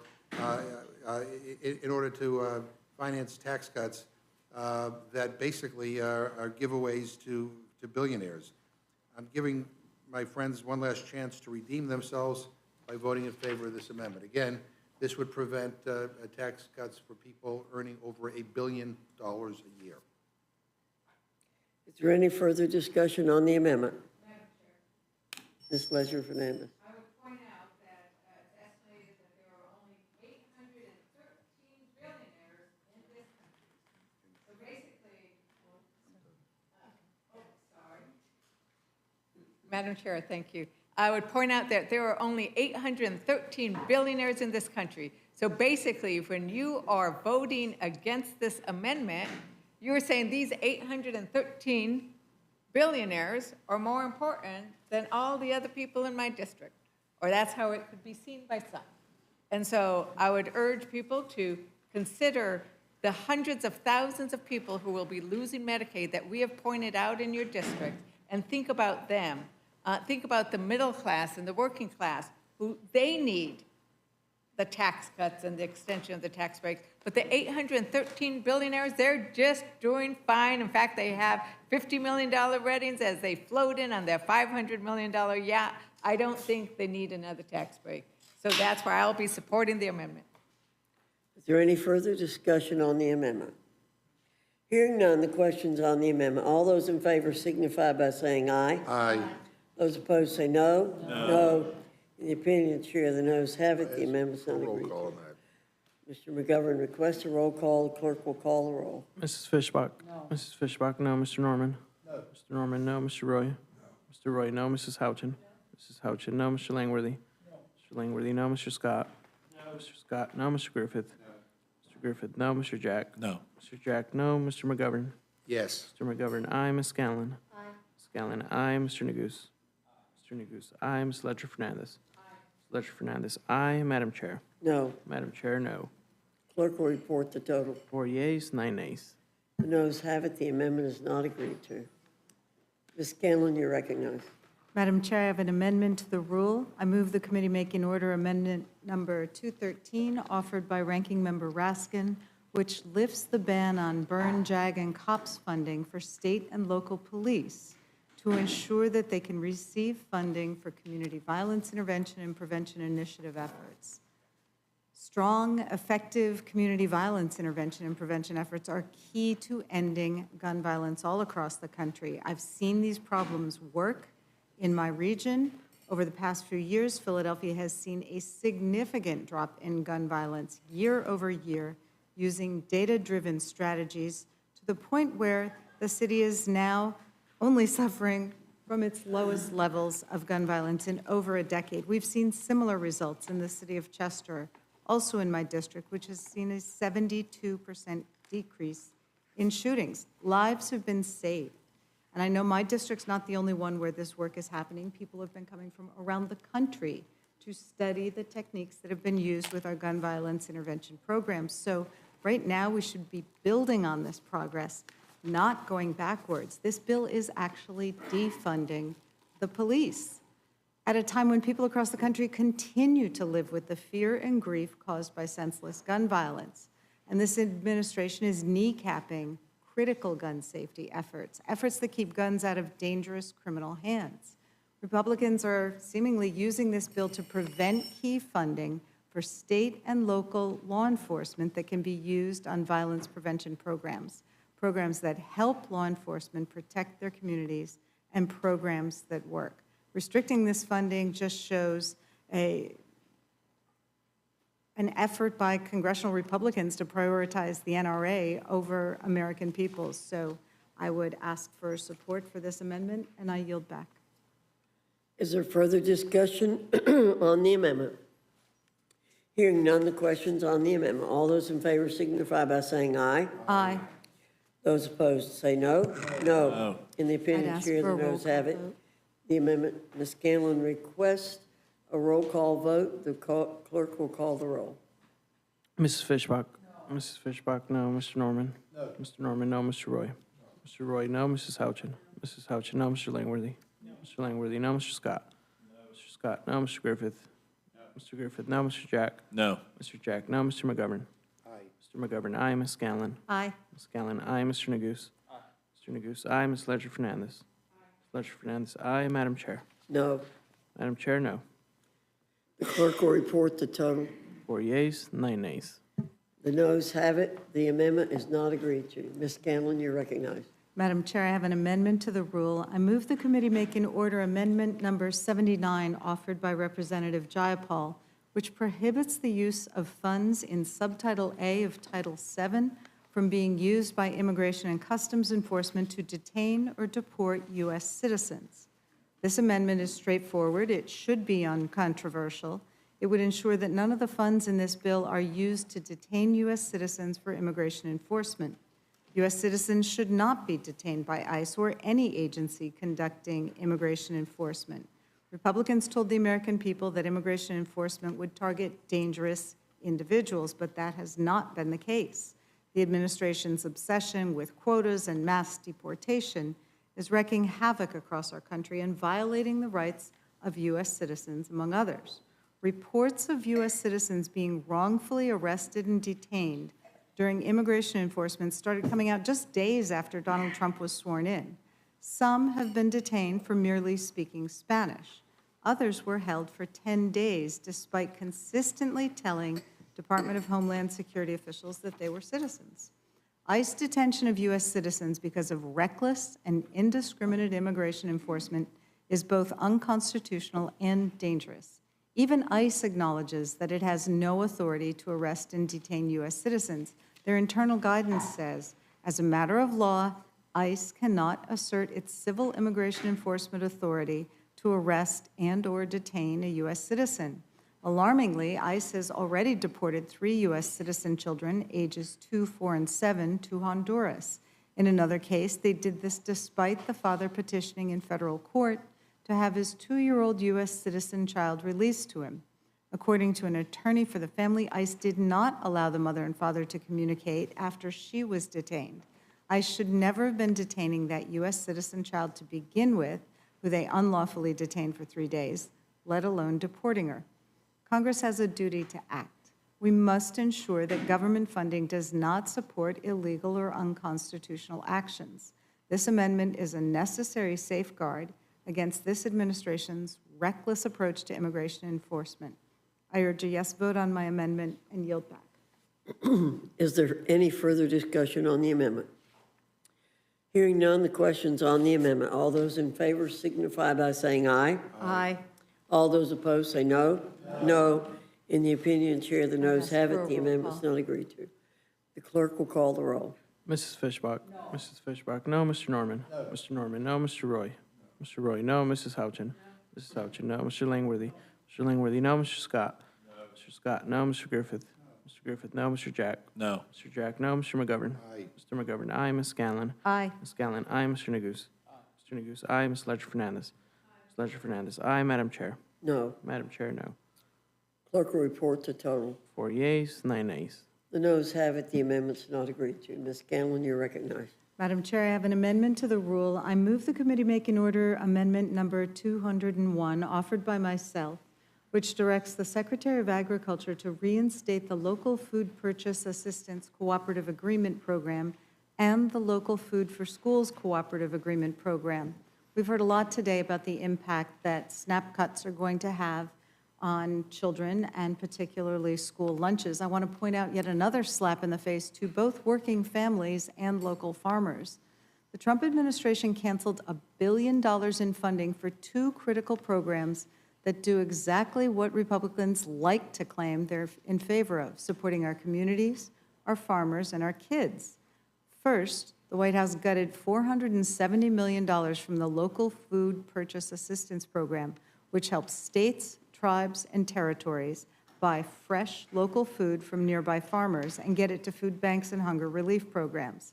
This isn't a case of waste, fraud, and abuse. It's real food from real farmers going to real people in need. Then the administration went after the Local Food for Schools program, which helps schools buy healthy local food for school meals from small and underserved producers. Cutting this program hurts both kids and farmers. Let's be clear, this wasn't about saving money. It was about pushing an agenda that leaves families hungry and small farmers behind. That's why I've introduced this amendment to reinstate these critical programs, because the health of our children and the strength of our local food systems should not be up for grabs. I yield back. Is there further discussion on the amendment? Hearing none. The question is on the amendment. All those in favor signify by saying aye. Aye. Those opposed say no. No. In the opinion of the chair, the I'd noes ask for have a it. roll call. Ms. Scanlon requests a recorded vote. The clerk will call the roll. Mrs. Fishbach? No. Mrs. Fishbach, no. Mr. Norman? Mr. Norman, no. Mr. Roy? Mr. Roy, no. Mrs. Houchin? Mrs. Houchin, no. Mr. Langworthy? Mr. Langworthy, no. Mr. Scott? Mr. Scott, no. Mr. Griffith? Mr. Griffith, no. Mr. Jack? No. Mr. Jack, no. Mr. McGovern? Mr. McGovern, aye. Ms. Scanlon? Aye. Ms. Scanlon, aye. Mr. Neguse? Mr. Neguse, aye. Ms. Ledger Fernandez? Ms. Ledger Fernandez, aye. Madam Chair? No. Madam Chair, no. Clerk will report the total. 4 yeas, 9 nays. The noes have it. The amendment is not agreed to. Ms. Scanlon? Madam Chair, I have an amendment to the rule. I move the committee make in order amendment number 210 offered by myself, which prohibits funds from Title 10, Subtitle A from being used to implement or defend Executive Order 14160 entitled Protecting the Meaning and Value of American Citizenship. Thus far, 4 district courts and 3 courts of appeal have all found President Trump's executive order trying to end birthright citizenship to be a clear violation of the 14th Amendment, because for more than a century, there have been few legal questions as open and shut as whether being born in the United States makes someone a U.S. citizen. And to suggest otherwise is nothing but an un-American attempt to rewrite both our history and our Constitution. Now this president and some of his allies are claiming victory because Trump's Supreme Court refused to confront the merits of this attempt to undo birthright citizenship. But the legal challenges are not over, and the blatant unconstitutionality of this executive order remains exactly the same. So my amendment would make clear that no funds in this bill can be used to enact or defend the Trump administration's unconstitutional effort to end birthright citizenship. I yield back. Is there any further discussion on the amendment? Hearing none, the question's on the amendment. All those in favor signify by saying aye. Aye. All those opposed say no. No. No. In the opinion of the chair, the noes have it. Ms. Scanlon requests a recorded vote. The clerk will call the roll. Mrs. Fishbach? No. Mrs. Fishbach, no. Mr. Norman? Mr. Norman, no. Mr. Roy? Mr. Roy, no. Mrs. Houchin? Mrs. Houchin, no. Mr. Langworthy? Mr. Langworthy, no. Mr. Scott? Mr. Scott, no. Mr. Griffith? Mr. Griffith, no. Mr. Jack? No. Mr. Jack, no. Mr. McGovern? Mr. McGovern, aye. Ms. Scanlon? Aye. Ms. Scanlon, aye. Mr. Neguse? Mr. Neguse, aye. Ms. Ledger Fernandez? Ms. Ledger Fernandez, aye. Madam Chair? No. Madam Chair, no. The clerk will report the total. 4 yeas, 9 nays. The noes have it. The amendment's not agreed to. Ms. Scanlon? Madam Chair, I have an amendment to the rule. I move the committee make in order amendment number 187 offered by myself, which strikes the section of the bill that repeals the authorization and rescinds funding for addressing air pollution at schools. This amendment would strike a provision that cuts funding to help communities address air pollution in and near schools. It's sickening that this program is on the chopping block, a program that for a minor sum helps schools address air pollution that worsens asthma, harms brain development, and leads to more sick days. It's particularly important when so many of our public schools are decades old, sometimes centuries old, and really have serious air quality issues. In the region that I represent, 1 in 4 kids suffers from childhood asthma, so it's even more important. Our children spend nearly 1,000 hours a year at school. If their air isn't safe, their learning suffers and their health is at risk. This program is just common sense. I would hope we could agree that nothing is more important than the health of our children. So please support this amendment, protect our kids, and keep our air clean. I yield back. Thank you. Is there any further discussion on the amendment? Hearing none, the question's on the amendment. All those in favor signify by saying aye. Aye. Those opposed say no. No. In the opinion of the chair, the noes I'd have ask it. for a The roll amendment's not agreed to. The clerk will call the roll. Mrs. Fishbach? No. Mrs. Fishbach, no. Mr. Norman? Mr. Norman, no. Mr. Roy? Mr. Roy, no. Mrs. Houchin? Mrs. Houchin, no. Mr. Langworthy? Mr. Langworthy, no. Mr. Scott? Mr. Scott, no. Mr. Griffith? Mr. Griffith, no. Mr. Jack? No. Mr. Jack, no. Mr. McGovern?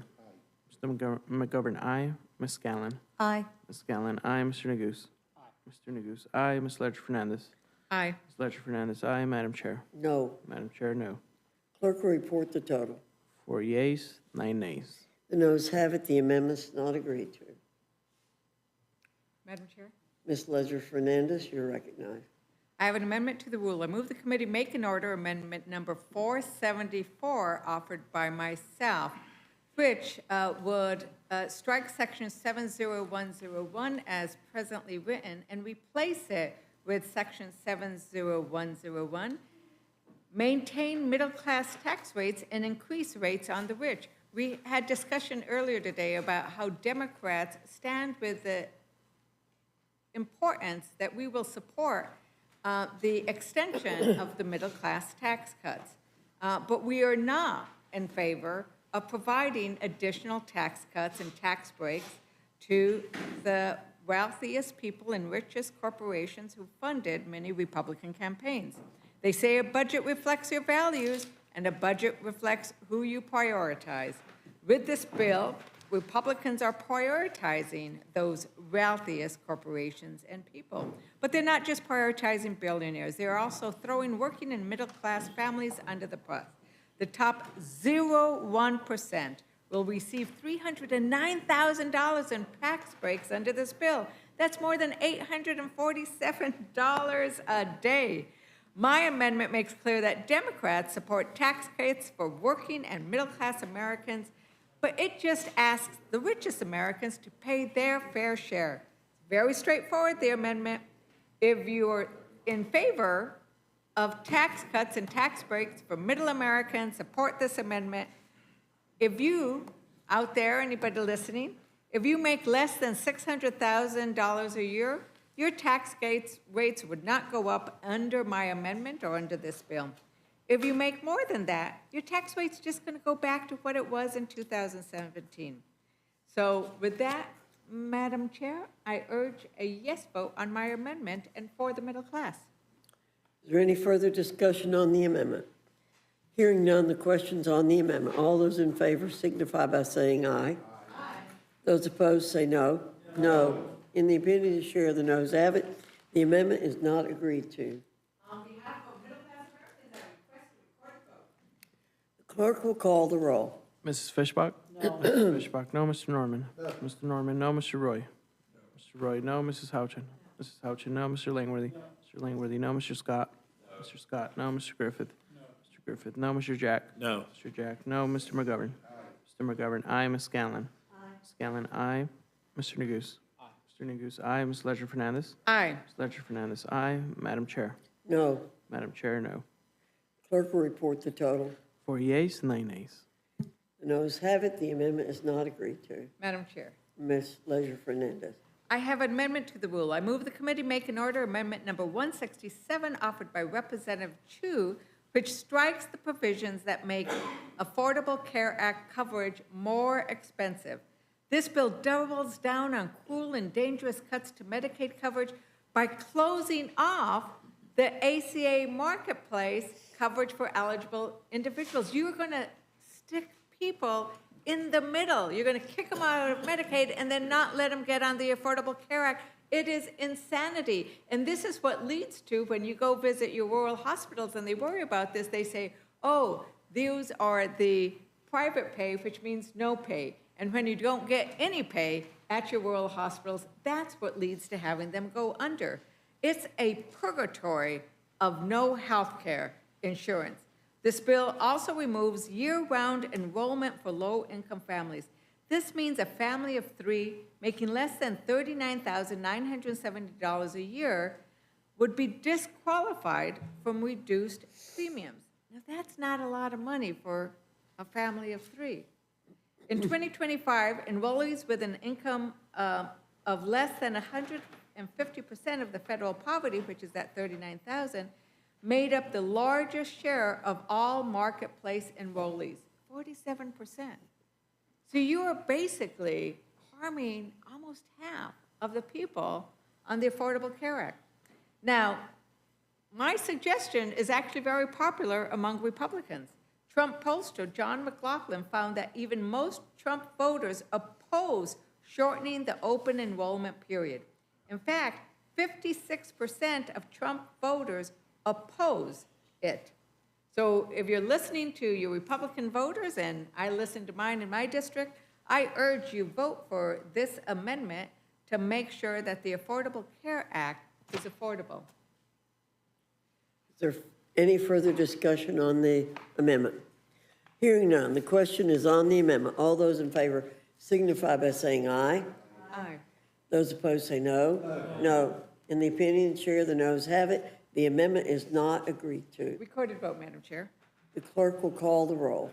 Mrs. Fishbach? No. Mrs. Fishbach, no. Mr. Norman? No. Mr. Norman, no. Mr. Roy? Mr. Roy, no. Mrs. Houchin?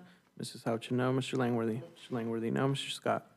Mr. Scott, no. Mr. Griffith? Mr. Griffith, no. Mr. Jack? No. Mr. Jack, no. Mr. McGovern? Mr. McGovern, aye. Ms. Scanlon? Scanlon, aye. Mr. Neguse? Mr. Neguse, aye. Ms. Ledger Fernandez? Aye. Ms. Ledger Fernandez, aye. Madam Chair? No. Madam Chair, no. Clerk will report the total. 4 yeas, 9 nays. The noes have it. The amendment is not agreed to.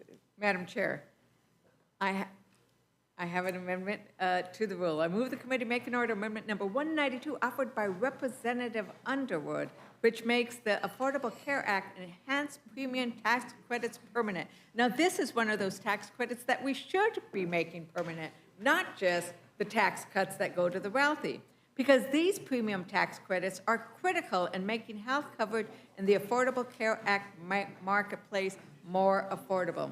And they're going to expire at the end of 2025. About 22 million people, including 5 million small business owners and self-employed workers, will see their coverage costs skyrocket, or they'll lose coverage altogether because they can't afford it. They'll make the decision that when their health insurance goes up, if you are a 60-year-old couple and you're making $82,000 a year, your health insurance is going to go up from $581 to $2,364. And that's if you live in Wisconsin. Or Wisconsin Congress people might be worried about this. If Pennsylvania, Arizona, these are serious numbers. And if you're a 40-year-old, it's also very scary. It triples. So it's really bad if you're a 60-year-old. It's really bad if you're a 40-year-old. So without this, the extension of this valuable credit, an estimated 4.2 million people will be uninsured in 2034. 4.2 million. These are the kind of people we're talking about that we need to make sure we get covered. I want to inform my colleagues that the expiration of these healthcare subsidies are widely unpopular, once again, even among Republican voters. In fact, Trump pollster John McLaughlin found that 77%, including 73% of Trump voters, would likely vote for a candidate who voted to preserve those premium tax credits, which help low and middle income Americans pay for the Affordable Care Act plans. Most Americans and Trump voters are also less likely to vote for congressional candidates whose vote causes more than 17 million people to lose their health insurance. Once again, what you guys are doing is widely unpopular, even among Republicans, but here is an opportunity to help 4.3 million people continue to get their health covered. I urge a yes vote on my amendment. Is there any further discussion on the amendment? Hearing none, the question's on the amendment. All those in favor signify by saying aye. Those opposed say no. No. In the opinion of the chair, the noes have it. The amendment is not agreed to. The clerk, A recorded vote, Madam Chair. and clerk will call the roll. Mrs. Fishbach? No. Mrs. Fishbach, no. Mr. Norman? No. Mr. Norman, no. Mr. Roy? Mr. Roy, no. Mrs. Houchin? Scott, no. Mr. Griffith? No. Mr. Griffith, no. Mr. Jack? No. Mr. Jack, no. Mr. McGovern? Mr. McGovern, aye. Ms. Scanlon? Aye. Ms. Scanlon, aye. Mr. Neguse? Aye. Mr. Neguse, aye. Ms. Ledger Fernandez? Aye. Ms. Ledger Fernandez, aye. Madam Chair? No. Madam Chair, no. Clerk will report the total. 4 yeas, 9 nays. The noes have it. The amendment is not agreed to. Madam Chair, Ms. Ledger Fernandez. I have an amendment to the rule. I move the committee make an order amendment number 125 offered by Representative Morrison, which will restore funding for Planned Parenthood. This bill will force the closure of 1/3 of Planned Parenthood clinics. That cuts access to not just essential reproductive health care, but prenatal care. So if you care about making sure that women who are pregnant get the kind of prenatal care they need so they can have healthy babies, you want to support the Planned Parenthood centers that often operate in deserts. Yet the Yale School of Public Health today, they have provided us with the information that says that these closures will lead to about 100 additional maternal deaths every year. 100 women who would not have to die except for this bill. I'd also point out that they noted that there were going to be 42,952 uninsured births. Now, when you have an uninsured birth, it means that likely that woman hasn't gotten the kind of prenatal care that will lead to a healthy baby. And let's think about where these Planned Parent centers are at worst. Greeley Health Center in Congressman Gabe Evans' district in Colorado 8, Flemington Health Center in Congressman Keene's district, New Jersey 7, Allentown's Health Center in Congressman Ryan McKenzie's district in Pennsylvania, and then clinics in Eau Claire, Las Croix, and Wisconsin Rapids in Congressman Derek Van Orden's district. These clinics are also in places where there are not other facilities close by. Defending Planned Parenthood really means more women with undiagnosed cancers, more STIs going untreated, and fewer options for birth control. This is a backdoor attempt to get abortion banned, but you are hurting women's health in the process. So if you care about women's life, about women's health, and you want to make sure there is access in underserved areas, I encourage you to vote for my amendment, and I yield back. Is there further discussion on the amendment? Hearing none, the question's on the amendment. All those in favor signify by saying aye. Aye. Those opposed say no. No. In the opinion of the chair, the noes have it. The amendment is not agreed to.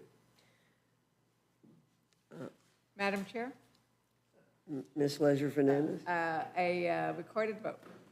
the clerk will call the roll. Mrs. Fishbach? No. Mrs. Fishbach, no. Mr. Norman? No. Mr. Norman, no. Mr. Roy? No. Mr. Roy, no. Mrs. Houchin? Mrs. Houchin, no. Mr. Langworthy? Mr. Langworthy, no. Mr. Scott? No. Mr. Scott, no. Mr. Griffith? No. Mr. Griffith, no. Mr. Jack? No. Mr. Jack, no. Mr. McGovern? Mr. McGovern, aye. Ms. Scanlon? Aye. Ms. Scanlon, aye. Mr. Neguse? Mr. Neguse, aye. Ms. Ledger Fernandez? Aye. Ms. Ledger Fernandez, aye. Madam Chair? No. Madam Chair, no. Clerk will report the total. 4 yeas, 9 nays. The noes have it. The amendment is not agreed to. Madam Chair. Ms. Leisure Fernandez. So since we will be likely passing this rule in the dead of night, in the next morning, we are really relying on this electricity. In fact, we have relied it on all day, and that's why I have an amendment to the rule to move the committee to make an order amendment number 38 offered by Representative Thompson to strike section 70501 through 70515 that repeal the clean energy tax credits. Repealing these tax credits is a hike on working families. You're going to have them pay more for their energy costs. The bill would raise energy bills by an average of $120 a year just from repealing these electricity credits. In some states, it's worse.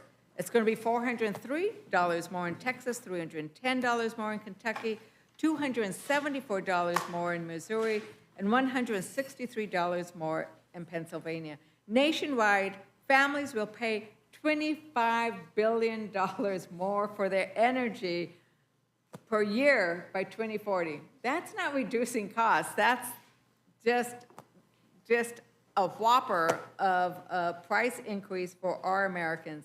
And in the repeal of energy efficiency, home solar, clean vehicle credits, the cost to families are going to skyrocket. But you know, Republicans don't oppose all energy subsidies. They only like subsidies that go to big oil. In 2022, fossil fuel companies received $3 billion in direct subsidies, and we heard earlier today that it is actually higher when you consider all the subsidies. I think the figure was about $22 billion. Clean energy supports lots of jobs too, 3.5 million jobs. And it's backed, another very popular thing that Americans like, it's backed by 60% of Americans.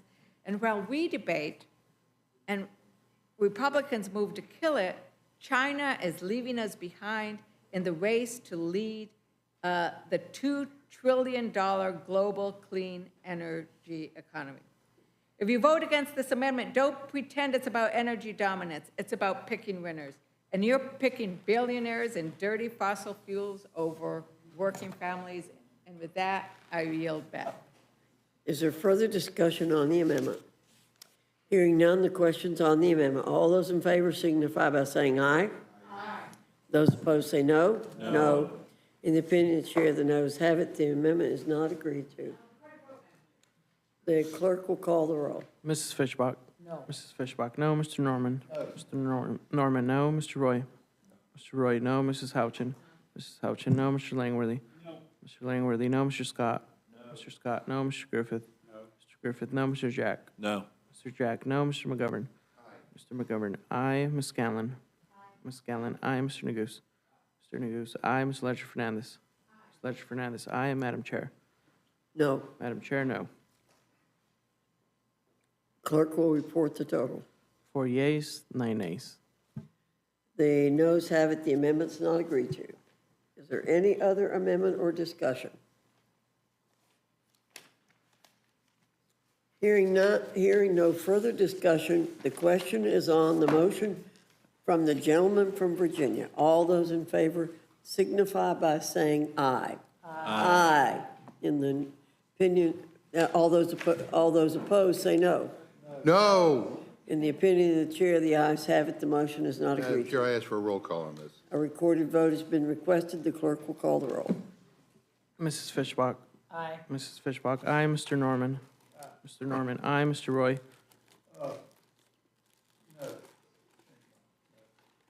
Mr. Norman, no. Mr. Roy? No. Mr. Roy, no. Mrs. Houchin? Mrs. Houchin, aye. Mr. Langworthy? Aye. Mr. Langworthy, aye. Mr. Scott? Aye. Mr. Scott, aye. Mr. Griffith? Mr. Griffith, aye. Mr. Jack? Aye. Mr. Jack, aye. Mr. McGovern? No. Mr. McGovern, no. Ms. Scanlon? No. Ms. Scanlon, no. Mr. Neguse? No. Mr. Neguse, no. Ms. Ledger Fernandez? Absolutely not. Ms. Ledger Fernandez, no. Madam Chair? Aye. Madam Chair, aye. The clerk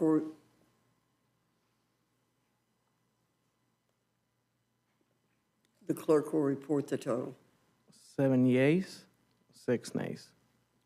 The ayes have it. The motion to report is agreed to. Accordingly, I'll be managing this rule for the majority. And I'll be doing it for the Mr. McGovern will for the minority. Without objection, the committee is adjourned.